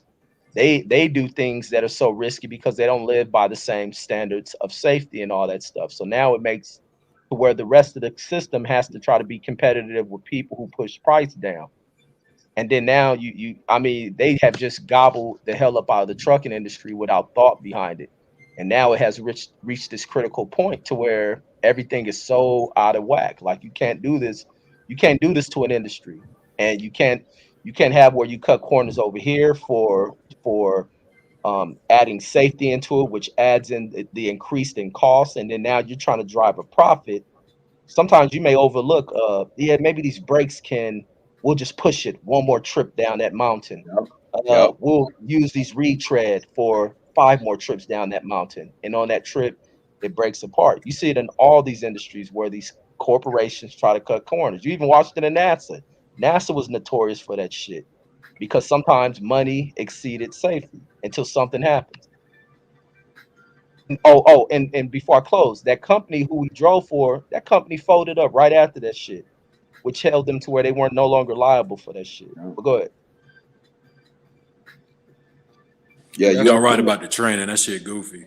Yeah, it is. And that's what I was saying about, just backing up, man. You get to a location and you trying to back into the dock and you freak out just trying to back into the dock. you know what I'm saying, with no experience. Everybody Because talking they shit don't on the really teach you. CB. Yeah, they don't really teach you. You gotta you learn as you get out there, and it's just repetition. What teaches you how to back up. Man, hey, Champion Hart. It's funny you say that, man.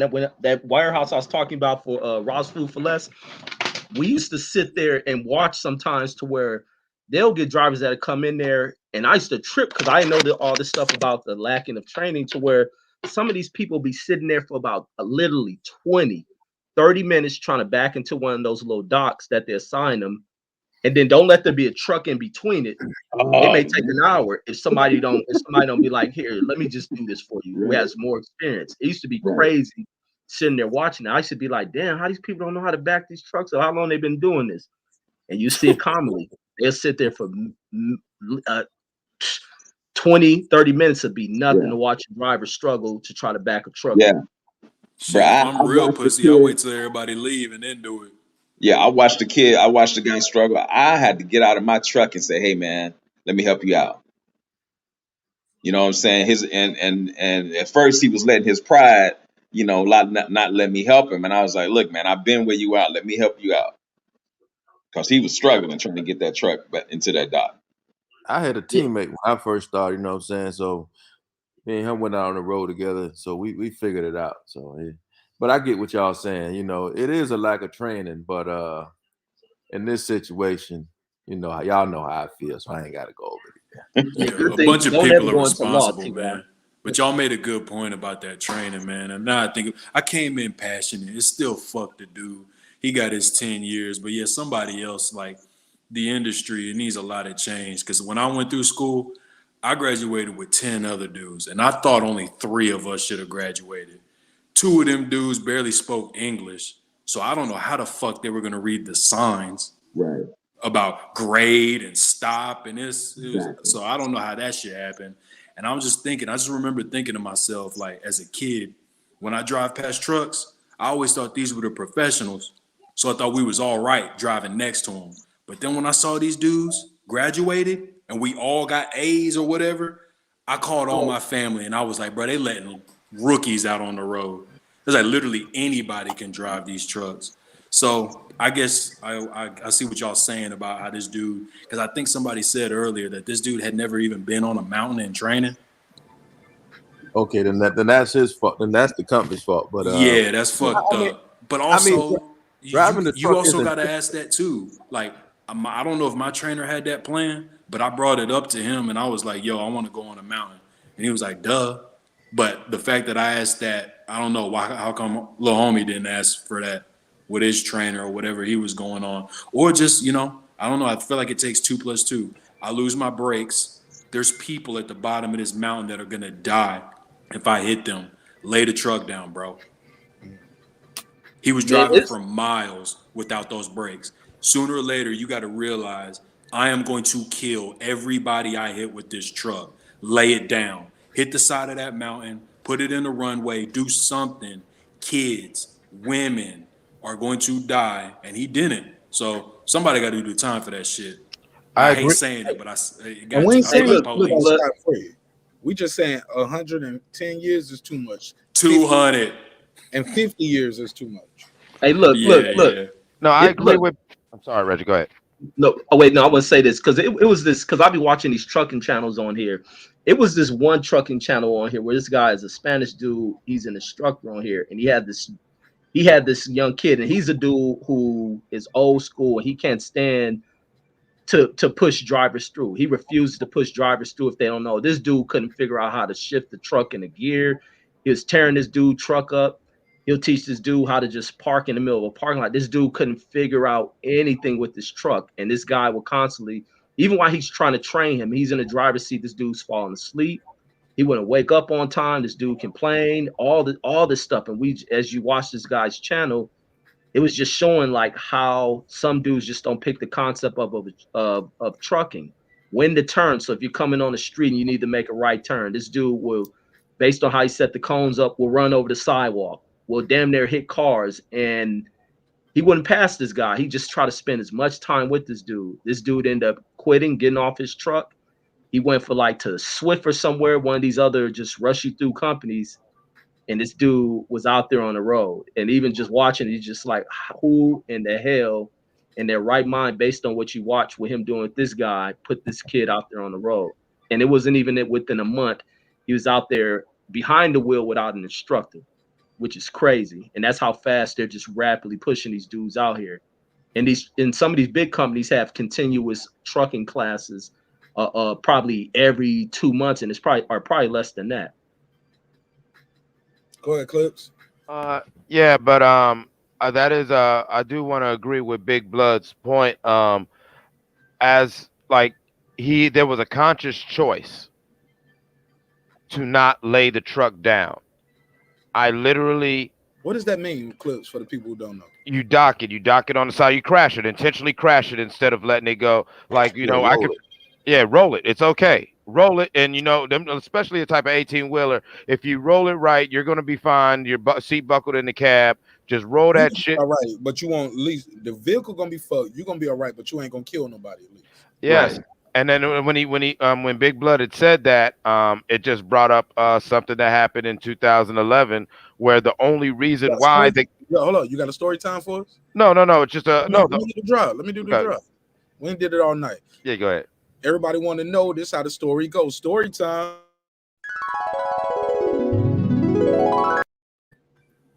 While working on the oil fields, one of our truck drivers had a similar situation, and instead of doing what the person we're talking about did, he rolled his truck.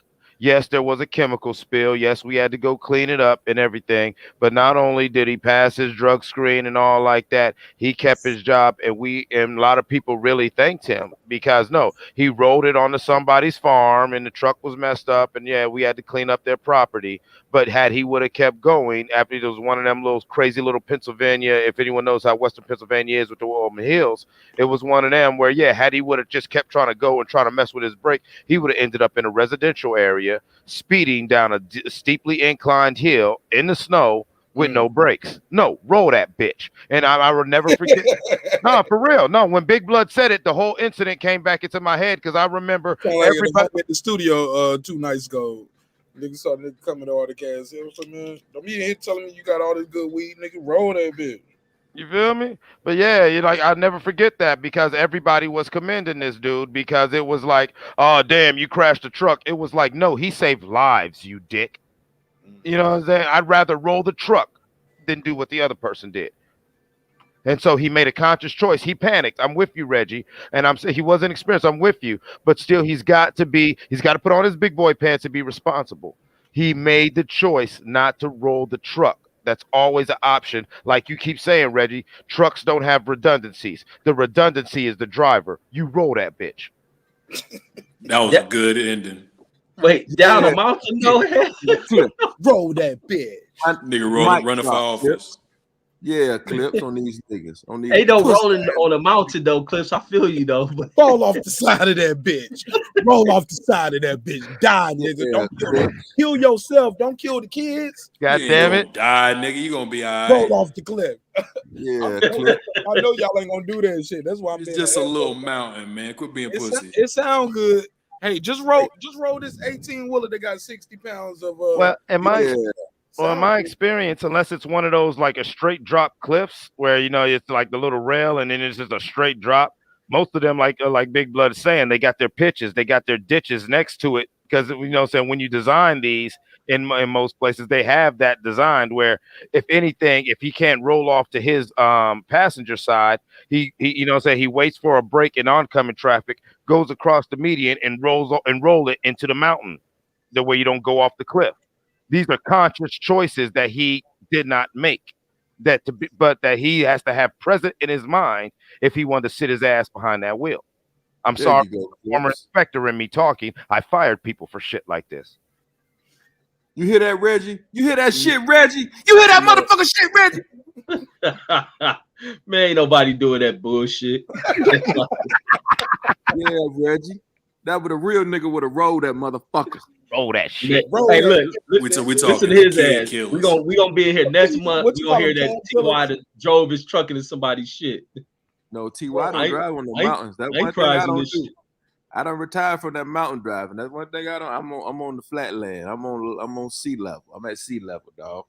Ah, look at this shit. Hold on, you can pick your route that way? Goddamn right. I didn't even know I don't you want can to pick go your no route. mountain. I don't do mountains. I'm straight. I done did that. Man, you watch as freight won't go to certain regions of the country in certain times and shit. Well, no, when truck drivers get a certain level of seniority, they can start doing that. And you notice that the older, more seasoned truck drivers, they be like, nah, fuck that shit. I ain't doing that route. And back to what y'all were saying about retread tires, there's a whole section of the highway in between the Akron area and Cleveland that everyone in Ohio calls Gator Alley, because that's all you see is them busted up. Well, they call when a tire breaks on the road, a truck tire, they call it a gator, because how it'll get under your car and roll. And so they call this little section of the highway in between Akron and Cleveland in Ohio, we call it Gator Alley, because all these cheap ass trucking companies, it's an industrial state using retread tires. So that main little stretch where everybody's going through to get on the interstate, just filled with gators. I guarantee you right now. That's what I be seeing on the highway all the time. That's why I see all those half of tires like on the highway. That's because people are using retread tires, bro. Yep. And it's illegal as fuck. It's illegal as fuck, but all these companies do it. My mama taught me something when I was a little kid, and that's probably why she told me. She was like, never drive in between two trucks on the highway. She said, let one of them get over, let somebody else get over, but don't get caught in between two 18-wheelers on the highway, baby. If you got to go through there, you speed through that shit, then slow down and get over. You know what I'm saying? But if you got to go between two trucks, try not to, but if you do, speed through it. I didn't know that was retread tires, and I'm getting close to 40, homie. And I've drove trucks. But I didn't. I've never driven the 18-wheelers. I've driven LMTVs in the Army. I drove in vans. I drove box trucks. Like a Penske truck or some shit. Still air brakes, but not the gears though. It's automatic. Check this comment. You don't want to. This comment. She's like, they don't have like truck driving simulations where you can practice emergencies. Like they do have that. Like in some. Maybe that was a question. Oh, as a statement. Man, them companies ain't doing that, TY. Man, these companies is cutting corners, man. And the industry don't force it. Ty, what did you? No, you keep calling him TY. His name is Ty. Hey Ty, Man, what did you? I just say TY, man. Oh yeah, because you don't respect him. I forgot. Hey, look, TY. Because we don't respect your opinion. Now, because you called him Ty first, and you said TY. Yeah, I'm gonna call him TY when I don't. That's just like I called my cousin Mike, or I call him Deuce Time. Shit. Right? Yeah. When you don't fuck with him. You call him Mike. But look, TY, let me ask you this. Where did you get your license and how long was your training? I went to Charlotte truck driving school here, and my training was 6 weeks. Damn, man, you ain't learned everything you need to know in 6 weeks, bro. No, well, and you want to give it like 50 years, you ain't shit. Let me put it like this. Okay, after my training, I had a trainer. And me and him ran from here to LA. I had a trainer for 6 weeks, and then me and this other dude, we were teammates. Extra weeks? Yeah. So that's 12 now. Now we at 12. Go ahead. That's 12 weeks. 3 months. 3 months. All right. Yeah. Well, but like she was saying in the question, so like, do October to New Year's. There we go. October 1st to New Year's Day. There we go. Right. Out there driving besides you. About to get 50 years, nigga. You made one mistake, 50 years. Man, four people dead, burning alive. The problems pretty much occur when you're going down. He should pay restitution to the families for life. Every check you make, you missing a check. They're gonna appreciate that $300. I don't care. Whatever you got, every check you make for the rest of your life, they need to get the cut. That company like that. But look, the bigger issue is what's going on in America, where the company can just file for bankruptcy, shut down, and the family don't get nothing. Y'all right. That should be brought up too, but still fuck them. Fair enough. Reggie, what you guys say about that, Reggie? What about the companies folding up? Yeah, preach on that, Reggie. I think it's wrong. I think the company should be held liable. I think there should be insurances that families should be able to go after the company. A company shouldn't be able to close its doors. And the owners of the companies should bear responsibility for that as well. I think But that's the other thing. Companies are supposed to be insured before they're allowed to even because you got to have DOT. What's the thing y'all need? Y'all need DOT not certifications, but something with the DOT, right? Physical, man. You get a physical. But there's other stuff they gotta have. The physical is some bullshit. You fill out a questionnaire and you do a drug test, but you know niggas be in there with fake piss and everything. No, but I mean to have like company names. No, I mean as a company, even as an owner operator, you have to have something applied by the DOT. But I don't even think they inspect all that because I remember my job is your DOT card and your driver license every day before you get in their truck, because niggas will lose their license over a weekend. Niggas will lose their license overnight partying. Cop like, I ain't gonna take you to jail, but give me your license and write you a ticket for DUI. They'll do all of that. They'll tow your car, let somebody take you home and everything. Pick you. It's all on the officer's discretion. You know what I'm saying? There you go. You know what I'm saying? The officers got a lot of discretion. Take your license on the side of the road on me, like you might be in your personal vehicle. Got caught speeding, reckless driving. Now we ain't gonna take you to jail, but I'm gonna need you to hand me them license on the spot. In North Carolina, on the spot, reckless driving at the officer's discretion. I didn't know that till I got charged for reckless driving. I was doing 106 and like a 85 or 106 and an 80 or 75, some shit like that. And the officer was driving that fast. I was late to get back to post. I was trying to get back to the base, and I think that's the only reason he didn't take me to jail and take my license, wrote me a ticket, and kept it moving because I was in uniform. You know what I'm saying? I was in uniform, and it was like 5, and he looked at the clock. He said, "You're gonna be late regardless." Like, and I was like, "You know what? You're right. I am late regardless." You know what I'm saying? Trying to get back to that white one. He didn't take me to jail. He didn't give me a ticket. He didn't take my license, but I could have got. He could have took me to jail, took my license and everything on the spot in North Carolina. I was on my way back to Fort Bragg, so that's my story. I'm sorry I didn't hit the story time drop. I ain't make it too dramatic, but yo, Rich, what up, Rich? Rich, what up, homie? He said salute to the brothers in the chat and two. Brothers in the chat and two, marqnash. Yeah. And of course, that's why.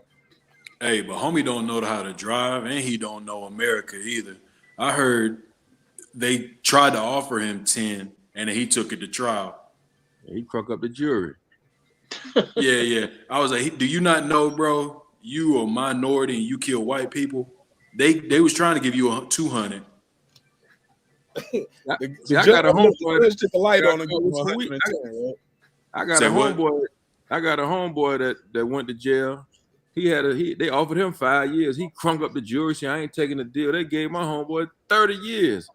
All he had was a couple pounds. Bro, what's up with niggas? Niggas read one book and they think they lawyers. Wait. Hold on. There's too many people talking. Hold on. Let me hear that again.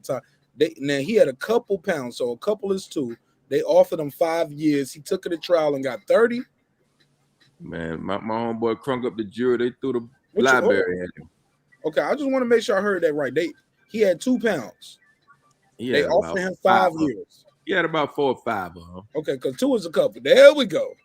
That nigga was on his, I think, big meat. They offered him a nickel. He crunk up the jury. They gave that nigga about 25, 30 years, man. Nah, see, brother, they illegally searched me. So technically, those pounds. See, my brother did some shit like that too, but he walked away. Hell no. But no, his shit was different because I mean, this story, but this motherfucker on some intimidation of witness shit. But he ended up walking away from that shit. They like, man, Reggie, your brother cannot be going to the witness baby shower telling him, sit your $5 ass down before I make change. Oh yeah, man, that's intimidation. That's intimidation like a motherfucker, Reggie. Hey, look, bro, this shit was the wildest shit. This why I'm like, this why people don't go to court to testify, or even why that not snitching shit became a thing, like in communities, because when my brother takes this dude car out of, like I said, my brother crazy as fuck. Hold on, give us story time. Take us from the time. Hold up. Everybody want to know. Here's how the story go.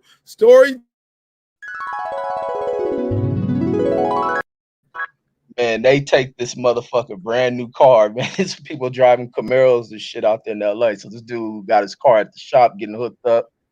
My brother and his homie see that shit, like shit, we about to take this shit. They go right up in this mechanic shop, and it's like an auto body shop. They go right up in there where the keys at, draw down on these fools, take his shit, and they driving in his shit like it's theirs, and they about to go pick up hoes. That's how crazy they fucking are. Hold up, real quick, Reggie. They didn't think nothing was wrong with the car. Is at the shop getting fixed? Obviously, something wrong. Man, they was supposed to take all the shit out of it. They like, fuck it, we about to, cause the car all hooked up. It's on rims. It got beat in it, TVs. They like, fuck that. We about to go pick up hoes. They driving around in his shit. But when they take the car, people at the shop, they call the police, identify them, all that shit. They catch both of these stupid motherfuckers in the car. So now while the court case going on and shit, How long later, these fools, Reggie? Hold up, Reggie. How long later did they catch him in the car? man, I don't think they had that shit for an hour. They caught him. They caught him not too far from where they stole the shit. So they caught him down the block, basically, like up the block. If you live in Atlanta, if you live in Atlanta, these niggas stole the car down there by Holyfield house. Well, now it's Rick Ross' house, and they got caught up there by Gobby Road, just driving out Old Net. Like if you live in Atlanta, you get what I mean. But go ahead. Yeah, look, even my cousin this time rough. Look, 8 miles, but it's a nigga. We gonna catch you. You still in the same? Man, them niggas wasn't a mile away from this damn shop. Look, my cousin Deuce time put it there. Like he was with all the extra. They call my brother Tiny T, our champ. But that motherfucker he crazy. So they catch both of these motherfuckers in the car trying to holler at some hoes. So they end up arresting these fools. Find the gun that they described they used to pull on them. So this fool, rather than they was like having deals and shit for him.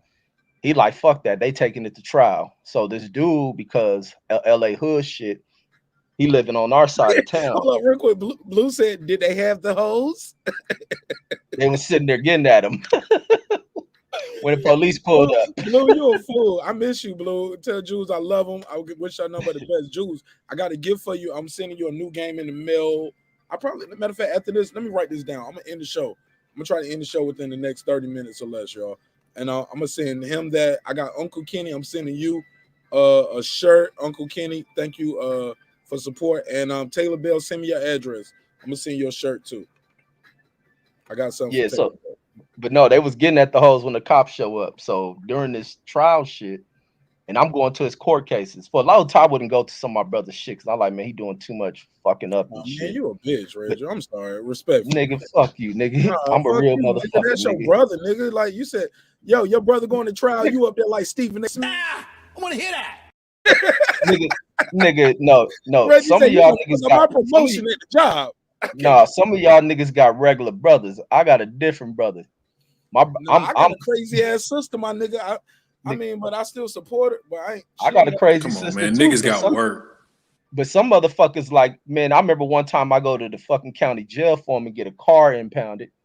It was, man, I done been through the county jail for my brother for so much shit through court. But in this one, it was like he was fucking up. Like when I say my brother is like on some, when that street shit level shit, he just crazy, gone. And then so when they pulling this shit, he going to trial like he ain't, I don't know what the fuck defense they was gonna use, but this dude, this what makes it bad with this court shit is the fact that when they got this dude, because I was seeing this dude and I'm going into court and I'm going up there with some of the cats in the neighborhood and the ones who cool with my brother and shit, and they keep staring at this. I noticed they keep staring at this dude who's sitting back there where we at. He ain't going to the bench, so I don't know that this the dude who they robbed and shit. So they up there punking this dude, like mad dog and looking at him. And I'm just thinking the dude from like a different neighborhood. But what happened is the dude family live in our neighborhood, but he really from the gang he from is from the other side, which is like a enemy of the neighborhood we live in. And so they threaten him like, nigga, you take that stand, whoop, whoop, whoop. Y'all got, telling them like your whole family better be going up out of here. And so when they get to the stand and shit, I'm sitting in court. This dude was like at the on the witness stand was like, no, I don't see him in here. And it's like, no, I'm not gonna do this to another black brother. Like, like, no, that ain't him. No, he not the one that did it. And that's the way that shit went. But he was sitting in there with us every day in court. but my brother's friends and shit intimidating this fool every day.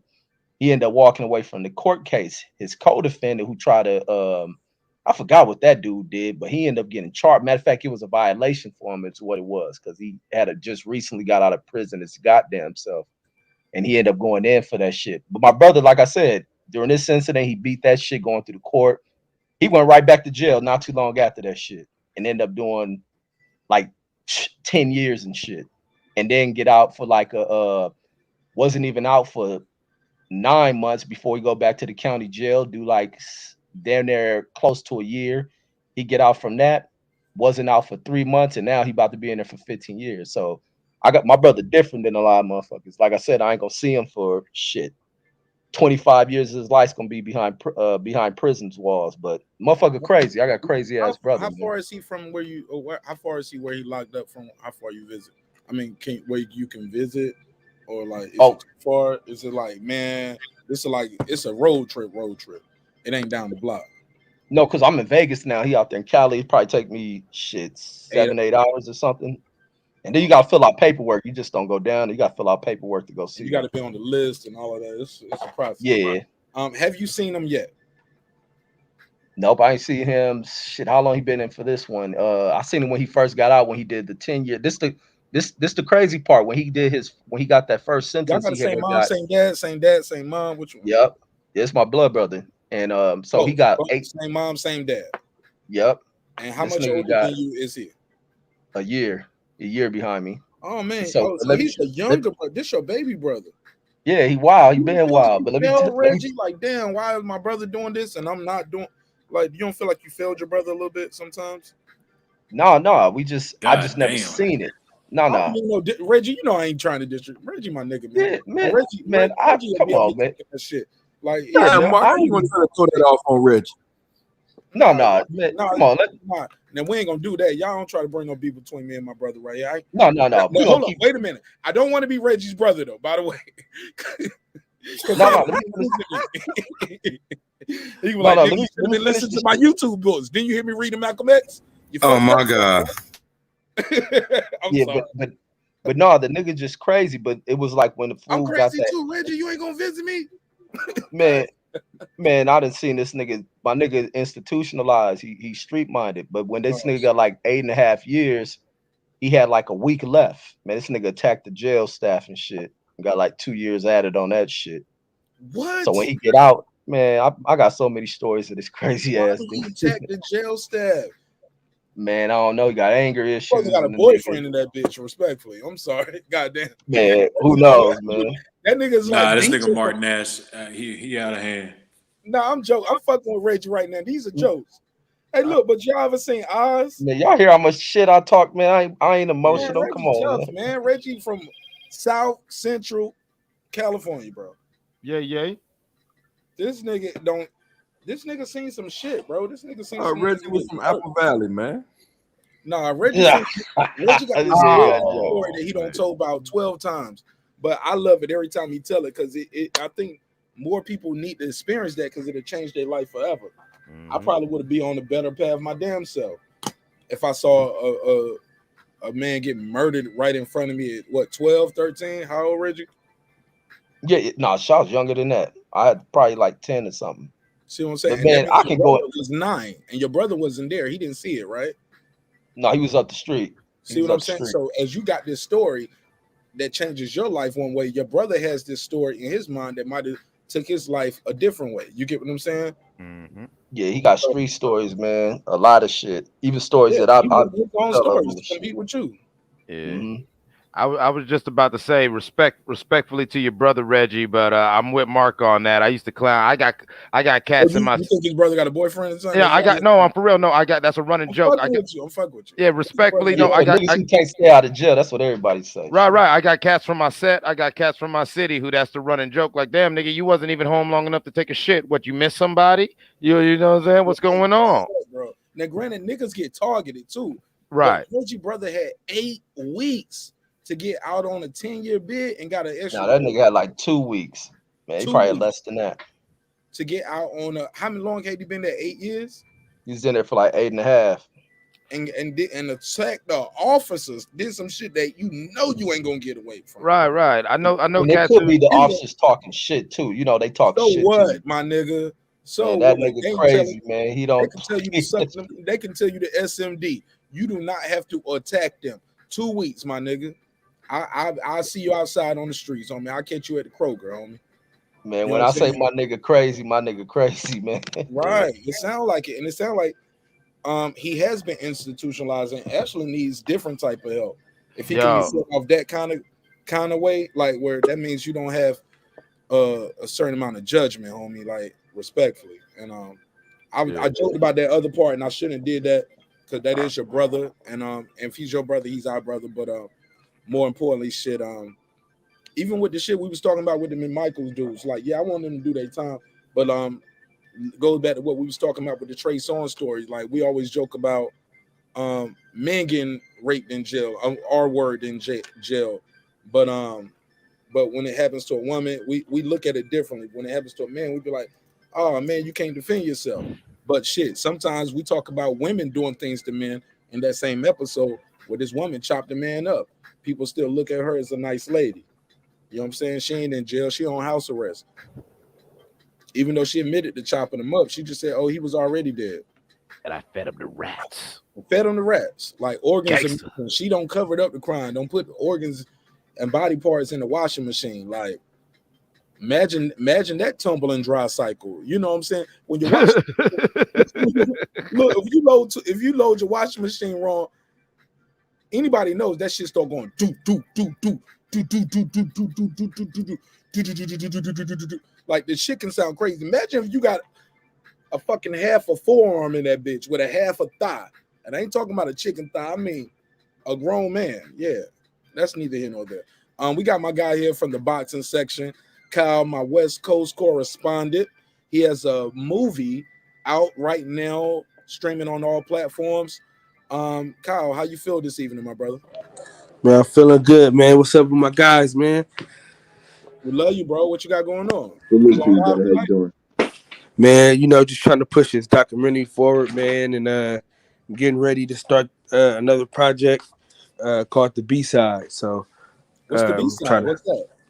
So it's a documentary about the B-Side fighters, and how they set up to lose, and how sometimes they end up messing up the whole entire play. So that's genius. When you start that? So I start filming. I'm gonna start filming next month. How can I be a part of that? Shit, come to Vegas. Bring a camera. Shit. I got an idea for you too, and I'm here in Atlanta, and we got some people here. Just don't upset the apple cart. Yeah, so I got Johnny Rice involved. Lionel Thompson, Lonnie B is gonna be. He's involved. I got Mickey Bay getting involved. Shit. He was the A side and lost though. I remember that. No, but he got set up to lose a lot of fights too, though, that he ended up winning. Before that, or after he was set up to win, and he won every round and got stopped in the last round. Respectfully, of course, respectfully. Well, I mean, after that. Why you laughing, Ty? But what's crazy, Ty, you purposely unmuted just to let, or was that Reggie? Like, no, that was me, man. No, that was Reggie. I said respectfully, I'm keeping it a buck. He was winning every round. He was their golden boy. They was building him up. He didn't know how to hold. He was not holding. He should have held. He could have held. But that fight shouldn't have been stopped though. I watched that fight like 3 times back to back. Took a point away from him holding, and he probably could have still won the fight. Yeah, he was beating the shit out of John Molina. Teach people don't teach these kids how to hold no more. Devin Haney did. How to hold. The kids need to learn how to hold. Respectfully. Yeah, that should be like fighting instincts. I know when I messed around with it, it was like as soon as you crack me with something good, you get in close, and if you try to get that second one off, you grab them. If I can't defend myself, everyone knows that. You grab and you reset. God damn it. But yeah, kids don't do. I think a lot of times, a lot of fighters just got too much pride and want to be like, oh, that hit didn't hurt me. knowing good and damn well your legs went noodle. Absolutely. Shit, We lost sometimes Big you ain't got Blood when enough we started strength to talking hold. about boxing. So, Big Blood, let me say that I'm gonna pass back the boxing session. Big Blood, thank you so much for your time, your energy. Joey Chaz, thank you so much. He said Crawford and Spence 2 years too late. I agree. Taylor Bell, send me that address, and I will wear the shirt on the show. I will wear your merch on the show and support what you got going on. Let me give him the cash drop real quick. We almost missed that. $4.80. I rounded up to $5. He got 5 on it. I got 5 on it, 5 on it. Appreciate it. And don't forget Uncle Kenny. Thank you so much, Uncle Kenny. I got that donation. Thank you so much. Uncle Kenny putting his money and his wallet behind the content he rocking with in a major way. He's bought a couple pieces of the merch. He does the Cash App and he does the Super Chat. Thank you so much. It's 50, 50, 50, 50. And yeah, his name is Uncle Kenny. Yeah, hell of a guy. Hell of a guy. Go ahead. Yeah, but if you haven't seen the documentary, man, it's in the trenches of Philadelphia, the Badlands. It's one of the worst parts of Philly that you can go to, and we did that film at night during the day. A lot of drug transactions went past us. You know what I mean? So, and kind of risked my life to film that goddamn film. So, with that, life? Man, it's worth the $7. You know what I'm saying? You risked your wife or your life? I said what? Did you say your wife or your life? Life. Like what happened? Why you say you risked your life? Man, I was in the middle of a fucking drug spot. So what, nigga? You tough, ain't you? Niggas get shot every day, B. Yeah, well, nigga, shit. I was, nigga. You got camera equipment. It'll smoke that shit. Were you in a shootout? Were you scared somebody was gonna take your camera? Did you not have security? Were you solo dolo? Why you say you risked your life other than being in a drug spot? Because well, I mean, nigga, you gotta just think. I'm in a drug spot in every city I travel in the world, homie, because I'm looking for the drugs, respectfully. Well, you weren't looking for these kind of drugs, nigga. Okay, yeah, I'm looking for some weed. Taylor Bill said, what kind of drugs, Kyle? These niggas are selling that sherm. You ain't want no parts of this. I go to Vegas, I pull up right at the cookie store, nigga. Like, let me get that Gary Payton and some of that Georgia pie, and I'm good to go. Yeah, but you ain't want this shit. This is that that shit that Wayne Brady gave Dave Chappelle. Hey, is that Kensington area of Philly? Mm-hmm. Yeah, that's North Philly. That's all next to Germantown. Go ahead, Claire. Yeah, they are fiend the fuck out there. Yeah, Philly go. Oh no, I was just teasing my brother Reggie, man. Yeah, man. I know. That's where they dip the weed. Like they do dips in Philly. Yeah. They Sherm. Love, but we got an area in East Cleveland we call Water World, and that's the neighborhood where we call it Water World. Everybody dipping. I don't smoke no Philly blunts, nigga. No, it's the cigarettes.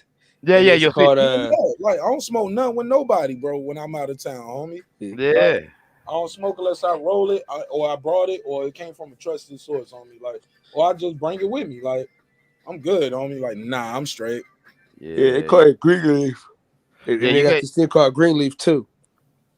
No, I'm straight on all of that shit. Yeah, you got it. When you out of town, you got to be careful because you know what I'm saying. I a nice cigar, homie. Right. I've been to places where it's like the late 90s and cats is still smoking crack like it's 82. Like the cats, like not the custies, the street dudes. You know what I'm saying? It's straight like it's like 99 and they cracking still. Just sprinkle some crack on the weed. It's gonna make the blunt. Right, exactly. No, it's not. Sprinkle me, baby. That's some LA niggas. Yo, man. Bro, I've been in spots where niggas just hit some duds right in front of you, like right. Like, look, bro, they be in you be sitting right there with them. They be like, bro, I love the music that you guys got, man. The beats are crazy. Yeah, we just trying to get you guys to work on our album, man, because the shit y'all doing with y'all album, woo, that shit fire, man. I love it. I love how you guys put the music together, put the beats together, and the way y'all do y'all sound, it's totally different from everybody else. And I just want to know what we can do to help you guys get to the next level. Yep. You already know the vibes. Hey, you know the vibes. Oh man. bro, you at the next level already. Yes. That motherfucker just be sitting there like it ain't. Hey, look, big circle too. I'm like, nigga, you can put your whole nose in that. What are you doing? I was like, bro, we can see you, right? Yeah, you got a little got a little bit right. You got a little sugar booger, a little sugar booger. Yeah, exactly. That shit right from Peru, nigga. Shit. Motherfucker get in this guy like nigga shit. That's good shit. Yo, niggas be wilding, B. Niggas be wilding. Niggas be doing cocaine like it's the 70s, the 80s right in front of you, and you be like, Mark, I'm in the wrong room. Mark, on my mama. I'm at an Air Force base in New Mexico. And I'm not going to shit on these niggas and call that town out, but that town was like that in 99, where, yeah, you would have thought it was 78 or 79 the way these cats thought cocaine was cool. Like, it's so bad. I'm sitting there with all the big cats, and they shitting on me. Everybody's calling me Ohio. They like, hey, baby, go on and get us some Hennessy and get a glass of milk from Ohio, because, you know what I'm saying, Ohio ain't ready for this. We play dirty down here. You know what I'm saying? We play dirty. I'm like, no, I don't play dirty. I don't want to sit here and smoke woolies and sniff lines with you guys, but everyone did it. That's what the cool kids did. Like, they looked at me burning my trees like you were lame. Hey, Kyle, I see you dropped your link for your documentary. Also, I see you shared the link to this episode. Thank you, my brother. Look, can we play the trailer to this project? Yeah. Feel free, man. We got some of the set the trailer up. Let's play it right now for the audience. So listen, man, we got some of the biggest names in boxing a part of this documentary. We got J-Rock Williams is on the documentary, Jerron Ennis, Bozy Ennis. We had Cool Boy Steph. Jerron Boots Ennis is a part of this documentary. Absolutely. Just want to make sure I heard that right. Continue, please. Also, Cool Boy Steph's trainer is a part of the documentary, both of them. And we would have Cool Boy Steph, man, but we lost a lot of footage. But So love, go ahead. Yeah, so as you said, man, I think it's a great documentary. And not just because it's mine, but I think the replayability is good. Shit, man. Replay value. Now, how long is it? It's longer than a motherfucker, man. You get your $7 worth. It's an hour. It was an hour and damn near 30 minutes. Oh, that's good. That ain't long, man. That's good. That's nice. You get your $7 worth, man. That's bro. When you had when you say long as a motherfucker, I'm like, damn. I buy it to support, but I ain't gonna watch it. No, I watch an hour and a half. Like it ain't. Well, like niggas got short attention. These niggas got short attention spans, man. Oh man, that's why every 5 minutes just throw a titty on the screen. Say what? What did he say, bro? He said I was trying to cut play the trailer, Cass. Yeah, right. I was trying to cut him off and like I knew that's why I was like, but he sped that shit up real quick. He wouldn't even let me cut him off. He was like, nah, Nash, I'm getting these jokes off tonight, nigga. Nigga on the road tonight, huh? Clips, what you say, Clips? What you say? Nah, Kyle said, niggas got short attention span. I was like, well, shit, every 5 minutes, throw a titty on the screen. Oh, yeah.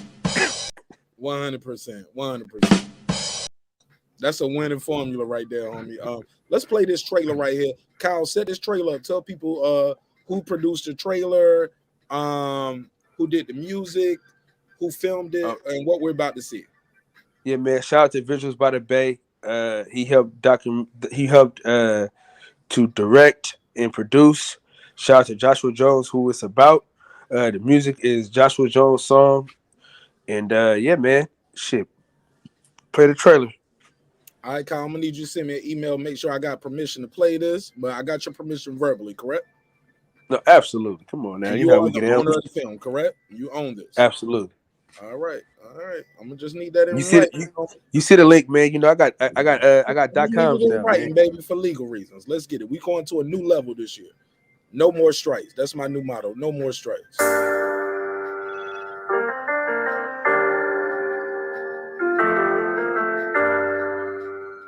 Let me turn my music off in a minute. I talk that shit to my hood, how we done lost it all. Had some good and bad times, never thought we would fall. It's like we even up the score, then we missed the ball. Hey, what's up, UV? I was listening to your song all day. What? Yep. What's up, baby? See the camera? What you do today in school? What you do? In the streets, what you do? I know you just what you do? Down a long haul, obstacles in my way, I start to fucking crawl. Gotta get it by any means, it's a casting call. Free the gang, that's behind the walls. Say it twice, let you know that I mean it, dog. Come from where I'm from, now you the underdog. Trying to control your life, just like an analog. Like this blurry time, moving like you in the fall. These young boys, R.I.P. bro, man. When he was younger, this is the block where he got killed on. Feel me? A small little altercation turned into something big. I mean, he wound up being shot. It was so crazy. Be the first nigga I had on my twice. I'm like, man, you gotta get the story out, man. Yeah.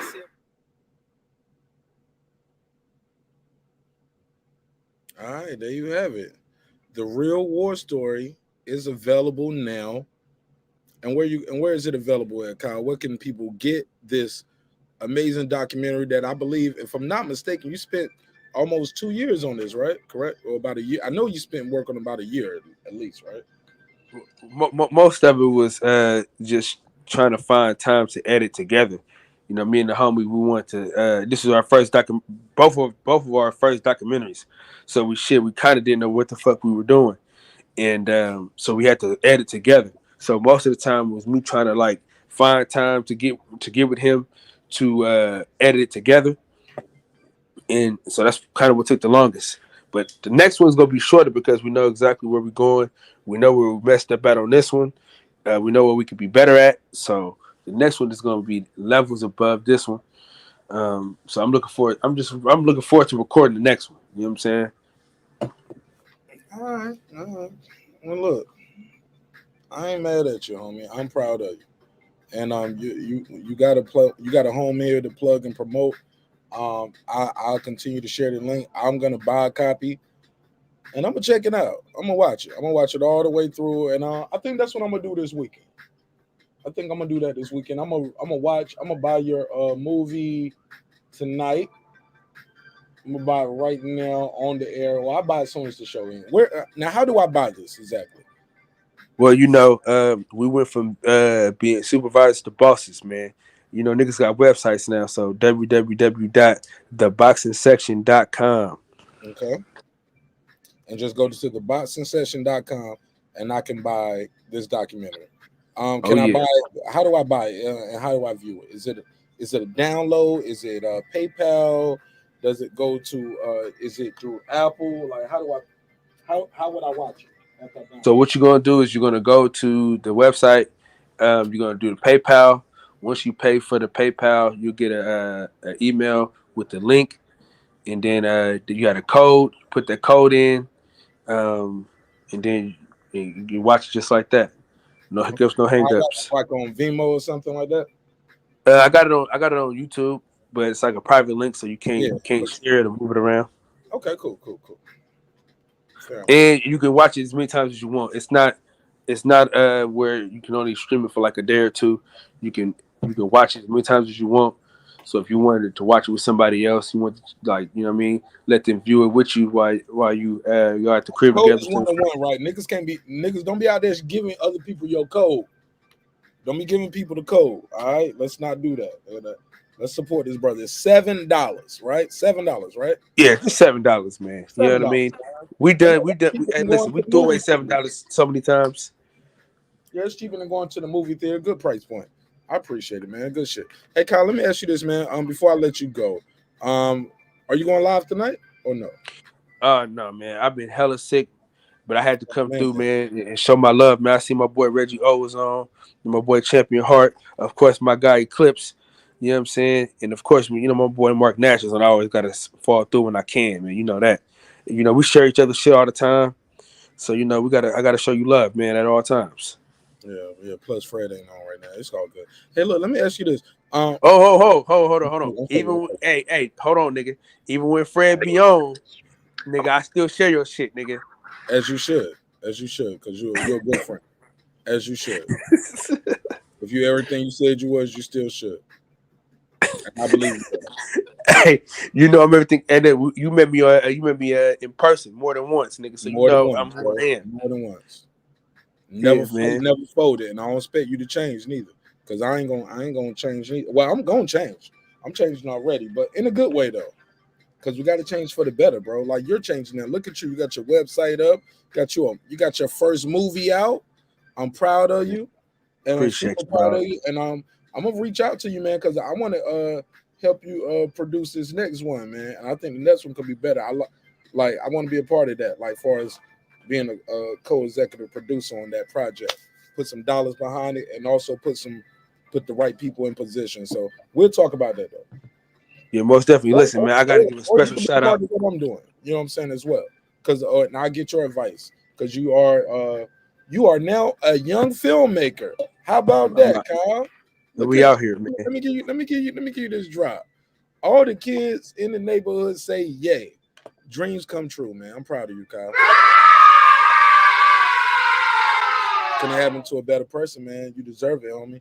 I'm gonna cop it. I'll spend that $7. And matter of fact, I'll buy one and I'll do a giveaway. So I'll buy one for you and I'll buy another one and do a giveaway. And I gotta give a special shout out to my boy Reggie Owens, man.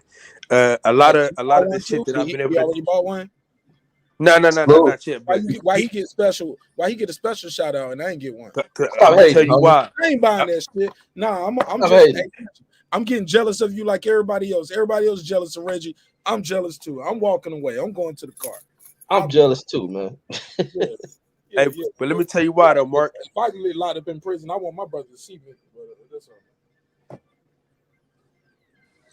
So let me tell you why though. Reggie Owens willingly gave me his slot to go on the Late Show. So initially, the Late Show was Reggie Owens. Pause, Kyle. Pause. Rephrase that. Come on, man. Come the fuck on, man. I'm from Oakland, man. We ain't do all that pause shit, man. That shit played. Listen, the nigga Reggie Owens gave me his slot for me to go on the Late Show. You know what I'm saying? He had the Late Show for years, and he let me get the Late Show, man. That's how my channel has started to flourish. So without Reggie Owens, the boxing section is not where it is today. So I always got to shout out my dog Reggie O, because without him, man, this podcast shit, my YouTube channel wouldn't be shit without him, and that's real. Man, appreciate that, Kyle, man. Keep doing your shit. Man, absolutely, man. And the one thing is, man, this nigga marqnash, man, is so consistent, dog. This nigga is doing this thing, man. And dog, it's great to have good friends in this YouTube shit, man. You know what I'm saying? Y'all give a nigga the motivation to keep it pushing. When I see y'all niggas getting these followers and shit and doing what y'all do, man, it's exciting. You know, you know what I mean? I can't get on there all the time, but when I do, nigga, when I'm on here, I try to make sure I stop by just to say what's up to my homies. Yeah, salute to you, Kyle. I copped the film, man. It's really good. You know, I would suggest, you know, brothers to cop the film, check it out. Like you said, I see the next one even better. And I'm excited for you, brother. And salute to you, man. Salute to Reggie Owens, and Eclipse, marqnash, and Ty, my brothers in the chat, man. Much love to y'all. And most definitely, man. I appreciate that. And man, shit, man, I get some rest, man. Y'all know I be burning the candle at both ends. Kyle, do I'm gonna hit you up on IG because I'm gonna buy two of them, but I don't want the same one for me as the other person. You get what I'm saying? You just gotta get another email. Okay, so I get another email and I'm gonna do that. I'm gonna buy two of them. I'm gonna buy one for me and I'm gonna buy one as a giveaway for the audience. Okay.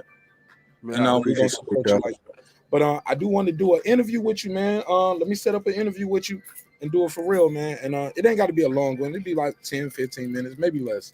And oh shit, just to promote it and unplug it and put it out there. All right. Hey Mark, never forget. The most viewed interview on the boxing section is my motherfucking dog, man. My nigga out of North Carolina, man, Gerard residing in Dixon. Atlanta. Huh? Nah, I'm Shout out fucking to a motherfucking guy, man. marqnash, man. to this day, I got the most views on this channel. How about that?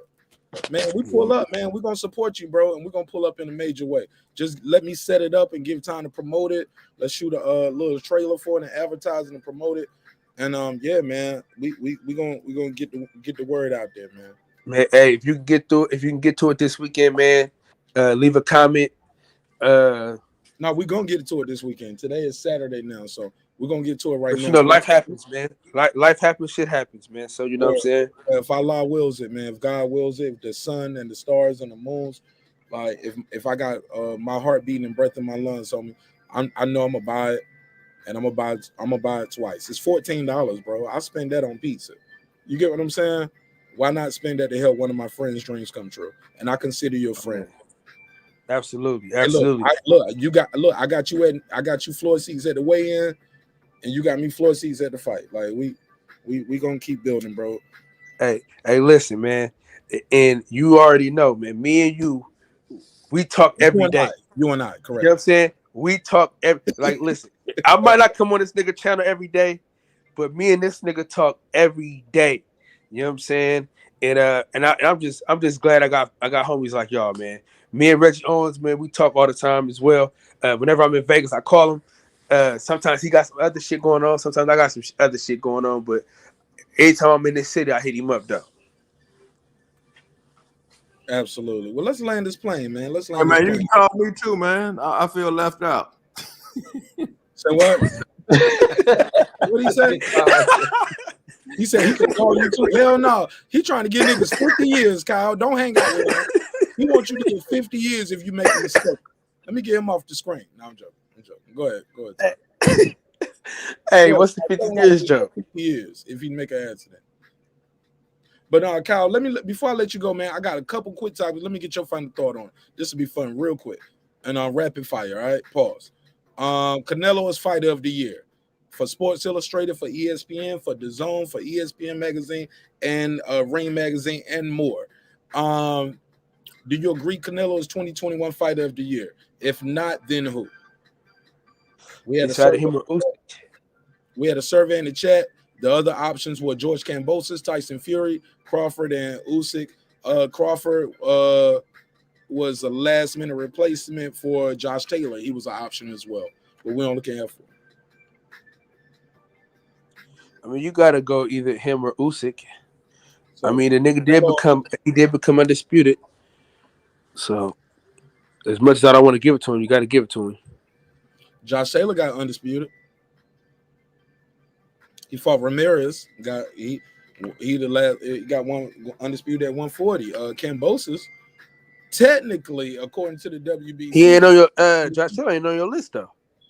Yeah, he got beat out for Crawford because more people know Crawford, and Crawford stopped Porter or made Kenny Porter make him quit.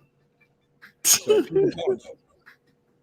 The only reason why I don't say Terence Crawford is because he didn't win, but people pit him up. You know he got voted over here. You know where you at. You know what block. Yeah. Man, hey, look, this is Omaha from Atlanta right now to some people. I get it. Yeah, but you know me, man. You know I like both fighters. I don't really Well, he didn't fight all year though, so he can't be on the list. Yeah. He didn't fight one person the whole year. He fought surgery. Here you go with your bullshit. It's a and fact. The thing about marqnash though, okay. He knows. Listen. The thing about marqnash though, he knows I can't just make a case for Spence. Hold on, real quick. Let me give you the thing about marqnash though, he knows I can't talk shit about Crawford. Listen, he know I can't talk shit about Crawford because Crawford's my guy, and I know the whole camp. So he know I can't really defend Earl Spence in the manner in which other people can. But let me say this, my boy. Nah, because you don't fuck with this shit right here, respectfully, right? You know what I'm saying? Like, you can't defend some of this shit, and you ain't gonna try to defend it. That's the difference. I'll leave it alone, though. I'll leave it where it's at, but go ahead. Anyway, nigga, Canelo is the fighter of the year, though. He got undisputed. He got the most money. Shit, you got to give it to him. All right, Amar Arbery's killers getting life. All three of them got life without possibility of parole, except Alfalfa in the middle. I think Reggie, didn't you call him Alfalfa? He snitched though. Yeah, he self snitched. He pulled Justin Johnson, the nigga who shot Young Dolph, allegedly, because he ain't been to court yet. Reggie said, "Fuck it, he guilty," but I'll say he ain't been to court yet. But it is what it is. At least he was messed up. It ain't like shitty, cuz you know what I'm saying, where you can see his face. But yeah, this nigga filmed it, got a trophy, gave it to the lawyer. Dumb lawyer gave it to the gave it to the radio. Radio gave it to the media, and now you guys are looking like Mac 10 for life. For life. They got what they deserve, and I hope worse things happen to them in jail. Oh, see, bad right there. All right, and I think the last topic on the docket. What do you think about our good brother, Adrian Broner, starting his OnlyFans? Adrian Broner got his OnlyFans going. You heard about this, right?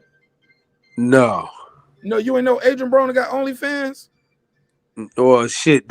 He said Al Haymon ain't giving him his money, so he got to do something. Be quiet. Listen to this. Kyle, listen to this. Adrian Broner was getting distorted. He said, "Before I let a bitch," I'm paraphrasing the quote. "Before I let a bitch distort me and expose me, I'll expose myself." Listen. You see the picture? He said, "Go subscribe and see y'all favorite celebrities eat my short." Listen up, Kyle. Listen to this.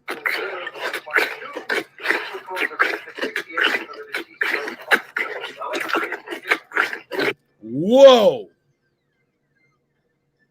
$50. And you can see Adrian Broner get his dick sucked. Kyle, what the hell is going on in PBC? Y'all gotta relax. What the fuck is going on? This is a fact. I ain't talking about you, but I'm just saying to the audience. Your YouTube daddy ain't gonna tell you this because they don't go get with their narrative. They embarrassed by this. But this is real shit. Google this. Adrian Broner stars OnlyFans, $50 a month. Post says, "Go see your favorite celebrities eat my shorts." When you click on it, it's blurred out like this with this emoji. You're gonna hear those sounds. I can say that legally on YouTube because it's legally already on YouTube. Yo, spaghetti time, homie. That bitch eating her noodles, drinking her soup. I have no comment on this man's OnlyFans experience. Nah, fuck that. I have to pay this man. Nah, Kyle, don't let him off the hook, man. This is a boxing superstar up here doing OnlyFans. Like, why is he doing Al Haymon? Listen, Al Haymon owes that nigga a couple $1 million. Maybe if Al Haymon gave him that money, he wouldn't have to do all this extra shit. So this Al Haymon for? Oh, okay. Al Haymon. Well, I mean, I don't know, man. This motherfucker all over the place, man. I'm be honest with you, man. How you know Al Haymon own money though? I ain't know that. He said it. He said it. He said he don't want no allowance. So did he? How did he ever get his money or no? I have no idea, my man. He didn't come out and say he was gonna expose some shit if he didn't get his money. He never exposed the shit, so I assumed he got his money. Man, you just don't know about these niggas, man. I'm be honest with you, man. Reggie, him and Tank got into it too. Man, Al Haymon better keep doing what he doing before this dude be in a box, sleeping under a bridge. What is he doing? They say Leon what Muhammad does that says, mean? Al Haymon got to keep doing what he's doing. Like, what that mean? Itching his money out to him before he be broke as hell. hey man, they say Al Haymon ain't hard to find, man. Leon Muhammad said he take his mama to church in Cleveland every weekend. Man, Al Haymon, what is that mean? Al Haymon probably gangster connected to the motherfucker. When you got that kind of money, you get any idiotic fool who AB really think he on some street cat. AB will be found where Jimmy Hoffa at. Hey, that's what they say, man. Exactly. That's what Fred and Leon said. They say, man, he take his mama to church every Sunday like Frank Lucas. He ain't hard to find. Man, I mean, so sometimes Just because you, listening to hey, shit, just because you listening can, to hey, Fred look, says like listening hey, to look, a mean though. hold on. Just because you can find a nigga, don't mean you can Right. touch a nigga. I know the president is at the White House. Man, Al ain't got that. I know, you know what I'm saying? I know my neighbor live across the street.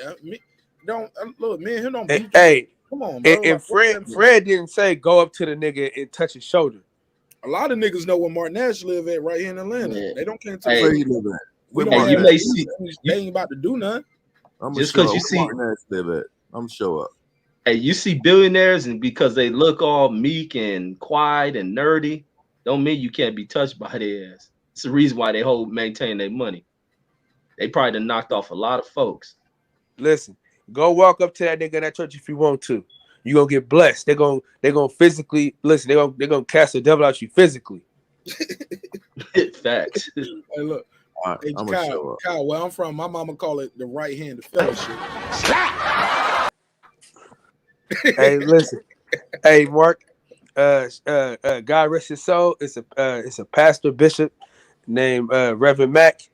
He he said if you come in here with that foolishness, he said I'm gonna cast the devil out you physically. I'm gonna pick you up and throw you out my church. I ain't mad at him. He was like, God's still working on me. I'm not Jesus. I'm trying to be Christ-like, but I'm not Jesus, homie.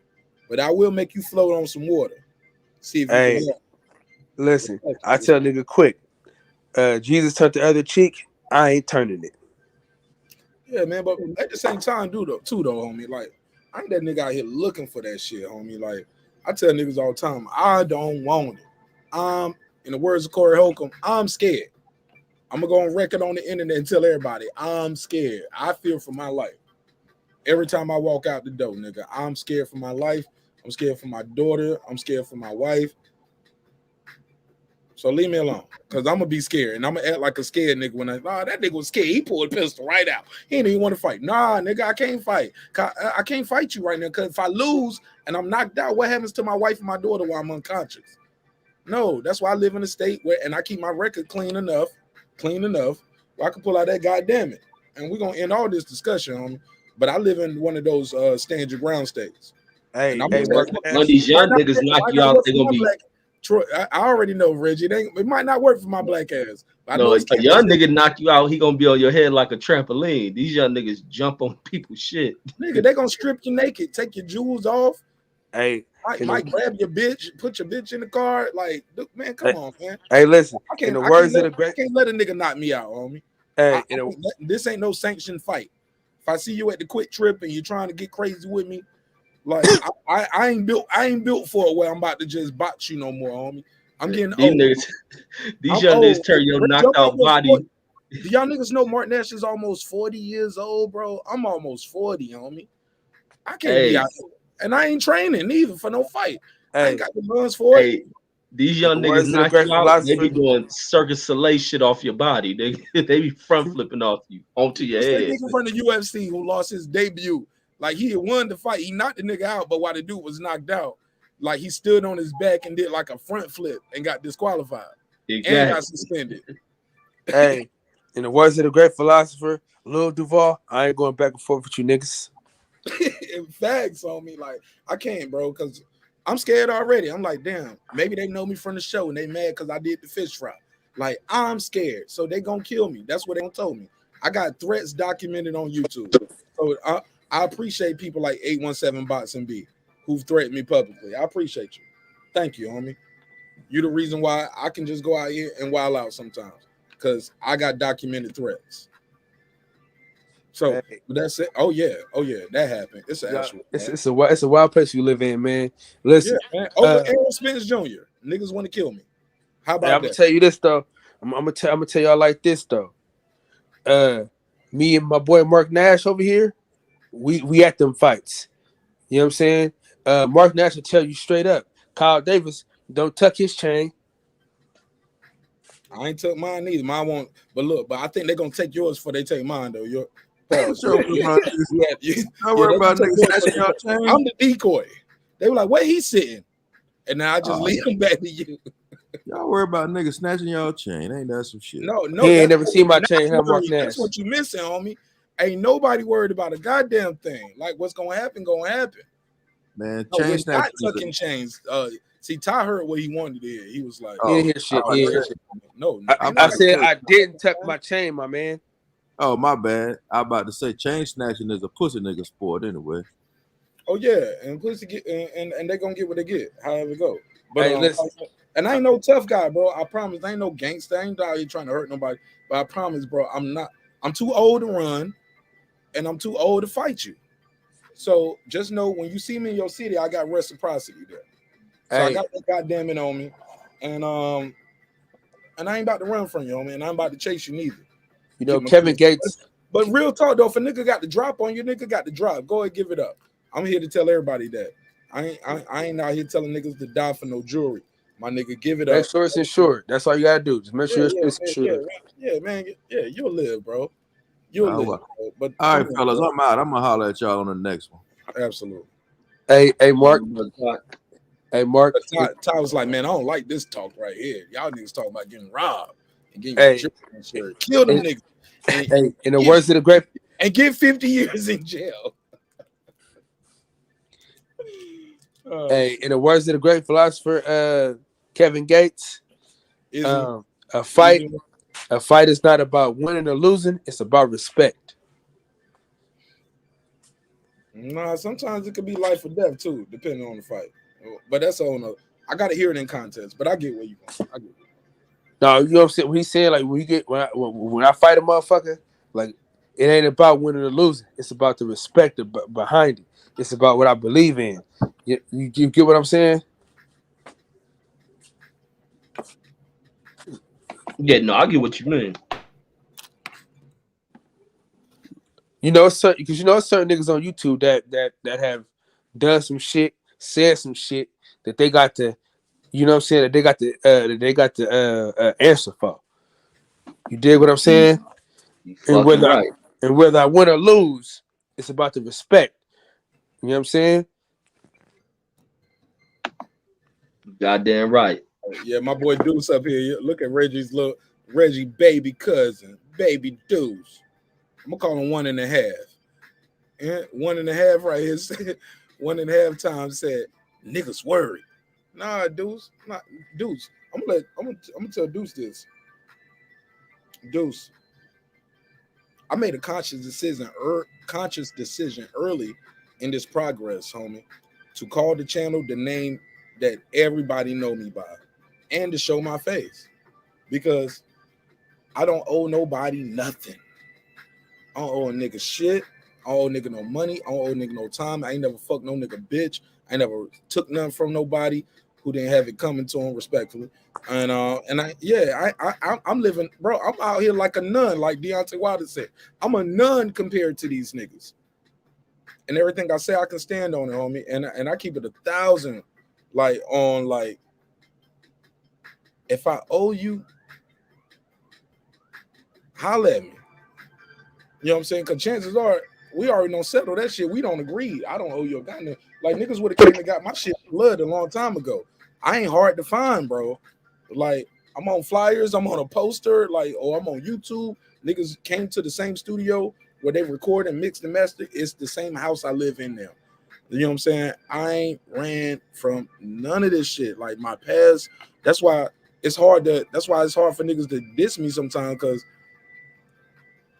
in my opinion, like I'm so transparent. And if you got one up on me and I make a mistake, I'm gonna be the first one to say, oh, my bad. Y'all fucked up right there. Yeah, he right. You get what I'm saying? Like, how do you argue with the dude who's gonna tell you, I'm sorry, I messed up? How do we move forward? I take my ego out the shit. You feel me, bro? Hey, Mark. I'm human. Hey, Mark, how can you argue with a nigga like Reggie Owens when he posts the type of shit that he posts on his page, bro?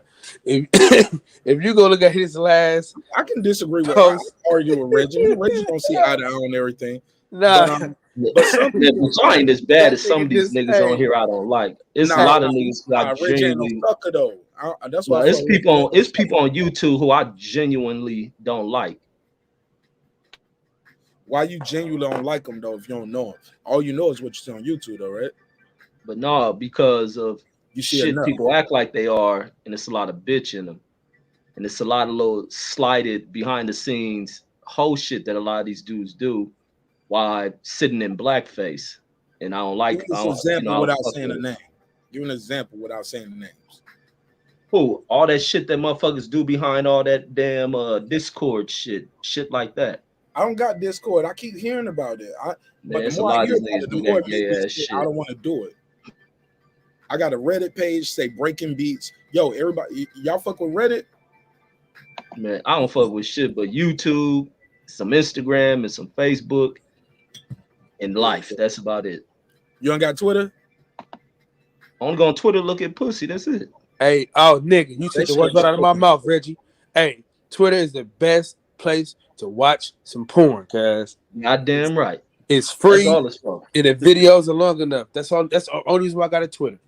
What I y'all follow all the but y'all got Pornhub too, though. Like, man, Pornhub ain't fucking with Twitter. Need some regular. Man. Hey, listen, Pornhub be doing that weird shit, man. You type something in, and they give you all these other options that you didn't ask for.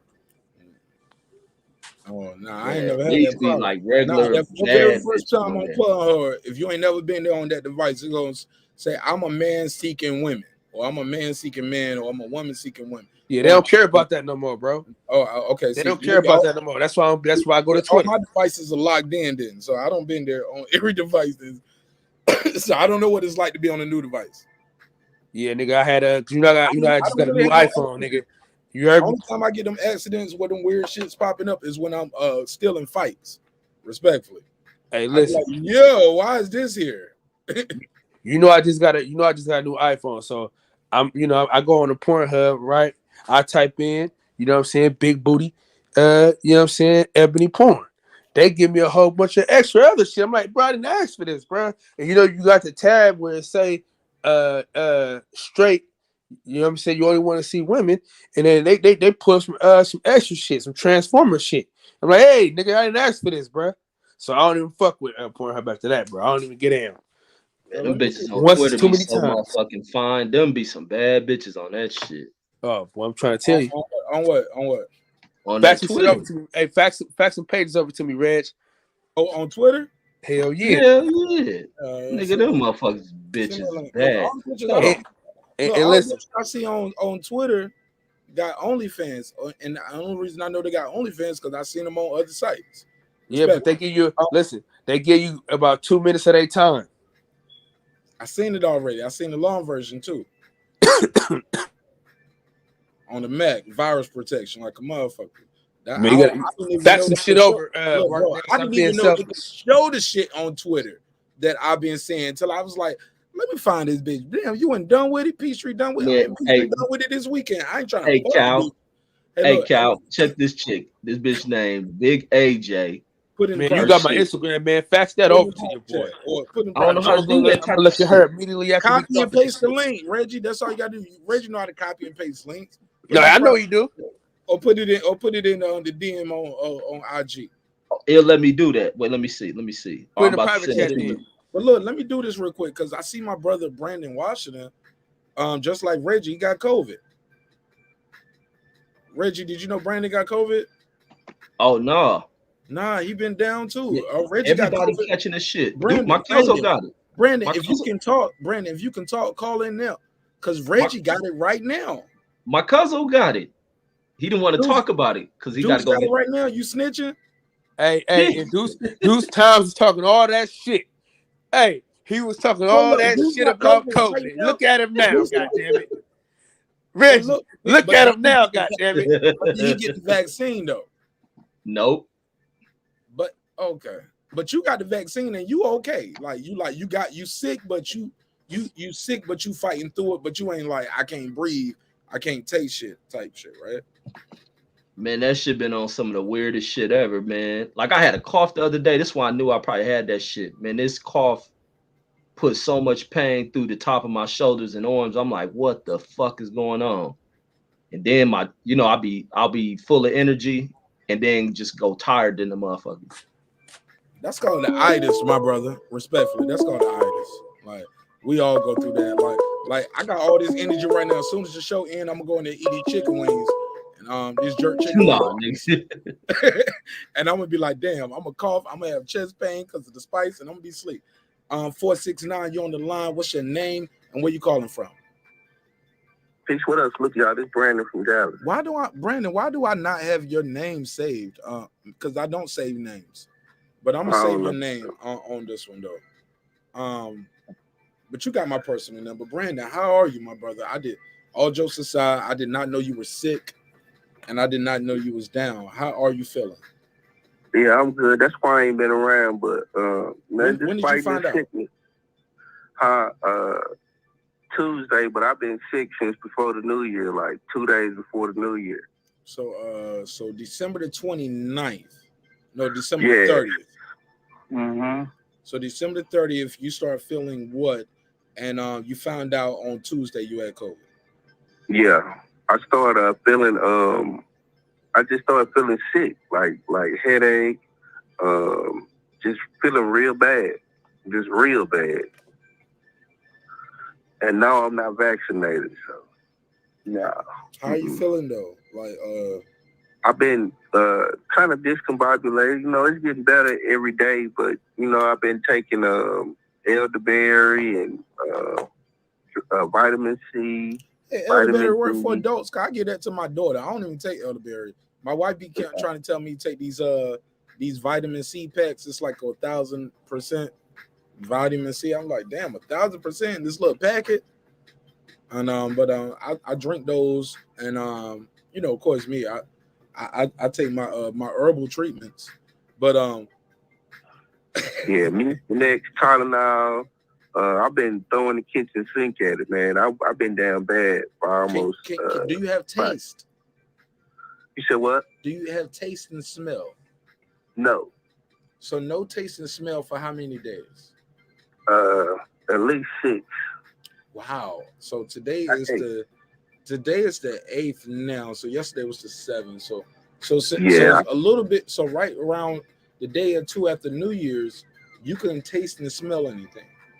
Nah, and I thought it was weird. I didn't think I was sick at first. I thought it was like a little head cold or something like that.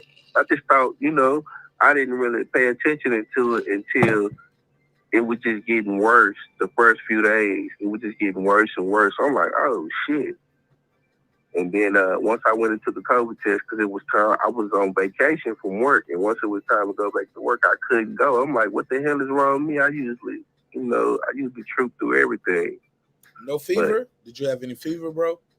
I did. The first 3 days I did. How high was your fever? It didn't get too high. The highest it got was like 101.8 or something like that. Reggie, how high was your fever? I just was like fighting the cold. I thought it was a cold, and I wasn't gonna even get tested, man. I called my director for something. I had needed something, and it was her. It was the assistant director, and then the other director. It was like, "Are you okay?" I was like, "Yeah, I'm just fighting the cold." And they was like, "You sure?" It's like, "Man, you may want to go try to take a test, man." I go take that shit, and they talking about it was COVID, man. And I'm like, so I just thought it was a cold, me fighting a regular cold and shit. But did you ever lose taste and smell? No, not that at all. But I got this cough I can't get rid of, and then this itch in my nose and shit. It's like a non-productive cough where you feel like you need cough, but nothing is coming up. Yeah, nothing coming up, and then it'll be like a mucus-like cough. Like after a while, it'll build up. I have a bunch of mucus and shit like that. I've been doing it like during them readings. You see me doing it during them readings. What color is your mucus? Is it like yellow or is it greenish? Or is it clear? Man, I break it up. Sometimes you know how you break it and swallow that shit. Sometimes you break it and swallow without spitting it. I spit that shit out. I always cough it up and spit it out. I look at it. I always cough it up, spit out. But I'm a medic, so I always try to cough it up, spit it out, and look at the color of the mucus. Try to do that. It's important to look at your mucus. It tells you things about what your body is producing. Did you know that? But what it seemed like to me, it seemed like look it up. Color of mucus. The way color of mucus. I'm sorry. I just want to say that to everybody listening. Look up color of mucus. So you can see what you're going through. But go ahead, Brandon. Yeah, it seemed like that just affect everybody's body different. You know, some people they just breeze right on through it. You know, like my son had it about a month ago, and he had a pretty high fever. We just had to break his fever. But outside of that, some people, like How my old was little your cousin, son? I'm sorry. my little cousin, he got it, and ain't nothing wrong with him. He just easy breezy every day. It just depends on people's bodies. How old was And, your son, like, Brandon? my son, 12. 12 year old. Yeah, so I mean, I tell people take care of themselves. I still ain't pushing no vax on nobody. Absolutely. But I'm pushing for them to make the vaccine mandatory.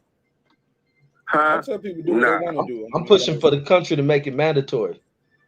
No, man. I want people to be able to have a Just choice playing to with do y'all. whatever it is that they want to do. And if they feel like there's something that'll help them, cool. But, you know, Reg, you know how I feel about that. I would take a shot in the morning if they tell me I could never get it ever in my life. That's a true vaccine. Everything else is just iffy and up in the air. If they tell But me, a flu shot hey, is up in the air every year.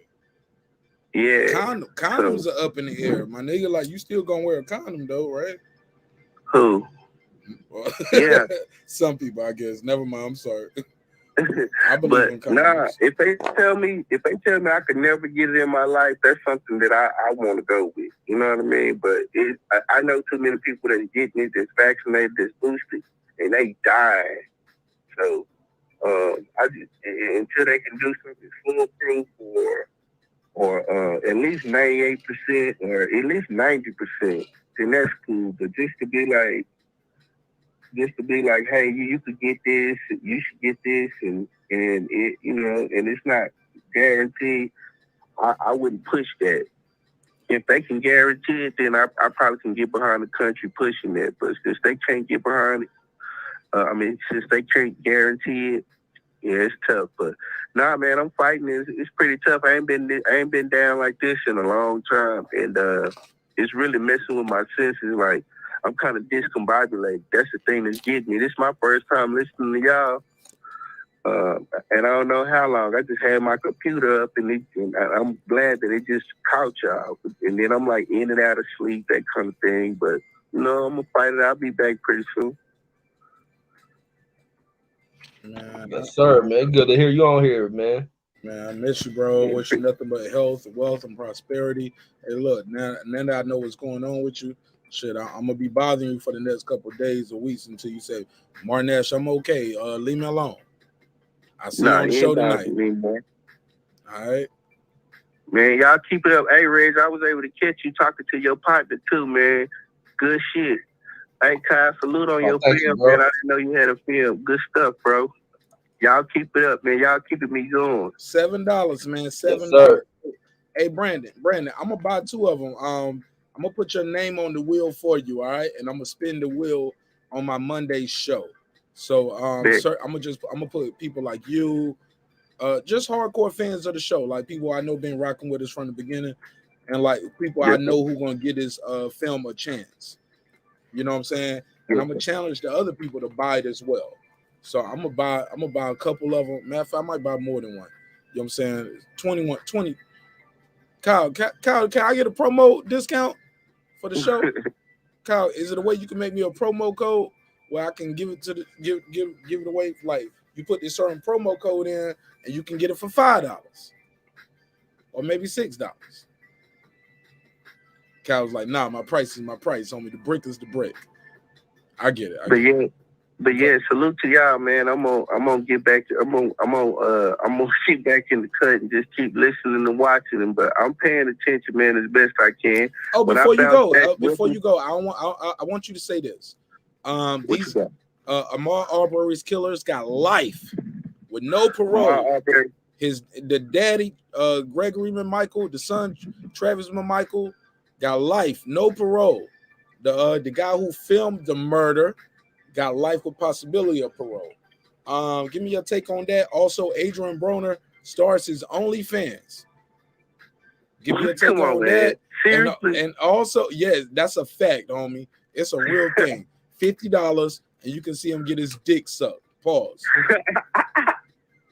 AB. And Canelo, fighter of the year, yes or no? If not Canelo, then who? You don't have to answer the rap compilation project topic. We did a lot of that already. The Arbery killers. Start there. Arbery killers. I'm glad they got life. You know, they can't bring him back, but at least it could put some people on notice that if they take our lives, then hopefully their lives will be taken too by the justice system. When it comes to AB, I don't give a damn about. I don't even know what an OnlyFans is. I ain't never been to an OnlyFans page, so I don't give a damn about what AB does. You know, I wish AB would get back in the boxing ring, but we know that ain't finna happen. And I ain't got no fight of the year. You know, I don't have no fight of the year. It was pretty good fights this year, but I don't have no fight of the year, and I damn sure ain't gonna put Canelo there. Canelo had a good year, but I ain't putting nobody there. And, you know, hopefully this year will be the year of the big fish. Hopefully I'll be able to go to the Cowboy Stadium pretty soon, you know, and see Big Fish get a third belt. But we ain't going to go there how more. Hold on. I'm sorry. Let me move along. No, hold on. Because Sheldon Moore, what you say about the AB topic? Let me get your take on that. Because Sheldon Moore said about booty. That nigga Adrian Broner get his coins, homie. Said $50. Yeah, what he said. He said $50. He said, go subscribe and see y'all favorite celebrities eat my shorts. First of all, eat my shorts sound like some Nickelodeon shit, right? That's what Mark Simpson. Okay, eat my shorts. Yeah. Yeah, weirdo. Yeah, that's weird. I don't know no boxers supposed to be making salute. What's the shit on Nickelodeon called? Salute my shorts or salute the short? It was something on Nickelodeon called that, but I think we run, we jump, we slam and play, we roll and go on trips. Really, yeah, I remember that. I remember salute the shorts or something. But I get it. Eat my shorts. That's Bart Simpson. $50. Reggie Owens say, what did you say? I don't want to misquote you or mischaracterize you. What you say about AB? Man, he a homo. I think he on some homo shit with that OnlyFans shit. All his subs are gonna be he promoting that shit to dudes. Yeah, I didn't even think about that. Man, I don't know. I just think AB needs to get back and probably do some commentation. Get his Sean Porter on. He need to do what? Get his Sean Porter on. They ain't about to hire him after he said, I'm the can, man. Anybody can get it. Black, African, American, Mexican. When he said that, that's when everybody acted up. Nobody cared when he said African, American, Mexican, because he beat the guy, but it was a Mexican fighter he beat around Mexican time. The crowd started booing. Jim Gray said, hey, wait a minute. They was like, we're going to suspend Adrian Broner. That was the first time I ever heard of boxing suspending a fighter. They probably had to deal with the FCC when he be saying certain shit. Like, bro, like I never heard of boxing suspending a fighter. Listen to this, Brandon. What does it sound like? It sounds like spaghetti noodles. Yo,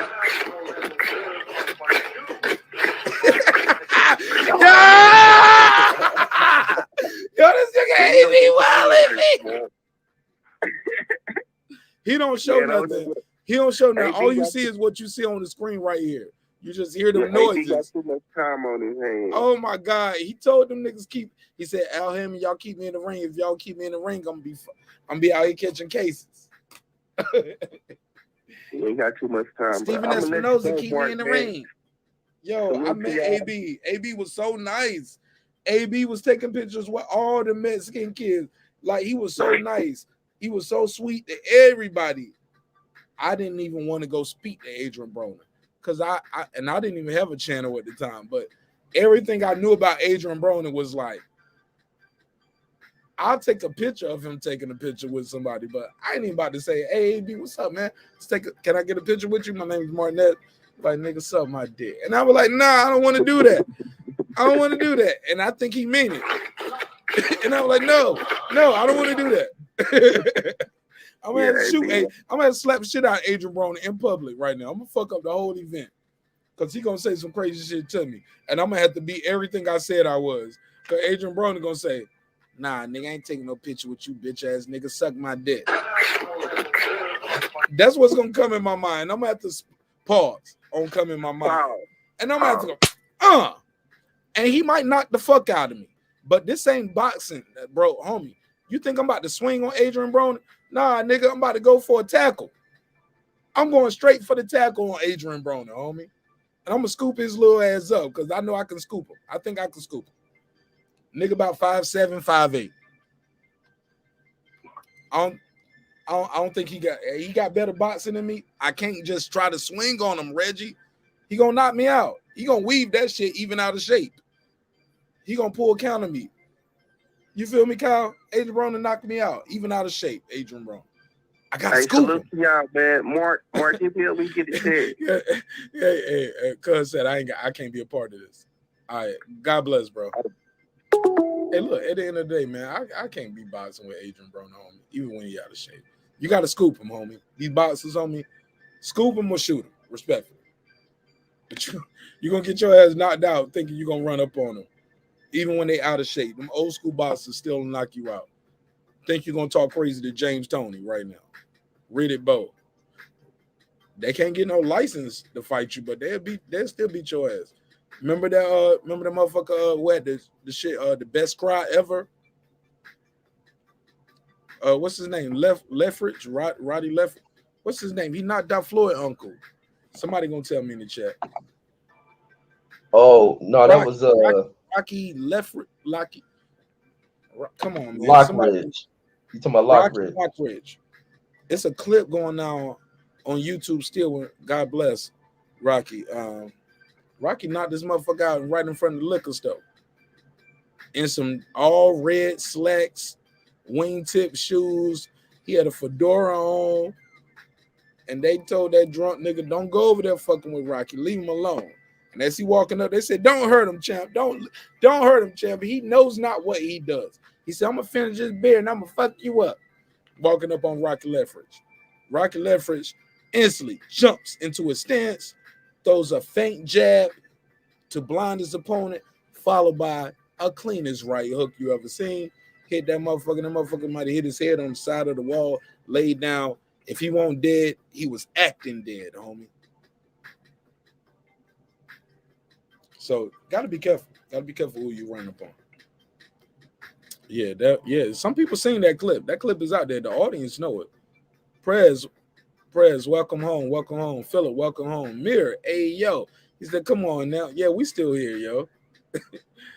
Yeah, I appreciate everybody who's watching now. Sorry y'all missed the most of the show. Y'all gonna have to catch it in clips unless y'all steal this download because this shit about to disappear because we played a lot of shit that we can't get away with. And I ain't trying to get no strikes. So I'll drop it and I'll chop it up in clips. So that's why I tell y'all try to catch the live show when we go live because we're gonna give you a lot of bars. But sometimes we can't keep these episodes up because of the strikes and the things we get. And if the show is too long, YouTube would not let me edit and trim out the copyrighted part. So I just gotta download the video and just make it private. Maybe I think I can show it on members only, or either I gotta delete the video, but we're gonna see, man. I'm still learning. I'm a YouTube baby, but I'm a YouTube orphan. I ain't got no YouTube daddy out here. I'm an orphan. But with that said, let's get back to this bread, man. Kyle, talk to the people, man. You got anything you want to plug and promote other than this dope ass movie that we're gonna push and proceed with? Oh yeah, Kyle, did you tell me Canelo not number one or not?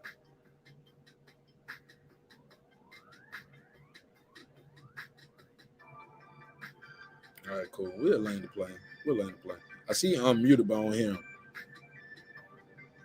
We was asking people, just to let y'all know before we land the plane, if you just tuned in, we got a survey in the chat saying, if Canelo is not your number one fighter of 2021, who is? Is it Kambosos, Tyson Fury, Terence Crawford, Usyk? If not them, put that in the comments. Let us know who.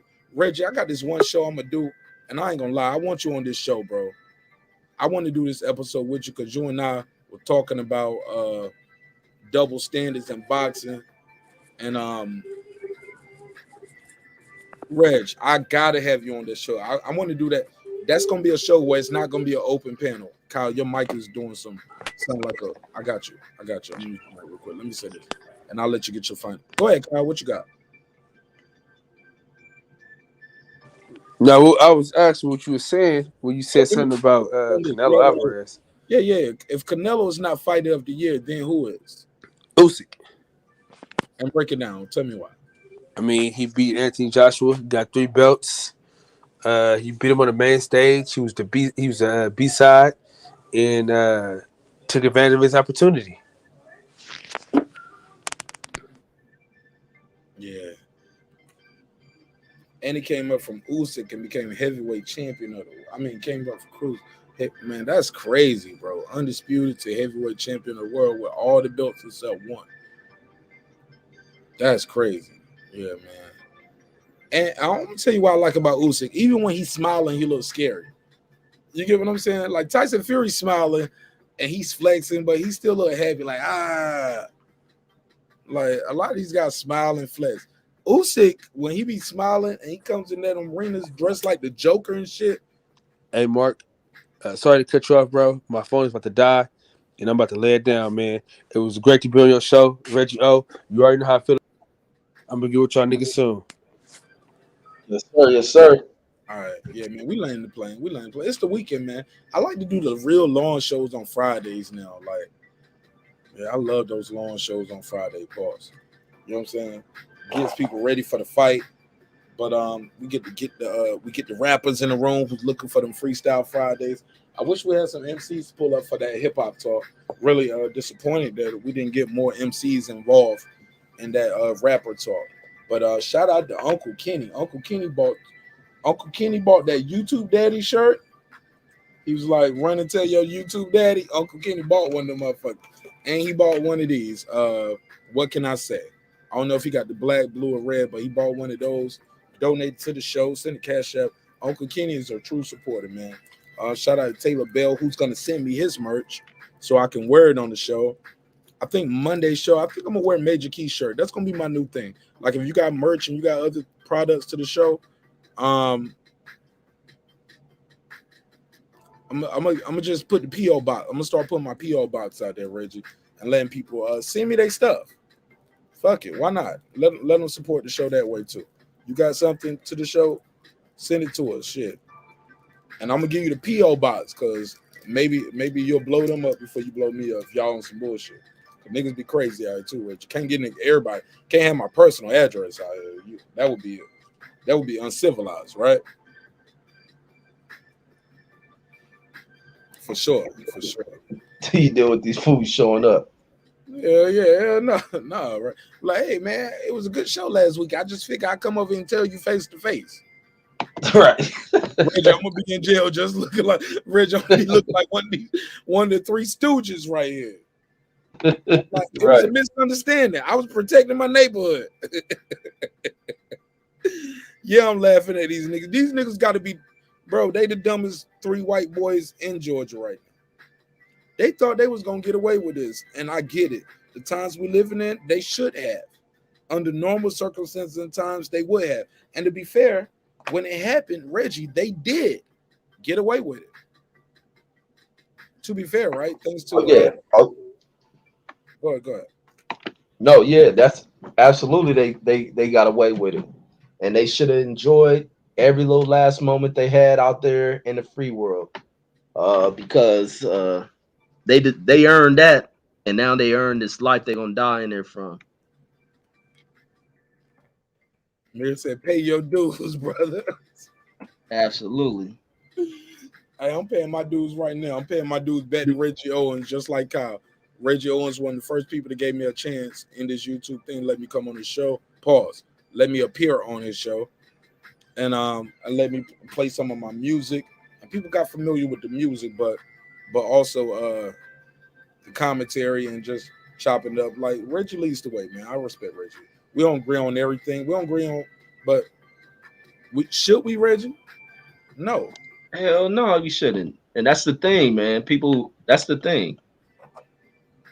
Life ain't meant to be yes or sir. I guess people come out of slavery, so they want you to be yes sir, yes sir, master.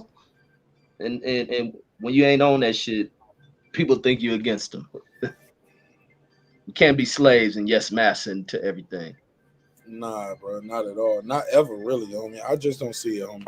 And I always take umbrage with people like, oh, you just gonna agree with Reggie. No, first of all, I can hear Reggie. He got a clean mic.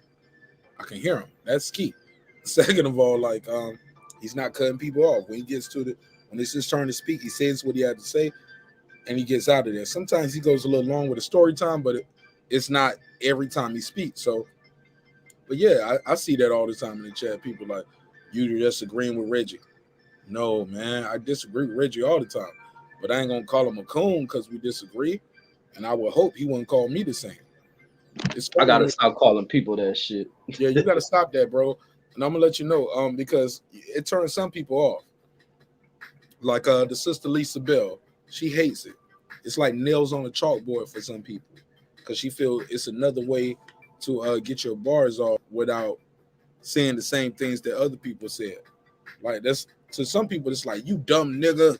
Like, damn, how you gonna tell him he's wrong in his ideals and his worldview with insults? That the same insults that Right. used. Yeah, you get what I'm saying. I had to check myself. I think girl behind the mic had to tell me like I don't like you calling her a mamie and stuff like that. We was talking about the judge who gave Amber Geiger a hug. Right. I remember that. I still don't think she should have did that. But girl behind the mic had a good point. She was like, she ain't lose her job. She ain't do nothing illegal. We got motherfuckers like, she didn't do nothing immoral. She didn't pick this. She didn't pick the Senate. She had some points.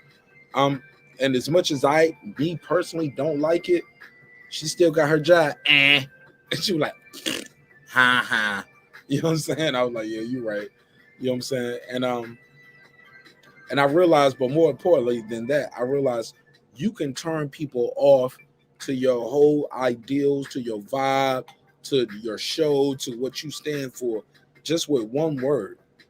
That they just be like, damn, man, why you got to use that word to describe them? Adjectives. Adjectives are important, right? So I'm gonna get better this year, man. Like I said, y'all, I'm gonna try. I know I got my hardcore audience to be like, nah, Nash, go in, talk that shit. Yeah, man, but the show is growing at a rapid pace, and I'm gonna still be me. I'm gonna still do what we do over here, but we don't have to alienate the hardcore audience like Lisa Bell. You get what I'm saying? Out of all people, I don't want to offend Lisa Bell. I don't want to offend Girl Behind the Mic. Not me on my show, because they mean so much to the show. I don't want to offend Queen P. That's why certain brothers just can't be on the show no more. You know what I'm saying? I ain't gonna say their name because I don't want to damage their brand, because I still support them and share their links, but they just can't be on the show no more because you can't be up here asking the sister certain questions that are and saying certain things to the ladies, and can't be up here fuck you, and you know what I'm saying? We fuck you, Queen don't go together. How about that, Rachel? Without saying too much. You feel me? You can't say fuck and Queen. You know what I'm saying? So with that said, man, this has been another great episode. I'm about to end this one just so I can chop this clip, chop up these parts and clips, like that part with the trucker section. I think I'm gonna call that the truck driver special right there. Like that, you know what I'm saying? Like we'll make that a whole clip of his own. I hate that Amar Aubrey segment didn't get the attention that I thought it deserved, and it got totally sidetracked. But I'm also glad we was able to get guys like my brother Champion Hart involved in the conversation. So it's the gift and the curse of this show. Reggie, please tell us where we at as far as with our book reading and what you got going on your amazing channels with an S. Oh yeah, I'm setting up my next book read right now. Going into chapter number 15 for tomorrow. I think I'm gonna do one chapter just because of the length of each chapter and to give me some time. Because with this COVID mess, man, I've been fatiguing, so I've been getting tired. So I'm trying to get the one more chapter, take it from 15, get to 16, and then I'll move on from there. So that's where we at, folks. Are you feeling body aches or something? Like, what's going on? No, I just get tired. And I'll be ready to go to sleep. You just need a nap. Is it because are you taking any medication that's making you need like just antibiotics or anything? No, not at all. So when you got COVID and you've been vaccinated, do you get antibiotics? Do you get any medicine, or do you just take over-the-counter medicine? What did they tell you if you got COVID and you've been vaccinated? Nobody talks about that. If so, I don't hear it. I haven't taken anything. So you've been I was vaccinated, taking now it's just you just before I deal with found it like out regular cold and flu, like before I found out I isolation. had it. Before I found out I had it, I was taking that NyQuil. I was taking NyQuil and Dayquil, and it wasn't doing anything. And then when I went to work on that Monday, is when I went in later to go take that COVID test. So I haven't been taking nothing since that, because I noticed when I was taking that NyQuil and stuff, it wasn't doing nothing. So right now you just pounding down fluids and stuff, getting rest. Yeah, that's it. All right, cool. Yeah, lucky I ain't messing with my breathing or nothing, so I'm good.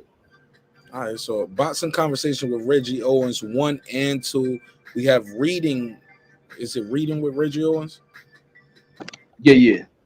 Reading with Reggie and politics and news with Reggie Owens. Yep, that's right. Absolutely. And the next book reading goes on what time tomorrow or today? I think I'm gonna set it up. Man, I've been trying to do for like 8:45 and still been tired. So I'm gonna try to do maybe about 10 tomorrow West Coast time.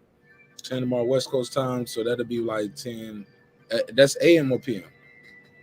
No, AM. That's so like 1 o'clock Western. Yeah, I mean Eastern. 1 o'clock Eastern time. So like 1 o'clock after you get off your lunch break tomorrow, or you're just hanging out in the afternoon, tune in to Boxing Conversation with Reggie Owens.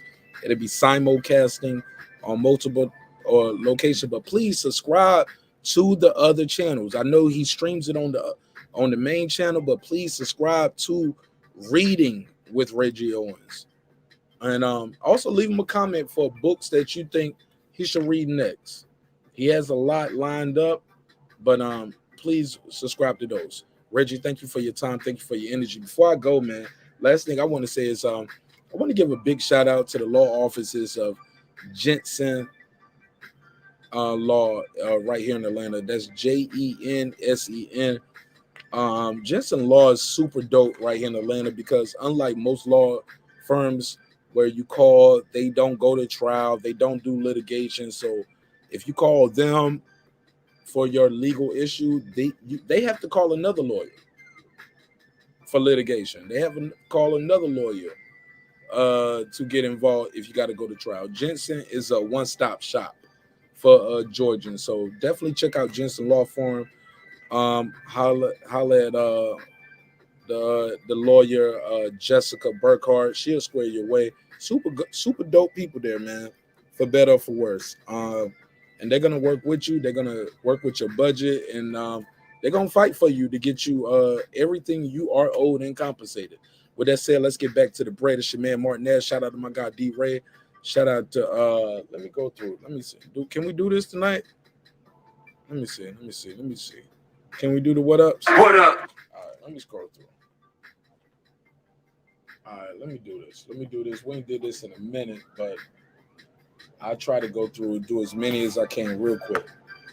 Shout out to Deuce Time. What up? Reggie Owens. What up? That guy Eclipse. What up? Blue Dreams. What up? Taylor Bell. What up? Uncle Kenny, aka K Savoy. What up? Shout out to my guy Kyle the Boxing Session. Please check out his movie. What up? The link will be in the description and in the chat. What up? Shout out to my sister Queen P. What up? Girl behind the mic. What up? Philip, the love is real. Trust. What up? Deshaun Brown. What up? Taylor Bell again. Please don't forget to send me that. What up? Just man, so many people, man. I ain't gonna be able to get through all of these. What up? Shelton Moore. What up? P Black. What up? K13. That's Crucial 13. What up? I'm not gonna get through. I'm gonna try. Jules Gaming Lounge. What up? Mirror. What up? Damn. Let me go through. Let me try. I'm trying. Let me scroll it all the way to, because they got this new thing where you can scroll all the way to the top. So I'll try to go through them. I'm trying my best. Even with the people who wasn't here the whole time, but I know they're going to catch the playback. They might not even catch the playback on the show unless they become members or something, because we probably got to delete this show, because this show It's probably gonna get a nigga canceled. Respectfully. Yeah, they gonna get me the fuck up out of here with this one. Let me see. What the sounds at? All right, let's do it. What up? All right, beyond and above media. What up? I already said Uncle Kenny, right? Uncle Kenny. I'll say it again. What up? Uncle Kenny. What up? Uncle Kenny. What up? Uncle Kenny. What up? Thank you so much for buying 2 pieces of the new merch. Sending the super chat. What up? Cash app. What up? Man, Uncle Kenny, man, you a real one, bro. Appreciate you, man, in a major way. Girl behind the mic. What up? Thank you so much for your commentary on this clip. I'm gonna release that song. Queen P, thank you for everything you do in the chat. What up? And thank you for everything you do behind the scenes to keep the show moving. What up? At a rapid pace. Like, you are truly asset to the show. And I would be remiss if I didn't say that. Thank you again. What up? Shout out to my guy Rich. What up? What up? Coach Malachi Williams. What up? Derek Lincoln. What up, Derek? What up? Girl behind the mic. I said that again. See, girl behind the mic, she blessed the show so many ways, man. Like with her presence, but also she does donate to the show, and she is a content creator. So it's hard to forget her, man. And we always trying to send people over there. Shout out to Blue Dream. What up? Shout out to Danny Lux. What up? The World Sport Battle League. What up? Appreciate all of y'all, man. Like everybody. My guy Rob G Films. What up? Major Key. What up? Troy Graham. Can't forget Troy Graham. What up? Jashawn Brown. What up? Can't forget none of y'all. My guy Joey Chaz. What up, Joey? What up? Appreciate you, homie. Big Texas. Cletus. What up? What up? Man, appreciate you, man. Appreciate all of y'all. Yo, I'm still looking for D Hodges, homie. What up? Yo, D Hodges, where you at? What up? I need somebody to tell me where D Hodges at. I called him and texted him. I'm gonna start making this my new thing where I call him and text him every day until I get a response. What up? Or until somebody tell me, yo, it's not working no more. But I gotta find this kid, homie. I'm starting to get worried. Shout out to my guy, what up? Thomas Jones. What up? C Jones. Let me scroll through. Shout out to Ty, of course. What up? Shout out to Black and Brown Boxing. What up? Shout out to Chitlin Egg Rolls. What up? Let me see. Shout out to D Ray. What up? D Ray all day. What up? Shout out to P Dub. What up? Shout out to Bernie the Boxer. What up? Shout out to DJ. What up? Santos. What up? Everybody at the boxing section. What up? Appreciate you, man. Appreciate you. Shout out to President Jafar. What up? Appreciate you, man. Rude Red. What up? My guy Dre Ray. What up? That's Mr. Stroh, by the way. What up? My boy Big Shug. What up? Blood. That's Big Blood. What up? Also retro boxing talk and documentaries. What up? AKA Blood Boxing. What up? Yeah, man. Can't forget the homies, man. Shout out to J8. What up? Appreciate you. Shout out to my guy Toby. What up? Shout out to Mr. Vegas. What up? Shelton Moore. What up? Appreciate y'all. It's all love, man. It's all love. Nothing but love, man. Shout out to Karma Serene. What up? Shout out to my guy Rodney. What up? AKA Megazar. What up? Titus the Titan. What up? Bicep Bully. What up? Gabriel Gaming. What up? The Boxing Historian. What up? Punch Drunk. What up? New Media Today, USA Boxing. What up? Yeah, man. And everybody out there sharing the link and supporting the show. Sir Senior. What up? And congratulations to Sir Senior. Sir Senior is married, neighbors. Sir Senior is a married man now. I was married now. So yeah, so shout out to our brother Sir Senior, man. And congratulations to him and his wife on their new union. What up? What up? I think we can hear this. I did say chitlins and egg rolls, right? Shout out to chitlins and egg rolls. What up? Appreciate you. All right, I think that's it. All right, with that said, man, It's been another great episode of Breaking Beats, where we break down business, entertainment, art, technology, sports, and anything else you and I feel like squeezing into those letters. Ladies and gentlemen, please remember, this is a hip-hop, political, sports show with a comedy twist. Yeah, we're going to let the jokes fly because life is serious enough. Man, I love y'all. I will see y'all on the next episode. Thank you so much for your time. Thank you for your energy. Man, y'all the best audience in YouTube. And I say that because this the best show on motherfucking YouTube, nigga. And I said it because I mean it. I see y'all on Monday unless something breaks. Yeah, I might do a pop-up, man. I might do a pop-up today or tomorrow. Yeah, I might do a pop-up on Saturday or Sunday. Who knows? Look for the pop-ups. Make sure you got that notification bell click so you can be the first ones to get the content. And also email me at marqnash27@gmail if you got any topics for the show or any breaking news, or you can reach out to me at my Instagram, which is Mark Nash. Mark Nash, that's MARQNES27. That's oh shit, I'm getting late. It's late. MARQNASH27. Yeah, so it's all love, man. I wish y'all nothing but health, wealth, prosperity. Shout out to my guy Jules Gaming Lounge. Yeah, man, I got nothing but love and respect for all of y'all, man. It takes a lot of courage to put yourself out there and do your thing, man. So let's get popping, man. Let's make 2022 a great one. Let's stop all this beef and let's stop all that hating. Cause I'm gonna let you know that shit ain't gonna make you no fucking money, homie. Like, you ain't gonna make no money sitting around hating on a nigga who out here doing this thing. If everything you doing is hating on niggas, no. Give the people knowledge, give them an opportunity to speak, let people have civil discourse, and I promise you, man, you're gonna look up and you're gonna be past Mark Nash in less than a month. I'm a baby in this YouTube game, and yeah, I'm just trying to find my way, homie. But I do understand this. You gotta give people respect, give them a chance to speak, let them have their opinions, and yeah, man. And I see you at the top, my nigga. If you make it.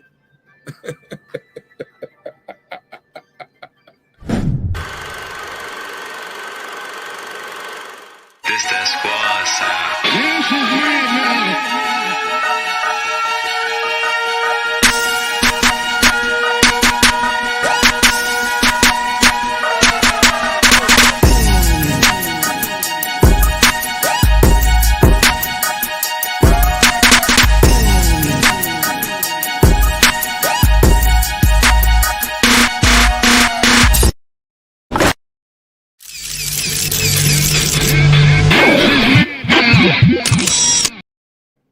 By the way, go to marqnash.com, get some of that new merch, man. Please put in the promo code to get the discount.